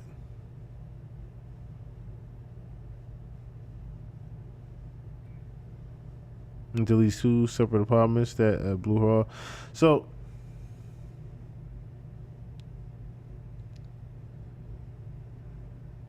CPS should be banned. Yeah, I agree with that. I agree with that as well. Corruption at the highest and lowest levels. Yes, most definitely. Most definitely. So I want to play this clip real quick of academics being at or should I say walking through his Is He Green indoctrination. And he pretty much just now was thinking about what he actually went through. But listen to what he says right here. Nigga, I'm a regular nigga. Like, and we're like mob. I fly out like we go to I now realize that the place I went to, remember I told you this was after the whole Vic Mensa thing. We go to fucking we go to what do you call it again? We go to Complex Con and I fly out like 14 people, everybody wearing chat nigga hoodies, cause I'm like, I'll be damned another rapper try to play with me like that again. Complex, they look like they're playing around. I bring up a bunch of people. Anyway, I get hit up, and that's the first time I met the guy who now runs Atlantic. Boom bap, the what's most going powerful on? man in music. His son, Elliot Grange. He wanted to meet me because I was saying complimentary things about 6ix9ine at the moment, right? I didn't meet 6ix9ine at that point. But his boss wanted to meet me. And I remember his thing was like a penguin. I was like, what the fuck? Who's this guy? First of all, how does he just have like this one name? And he was just like, yo, I think we should meet. And I was just like, all right. And I'm like, I just like the 6ix9ine guy music. Like the Gummo song is hot. And he tells me to meet him, whatever. And we're like mobbed up. So I'm like, yo, I'm with a couple of people. Could I bring them with me? It's like, yeah, it's fine. Come through. He sends me an address. Until this day, now I realize where he sent me to was Delilah's. Nigga, I'm a regular nigga. Like, I don't, like, remember I never met no celebrities before, Everyday Struggle. So I show up with 14 niggas. Everybody had chat nigga hoodies on. And we get to this place. When we get to the place, first of all, we just get there. I don't even think he came out. I think he sent somebody out. And it was just, no, I think he did. He told him, yo, because we had black SUVs. It's like, yo, handle that. And the people were mad. Like, you could tell that nigga was either super rich or he ran shit. But it makes sense now as the son of the most powerful nigga in music. Okay, we walk in the bitch. As soon as we walk in the bitch, I realize we're not dressed right. Nigga, I didn't know what spot he's invite me to. We all got hoodies on with the little Supreme logo. It says chat nigga. I got a bunch of hoodlums with me. I walk in, there's niggas in tuxes. That's the first time I met Steve Stout. I see there's some white girls, they're just dancing. They're dancing to a song that's not even playing. They're just he my man. So if he wanted, like, they're not even dancing like they're not even like dancing like that kind of shit. I've never seen him dead. I didn't go to no funeral. We didn't. But see, that's how you know right his there. Body around the That's how you know now that where he is, Okay, he's in unfamiliar territory, number one. But that's how you know, right? Then they sent me to, hold on. Yeah, Rita Payne's where at. I messed up my forced to home by not following rules and sneaking out. Oh, I didn't know that. Boom Bap Streets. What's going on?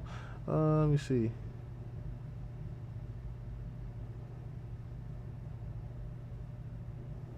See, I didn't know that the hospitals were in on it too, though.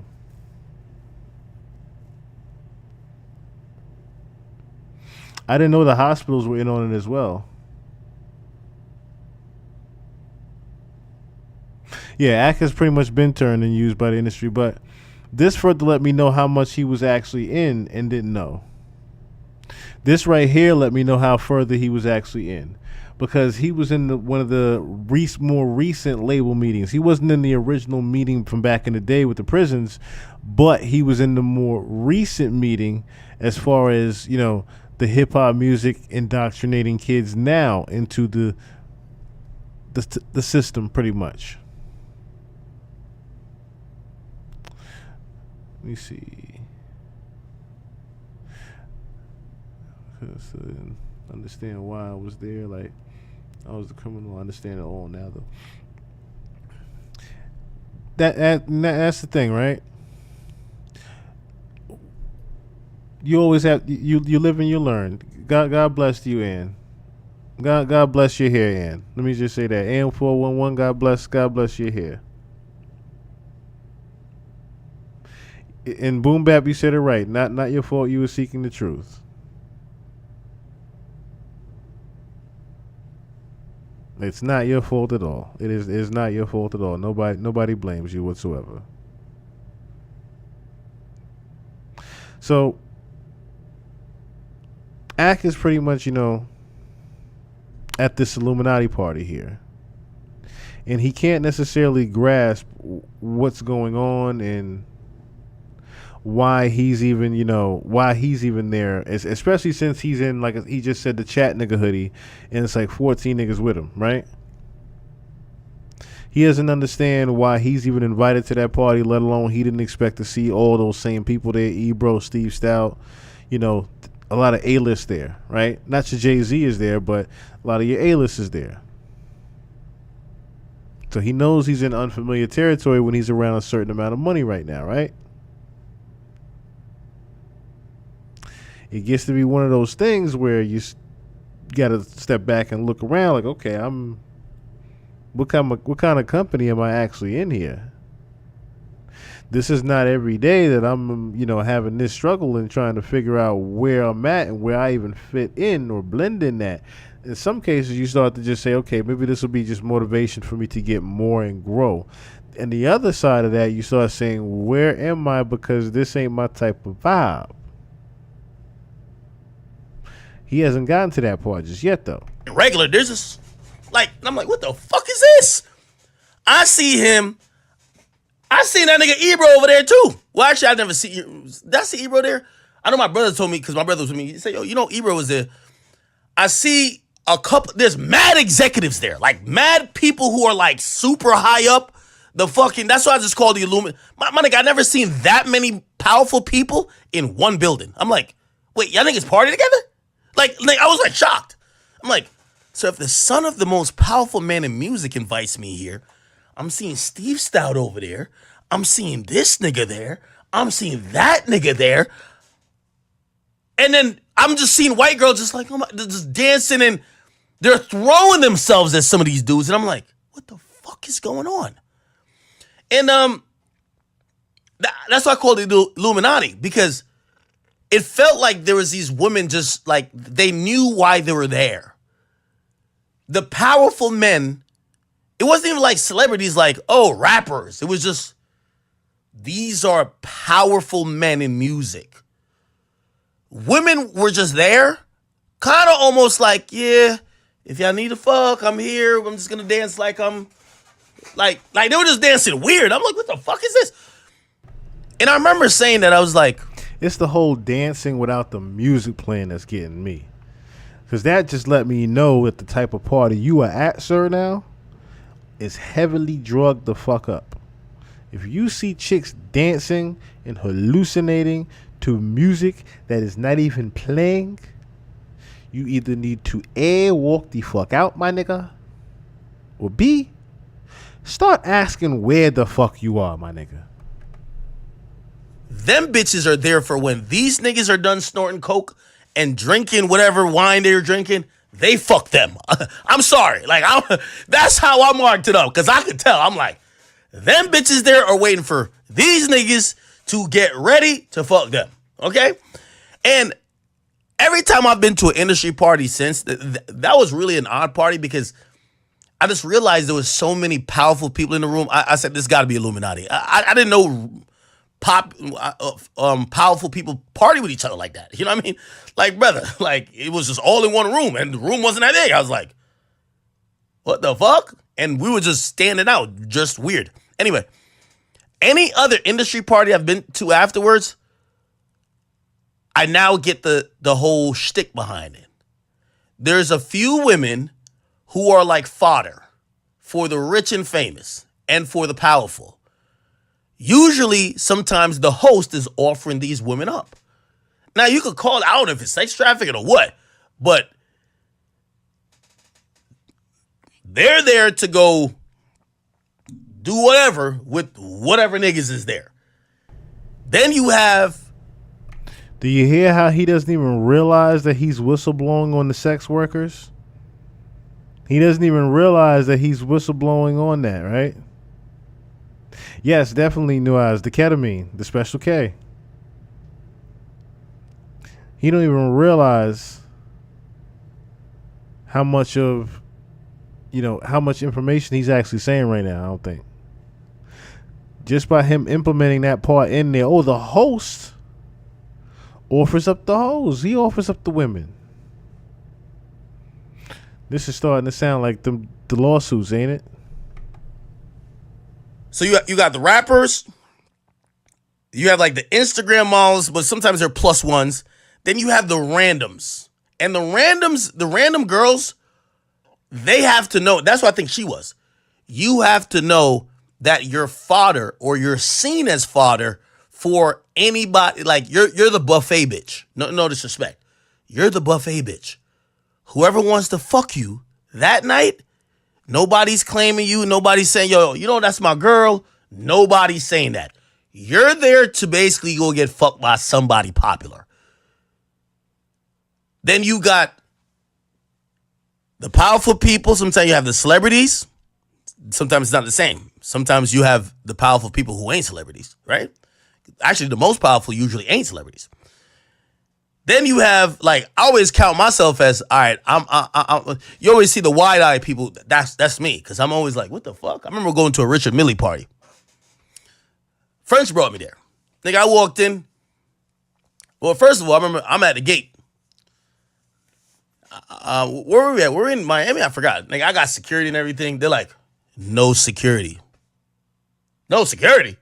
First thing I'm thinking, well, I know y'all ain't about to tell me no security, because if I walk up in this motherfucking mansion and they were like, yo, it was on some island. They were like, yo, every house over here costs $4 million. No, $40 million. I was like, the fuck? Okay.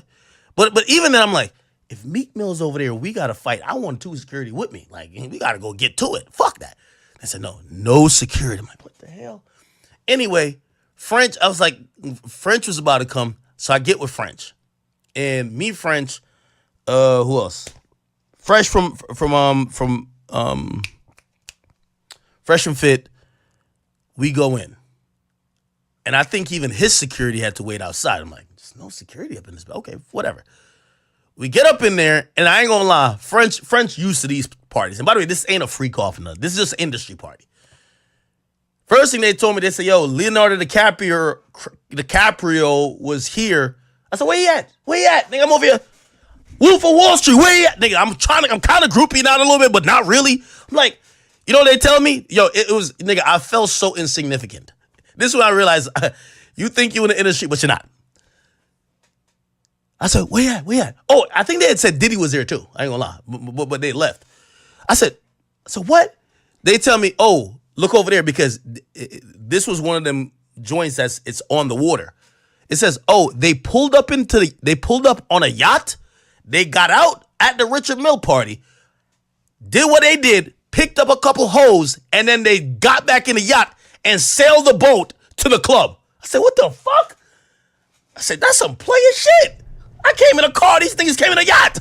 Player shit or trafficking bitches? Excuse me, not saying bitches. Trafficking women. That's a whole new definition of bring them in, kick them out right there. You basically bringing in the boat. Get them on here. Get them on here. Get them on out. Come back for some more. Take some more. Back for some more. Take some more. This shit is...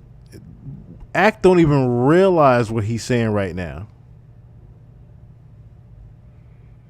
Yo, do not be surprised. Now, of course, Act is making it seem like he don't know what he's talking about right now. And he possibly don't. Don't be surprised you don't see Act in the coming future. After this live right here he did. Where he don't remember that this isn't the first time he talked about this party, but this is the first time he mentioned it in so much detail of what the fuck was going on in correlation to what's going on now with all white parties. I don't see academics necessarily making it past this year without them allegations either finishing him for some reason or possibly something else unfortunately happening. I'm just saying. So fuck, I'm like, God damn it. That's why I met Serena Williams. Nigga, everybody was there. Nigga, I'm walking around like, what the? So I remember, nigga, French ain't shit. I know French is a hustler from New York, man. French was like, Ack, I ain't gonna lie to you. He said, Richard Mill, my man. He's like, yo, he's trying to get me to perform tonight. He's like, yo, I'm trying to get him to give me a watch for free. I'm like, oh, that's kind of cool. I'm like, ain't that $250,000? He's like, yeah, that nigga just be giving out watches when you come to his joints. That's why I'm here, and I brought you. I said, French, I owe you for life, dog. Now, I'm over here. I know I ain't going to get no damn watch, but I'm just over here just watching the vibes. I walk over. I bump into Tiny. Oh, shit. What the fuck? What's going on, Juju? I see T.I. He go on stage. He perform. I'm like, oh, shit. I'm like, what the fuck? They're trying to give French a mic. I'm like, oh, shit. Okay. I walk off. By the way, French my man's for this always, because he's walking me through the party, and like he could see, I'm like, what the fuck is? I've never been to like an industry party, and he kept saying, oh, that's so and so over there. That's so and so over there. That's when I also met Scottie Pippen's wife. Well, not his wife, but the last one, Larsa Pippen. Larsa Pippen, I don't know if she recognized me or she was just like trying to be friendly with niggas. She was like, hey, we have a yacht party tomorrow. You should come through. And I'm like, and see, that's the thing. French is walking around here. If we talking about French Montana, right? If we talking about French Montana, we talking about Diddy Party extraordinaire, St. Bart's himself, French Montana at this time. So French is pretty much becoming, if you will, if he would have been green about it, French would have been his handler. At least for that evening. Or he possibly just would have been, okay, we see he's green. Just keep a tab on him right now. Just keep some tabs on him right now. Don't say nothing right now. Don't say you was, just keep some tabs on him. Me? I see Serena, my groupie ass. I'm like, I gotta get a picture of Serena. Nigga, I ain't gonna lie. That shit was, and by the way, here's the thing. Now, if you tell me there was a freak off going on there, that was outside on the backyard. There was a big ass house. Some people went in the house. I don't know what happened in the house. I don't know who was in the house. Matter of fact, I was just looking wherever friends told me to look at. Like, nigga, I didn't know what's going on in that bitch. So he has to. Put like this. He probably has to right now. Understand this. Let me give you a perfect example of why Ack would have to lay low saying something like this. Watch this, right? I'm gonna show y'all something. I'm gonna go to YouTube and I'm gonna show y'all something real quick, right? Right, he still do shit with Tekashi. Watch this, right? So we talked about Jason Lee, right? Watch this. I'm putting in Jason Lee, right? Before I even see Jason Lee, I see academics. I see Hollywood Unlocked up here with the subscribers, subscribers. But look at this. This is Axe video and views, 159,000. This is from Hollywood Unlocked, which is Jason Lee's channel, of only 105,000 views. And Ack is literally just talking about Jason.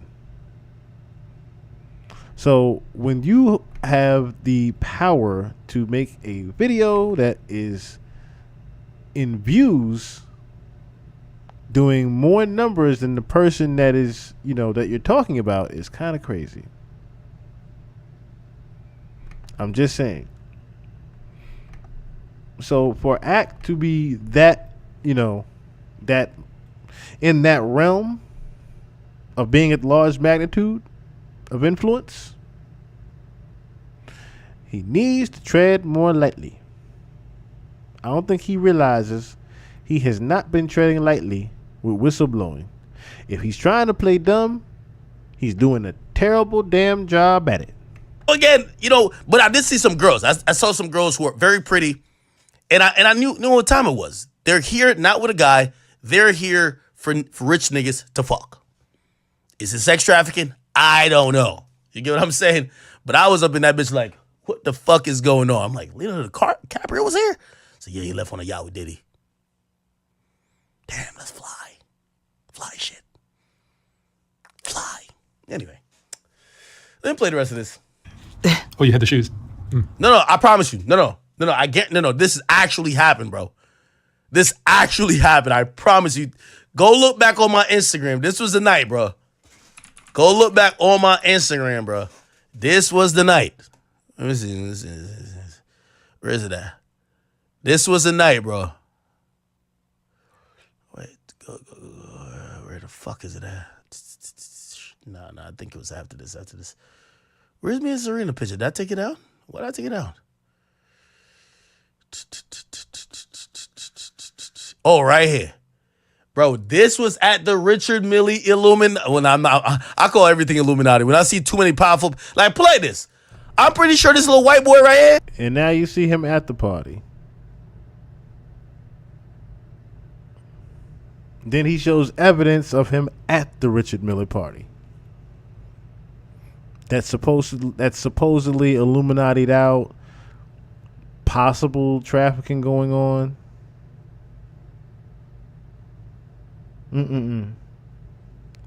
So I'm saying, Ack needed to tread lightly when he was doing this. I don't think he realized what he was talking about in the climate that he's talking about it in.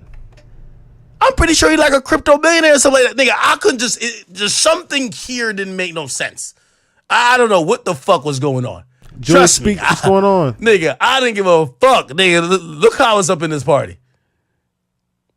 You get what I'm saying? But this what it was. This was a Richard Mille party. I was trying to tuck my watch in, nigga. I think what type of watch I had on? Nigga, I don't even know, nigga. I don't know if it was a Casio or what. But yeah, no, this was some shit. French remembers it. The nigga Richard Mill's like an old nigga. No disrespect to him. Like I met the guy. Person. Yeah.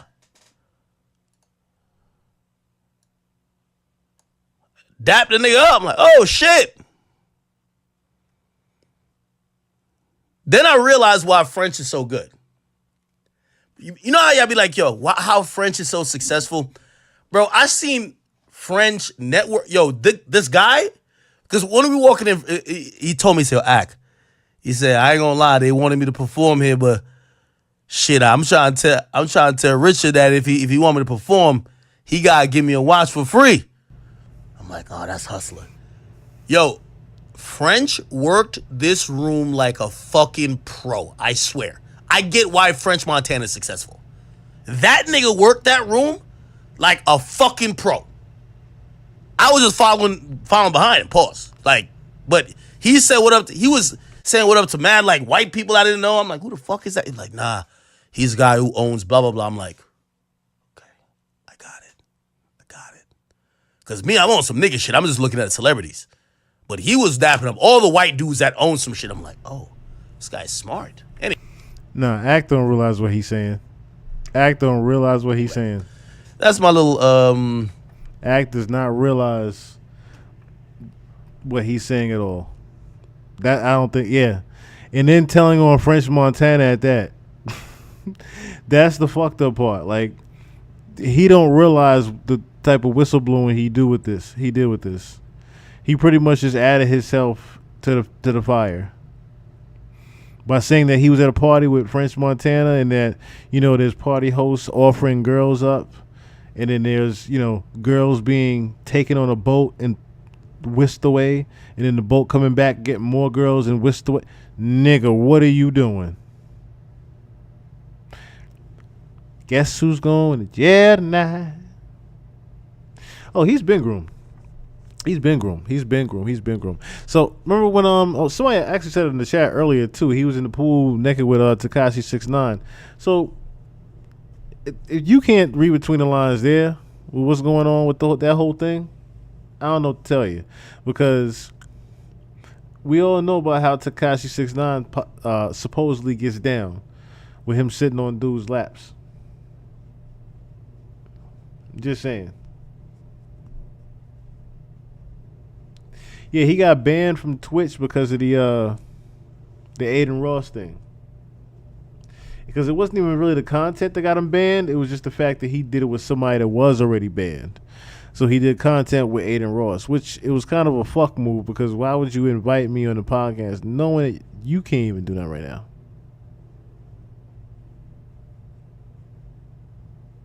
So, anyway. Ack, you've been compromised, brother. I think you know that, though. I think you know that. But guess who's not compromised? How many subs did he have on Twitter? I don't know. Good question. No. That's not it. Okay, so I'll say this. It started out as a gaming. It started out as more of a gaming live streaming platform, but then it branched out into what more of a YouTube is, similar to Rumble. Okay, so Rumble, Twitch, all those are pretty much baby YouTube. That's pretty much what they are. They're baby YouTube, and they have their they don't have as many restrictions on things like the music on YouTube. That they let the music go. But of course, there's some music that they actually say, hey, we're just gonna mute this right now. No, you can't play this shit. We're just gonna mute it. No, you can't get away with it. You can download it, listen to that shit all you want. No. We would not be playing that copyrighted shit over here. So, needless to say,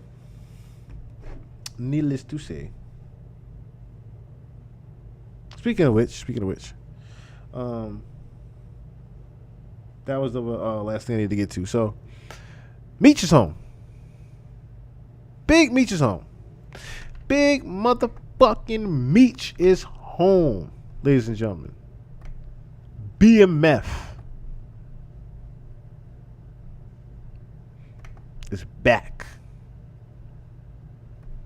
Now, see, if I was crazy thing is, I would have wanted to at least be able to go home to say hi to my family and surprise my big head ass son. I would have been like, yo, take me to go see my kid real quick. My kids. Take me to see my son real quick. Like, I want to go see my son. Sneak up on your son real quick and, hey, no nigga.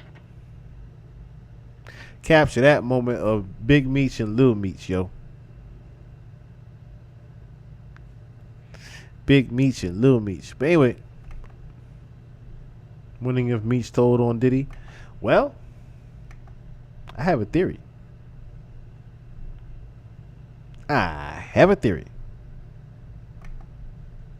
But Big Meech released from prison, finishing sentence in halfway house. So the infamous co-founder of the Black Mafia family crime enterprise is out from behind bars, and now he's finishing his sentence in comfier surroundings in Florida. The Federal Bureau of Prisons tells TMZ Demetrius Big Meech Flemery was transferred Tuesday from FCI Coleman Low in Wildwood to community confinement, overseen by the BOP's Miami Residential Reentry Management Office. Our sources say Big Meech is now serving his sentence in a halfway house. Big Meech was arrested in 2005 and 2008. He was sentenced to 30 years in prison after being convicted on charges related to drug trafficking and money laundering. Earlier this year, a judge shortened his sentence by almost 3 years. Now, who does that sound like? Saying someone was related to drug trafficking and specifically money laundering.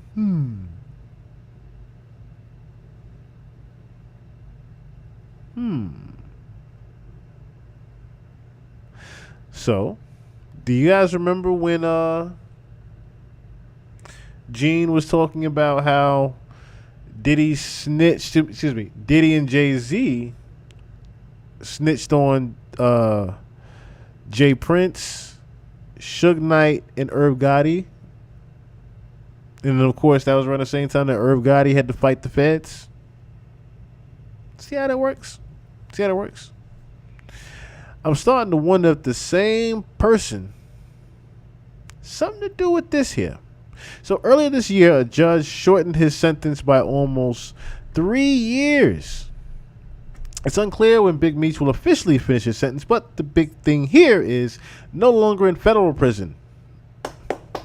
Brittany K. Barnett, attorney for Big Meech and co-founder of the Buried Alive Project, tells TMZ she's overjoyed. Flannery is free after nearly 20 years behind bars. Yes, because now it's job well done. You did your motherfucking job, K. Barnett. Get your bonus as you should, goddammit.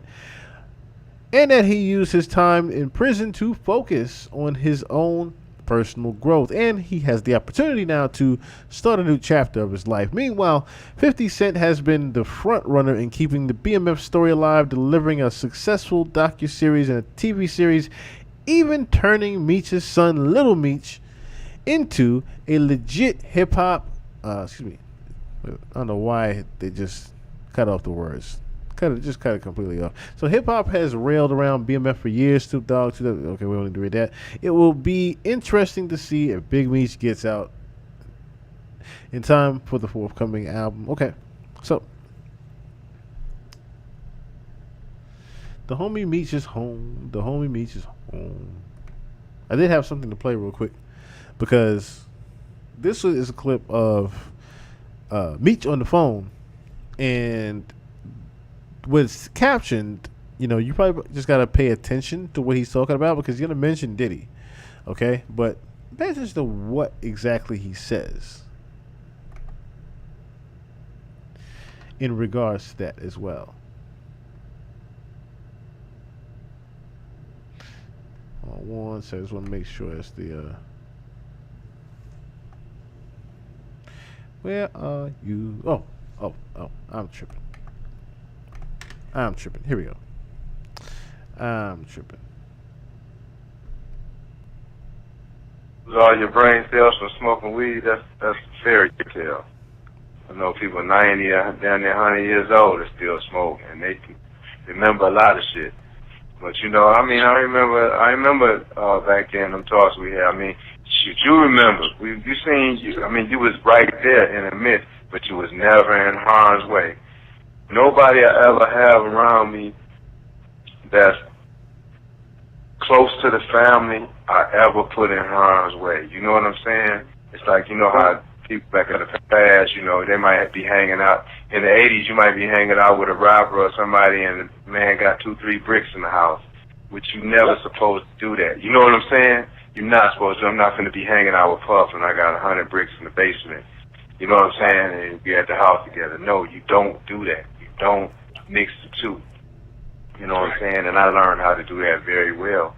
And that's why none of my friends fell with me, or they couldn't even though they tried to insinuate. I used to get letters insinuating. Don't you think it's funny that most of the dudes that been around Puff got life sentences or they doing it?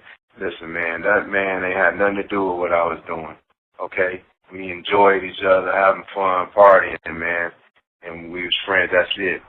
He ain't had nothing to do with what I done wrong, you know what I'm saying, or my brother done wrong. No entertainment had nothing to do with what we did wrong, you know what I'm saying, on that side of law. But they try to insinuate a difference. Just like the Craig Pettis dude, man. Come on, man. How can you put me with this dude? I'm bigger than any plug I ever had, man. I never messed with this dude ever in life, man. So pretty much, he didn't realize how much, because the rumors were circling that Diddy was an informant, but he didn't necessarily believe it. So even with he was in disbelief and still is kind of that Diddy even had anything remotely to do with his arrest. I don't know if he thinks that way now, considering all the allegations and things that could show him. But I know back then he didn't necessarily think that. But an interesting tidbit in that would have been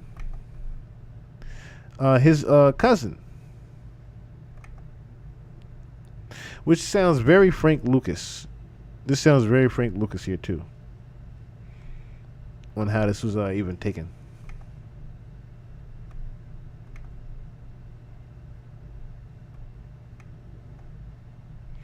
Okay.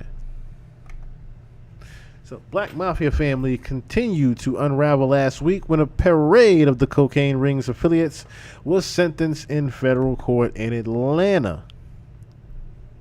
So, the Black Mafia family continued to unravel last week. Okay, we read that part. What's more, all but one of the 10 defendants to plead guilty. Deschott Hall, agreed to share his information with the government, further shattering the once ironclad code of silence that blanketed the $270 million drug enterprise. Of the 6 additional defendants named in the Atlantic indictment, 5 are still scheduled for trial. 1 was convicted at trial, and 1 remains a fugitive. Daryl Pop Taylor, the first cousin of New York-based music mogul Sean Diddy Combs, received a 3-year sentence reduction for his substantial assistance in the government's investigation into BMF, which was healed by brothers Demetrius Big Meech and Flenory and Terry Southwest Flenory. The Flenorys each received 30-year-old sentences in a separate case, Detroit. In a court proceeding last year, the Taylor said he was introduced to Terry Flenory by way of Combs, chief of security, Paul Buford. Okay, so let me read that sentence again. In a court proceeding last year, Taylor said he was introduced to Terry Flenory by Combs, chief of security, Paul Buford. Okay, so he was the chief of security back then. Okay, indicted alongside with the Flenory brothers in 2005, but his case has not been resolved. Combs has been described in court documents as a friend of the Flenorys, has been accused of any unlawful behavior related to BMF. Taylor's attorney, Steve Shadow, told the judge last week that Taylor, in addition to info he shared about Terry Flenory, might be able to offer the government insight into activities going on in the Northeast. Had Taylor not cooperated in the investigation, he would have had received a minimum of 10 years in federal prison, where there's no parole. Instead, he got just over 7 years. Okay, so Burima Blue Da Vinci McKnight, the rapper who became the face of the Black Mafia, the face of Black Mafia families, now defunct record label, was sentenced to 5 years and 4 months. The sentence was 8 months less than the government's recommendation, due in part of him agreeing to share information with the feds, although he wasn't willing to testify against other defendants. Okay, so.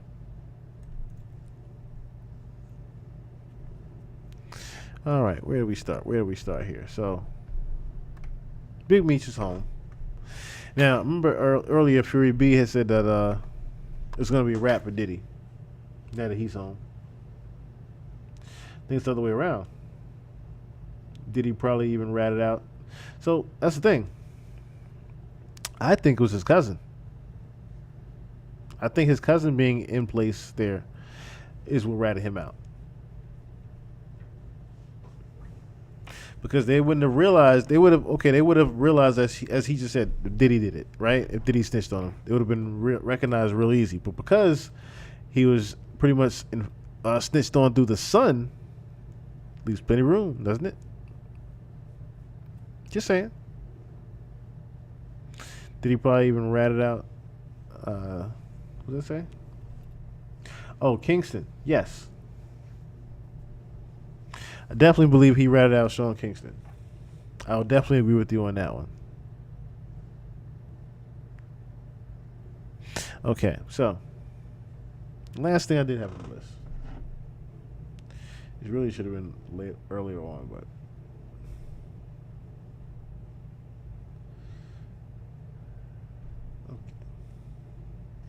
okay.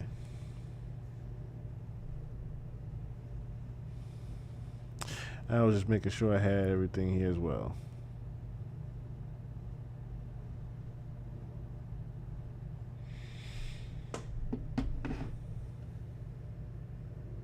Okay. All right. Just had to look at some of the itinerary real quick.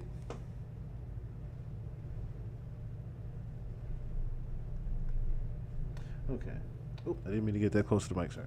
Let's look at the itinerary here. Okay. So I did cover everything that I needed to, except for this last thing here, which is the Diddy case.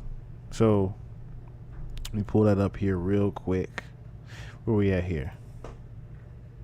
It's 3 o'clock. I still got a little time. I got a little bit of time. Got a little bit of time.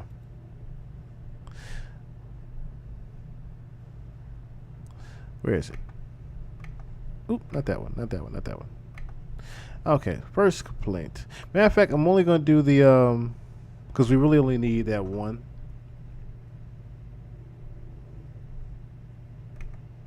We really only need this one case right here, which, let me see, a page of 1 out of 20. So it's not too, the cases aren't too big either.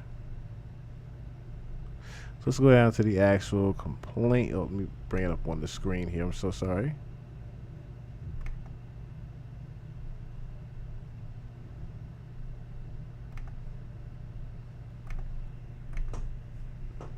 All right, y'all know how I rock. I'll go over here.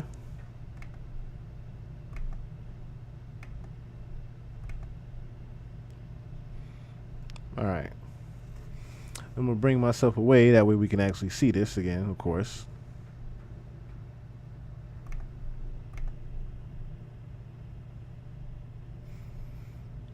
All right, let's go. Where's the complaint? I just want to see what the complaint is.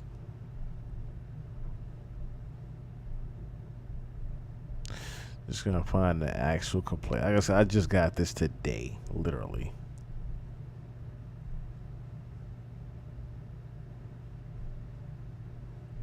Oh, that's a lot. There's a lot in that introduction too. They just got to the parties. It just got to the parties. This is a short one.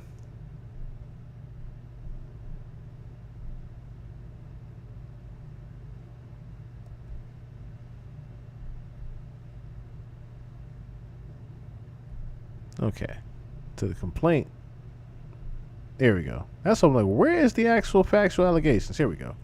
So Mr. Combs' legendary white parties in the Hamptons were well known by many, including John Doe. I guess they didn't put his name here. So the kind where countless celebrities would attend in 1998 when John Doe was only 16 years old. He was recruited out of New York City and indeed, while residing in New York City, received an invitation to one of Combs' parties through a mutual connection.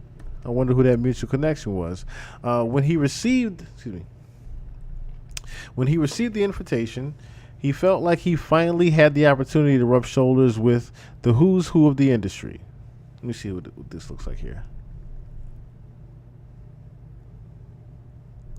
16 years old.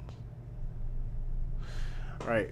If they say a year, I'm going to be able to pinpoint who this might be. So I have an idea. I have an idea of who that is. I have an idea of who that might be, y'all. In that picture right there. Okay, so he thought it could be his chance to break into the music industry. Others from New York City received such invitation to go to the Hamptons for the party. Indeed, many of those at the party were in fact New Yorkers. The party took place at Combs' mansion in the Hamptons. As John Doe entered, he spotted countless celebrities and A-listers who formed the music and entertainment industry. He recognized faces he had seen on TV and on the big screen. As John Doe made his way through the crowd toward the restroom, he unexpectedly bumped into Combs. Shocked, John Doe found himself face to face with Combs, a titan in the music industry, standing right in front of him at his own party. Doe took a picture with Combs at the 1998 party, which would be this right here. So, let's see real quick. Let us see. That's gonna make me want to look. Did he? All white party 98. I think we looked at the 98 party, didn't we?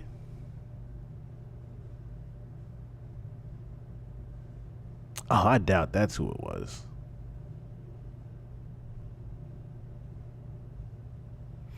Okay, so this is the 1998 party. I think we covered the 98 party. Didn't we? I think we covered the 98 party.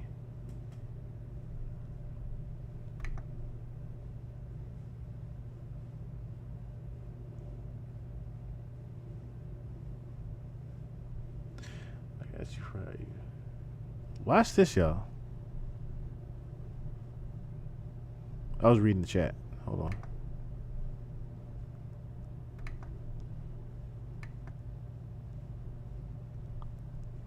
Okay. So this is the all-white party here from 1998. Wonder if we can actually see someone that matches that picture.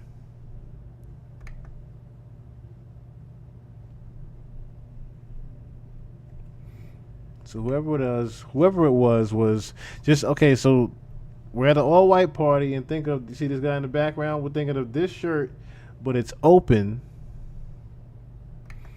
You see what else I can see? Okay, it's open and it's a short sleeve, almost I want to say fleece or button up. It's a short sleeve button up with the shirt open.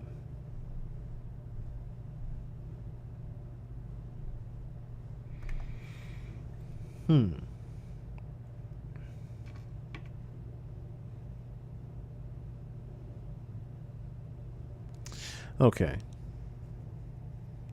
I'm trying to see if I could see somebody in the all-white pictures or on the all-white party. Trying to see if I can identify who this might be. And they also didn't have a tattoo up top. I mean, they were 16. Of course they shouldn't, but...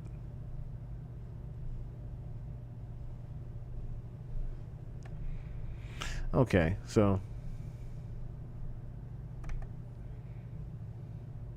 let us continue.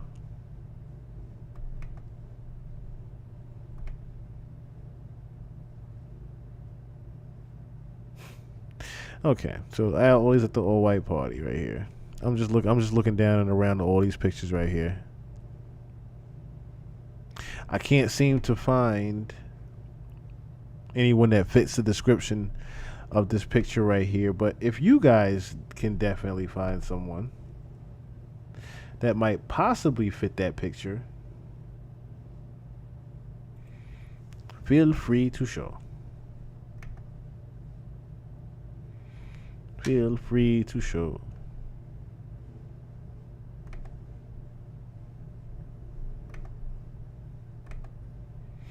Oop, Not that one. I don't know him. We might have ran across each other's path. I'm not saying that we maybe didn't run across each other's path, but I don't remember it. You know what I'm saying? Yeah. But we definitely never did no business illegally together. You know what I'm saying? We never done no business. I never shot with this man out of Memphis, Tennessee. I never went to Memphis for a plug. I just thought it would have been funny to play that real quick. Where's my case at?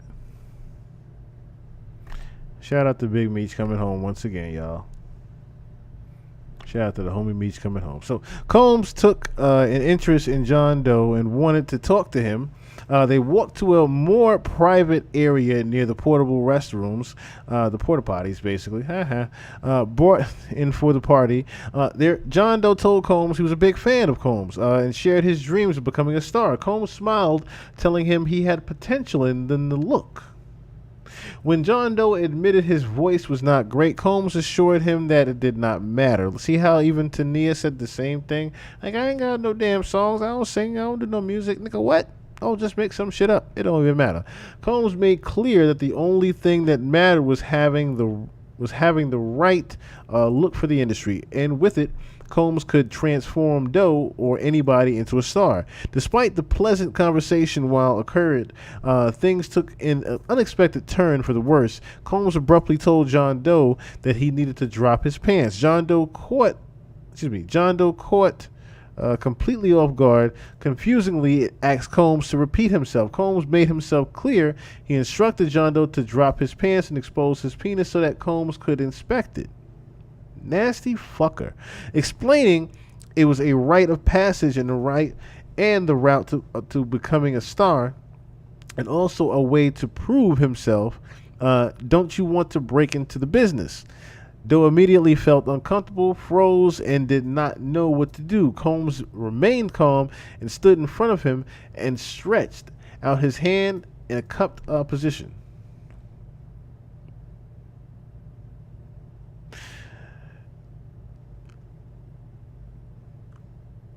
This is that short?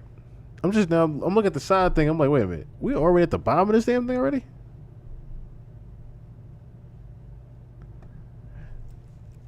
Are these allegations this damn short? This must be getting to the point quick. Alright, fuck it. Alright. Unless you want to break into the business. Doe immediately felt uncomfortable, froze, and did not. Okay. So Combs moved closer and grabbed John Doe's penis and... Wait, what?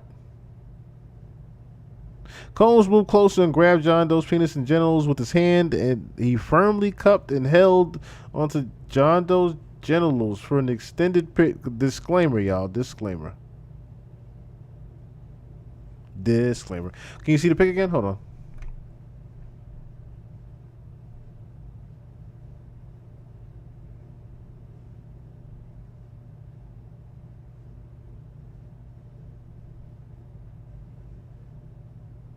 So I wonder who that might have been.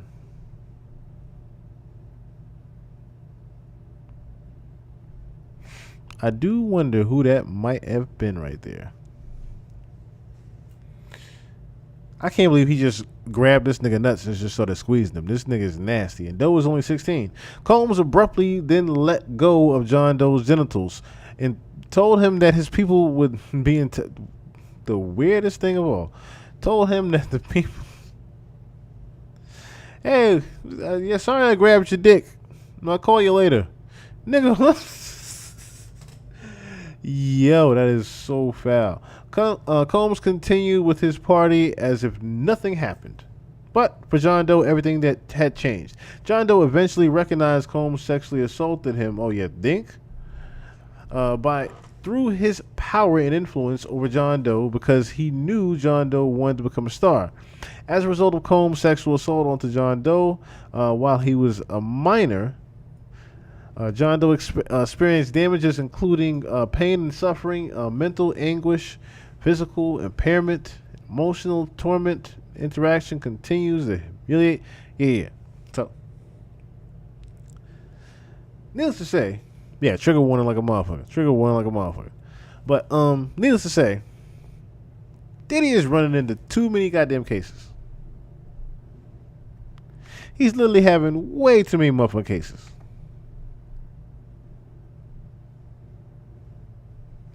Let me see. Is this another one right here? This is the other one I had.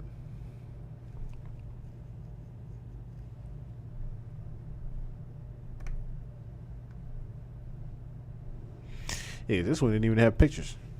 This one's so goddamn short. Oh shit, we can breeze through this one. Hold on.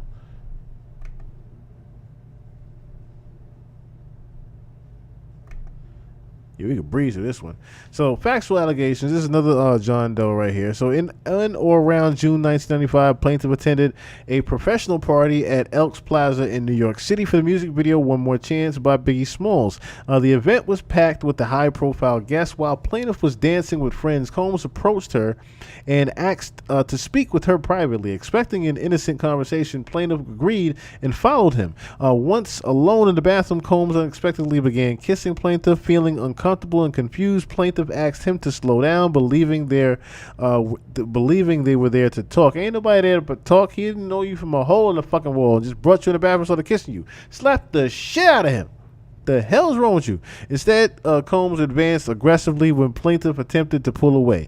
He violently struck her, slamming her head against the wall and causing her to fall to the floor. See, this is why you don't just follow random motherfucking strangers into the bathroom, regardless of their celebrity status or not. You do not follow them into the goddamn bathroom. Hell, I would never follow Marilyn Manson out down the street. God damn it. I ain't following Marilyn Manson down the block to the bodega. You don't follow no stranger into no goddamn room whatsoever.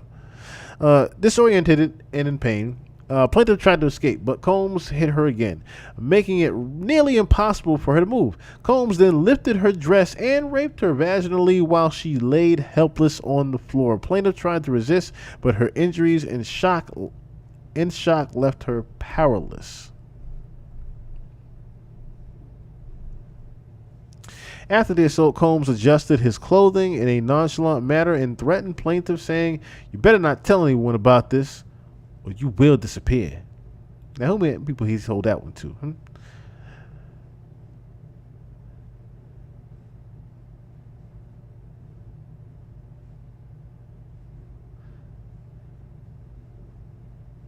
Okay, so after the assault, Combs adjusted his clothing in a nonchalant manner and threatened plaintiff. Yeah, this shit is short as hell.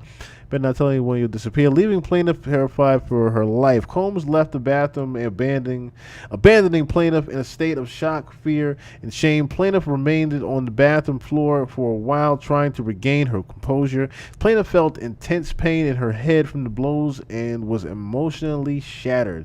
After some time, she managed to stand, fix her underwear, and dress and wipe away her tears. This is why you can't trust her. Be made indoctrinated as a woman. You hear yourself? You hear this right now? Okay, so terrified that someone from Combs' business might be might be waiting outside to harm her.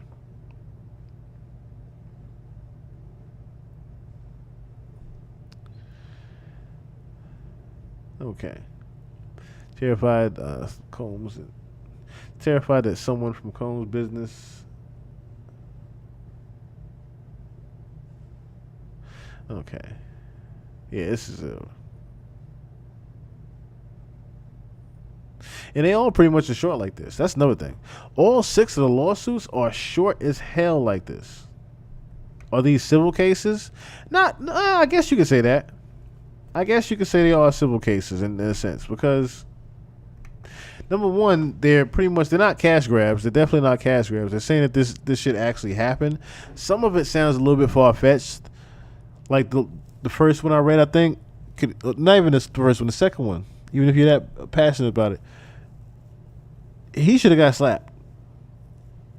Number one, it shouldn't even got to the point where you just following a random niggas in the bathroom after just being on the line somewhere. That don't happen. That just don't happen.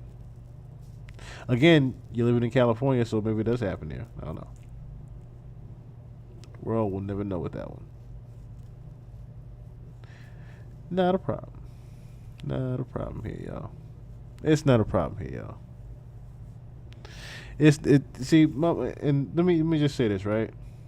It's not a problem with the fact that the allegations are being made against Diddy. It's a problem when, because I can say not a problem, but then it's still a problem with the fact that the lady that Audrey English, she got dropped, right, from her case. Then you have Thalia Graves also, her messages being shown about her messaging someone to get them to talk about Diddy. Then you have these bullshit allegations and lawsuits being printed up. Bad wording, everything.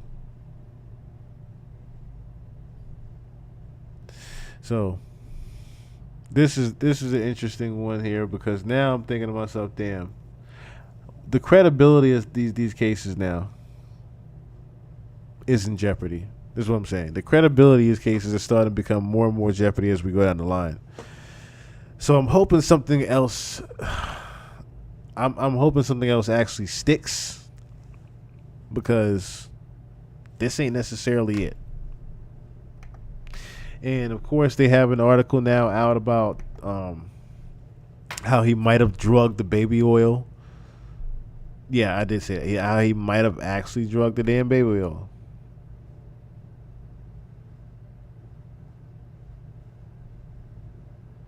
Make it so okay. Did he allegedly use? I'm just reading this article over here. Did he allegedly use baby oil laced with date-raped drug to make assaults easier?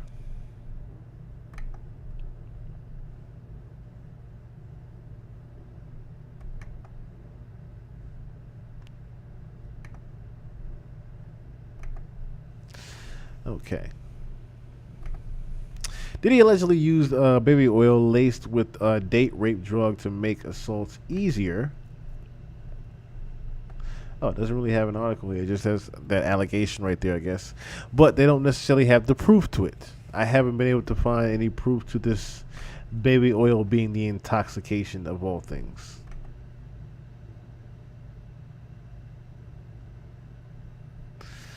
Okay.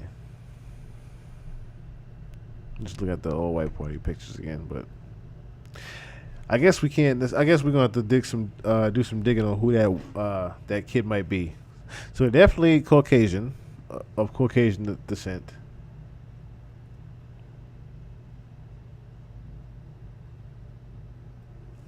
Okay. Well, I keep looking at my itinerary here, and I don't think I had anything else. And it is 3 in the morning. 3 in the morning. 4 somewhere else. 4 on the East Coast.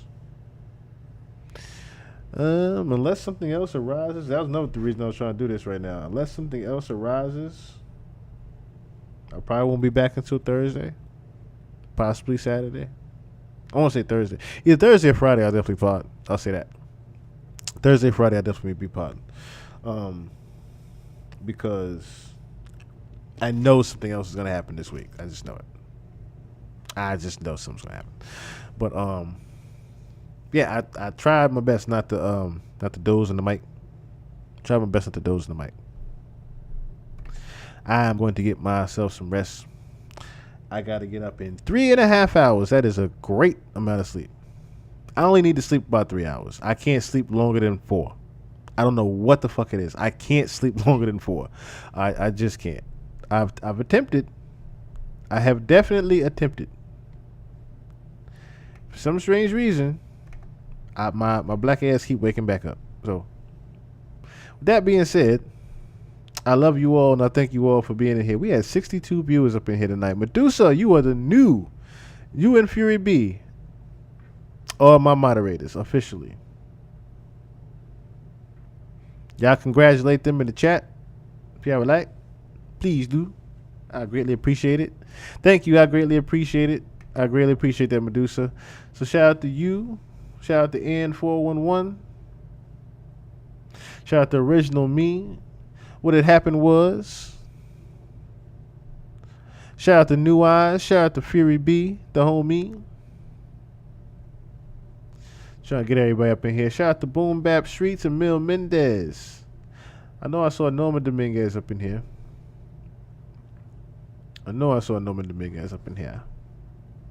Simple Town Radio, Joy Speaks.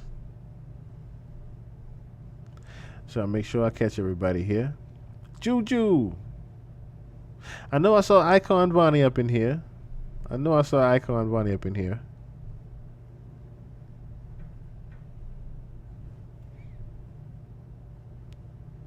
I think I got everybody then. Oh, shout out to A Cook.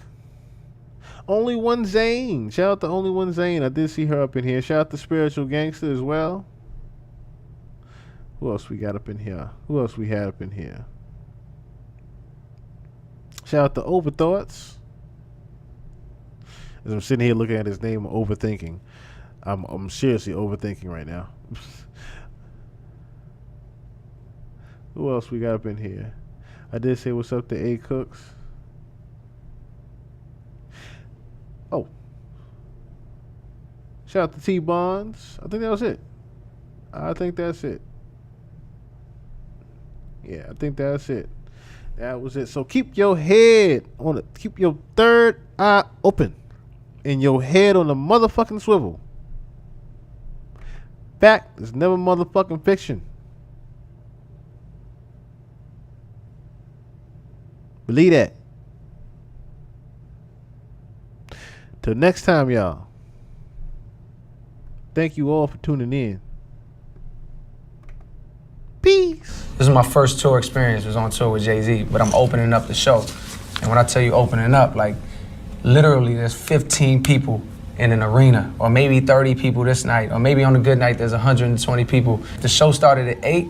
I was on stage at 7:50. My slot was 7:50 to 8. Like that was me opening up the show.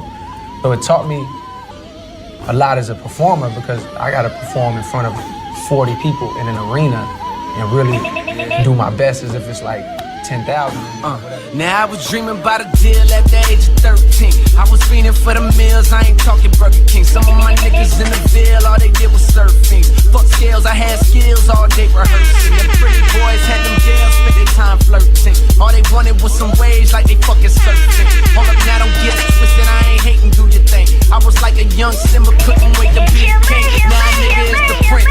Hopped over the fence where the grass way greener. Look at Shawty ass, way meaner. Something like Serena mixed with Trina, have you seen her? She fine enough to be Miss Howard, word to Adina. My money like a senior, watch it graduate. Now it's time to eat, I'm letting all my niggas grab a plate. Gravitate the real shit, stay away from phonies. These niggas heard about me, now they acting like they know me. Keep on saying, where you going, nigga? Shit, it ain't no telling. Hey, where you going, nigga? Hey, it ain't no telling. They keep on saying, where you going, nigga? Gone, nigga. Hey, it ain't no telling. Yeah, can't tell you where I'm going. No, I won't stop. Bottom to the bottom, and low to the top. Presidents to represent me. I'm out for presidents to represent me. I'm out for presidents to represent me. I'm out for every presidents to represent me. Young Tremaine walked the straight and narrow. Minimum wage jobs for the narrow. But still my mind was on the zeros. I fiend for the perks that was seen flipping birds. So we was skipping church, but my eyes was on the sparrows. Niggas flipping pies, spending thousands on a payroll. Shit, I wanna shine too. I want dimes too.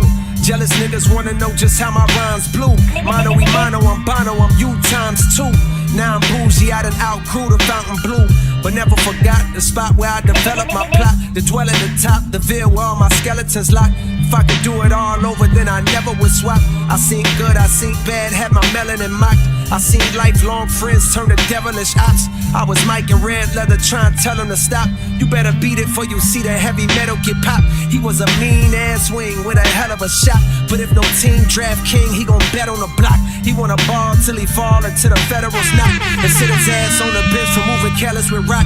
You can't relate unless your father was not around. And your mother went out and found someone else and then brought around. And they salaries then combined. When they married and brought you out of that poverty, then you moved to a soft little part of town. So that when you back in the hood, you feel awkward about it now. Then your confidence start to drown. But the rapping gave you some positive thoughts, so you jot them down. You jot them down. Ride to it, ride to it, ride to it, ride to it, ride to it, ride to it, ride to it, ride to it. Y'all niggas ain't stopping me. Y'all niggas ain't stopping me. What you talking about? What you doing? What you talking about? Bitch.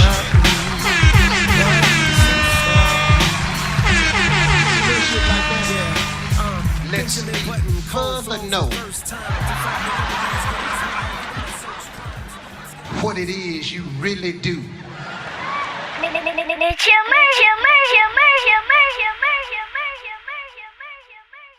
A bullshit? A bullshit?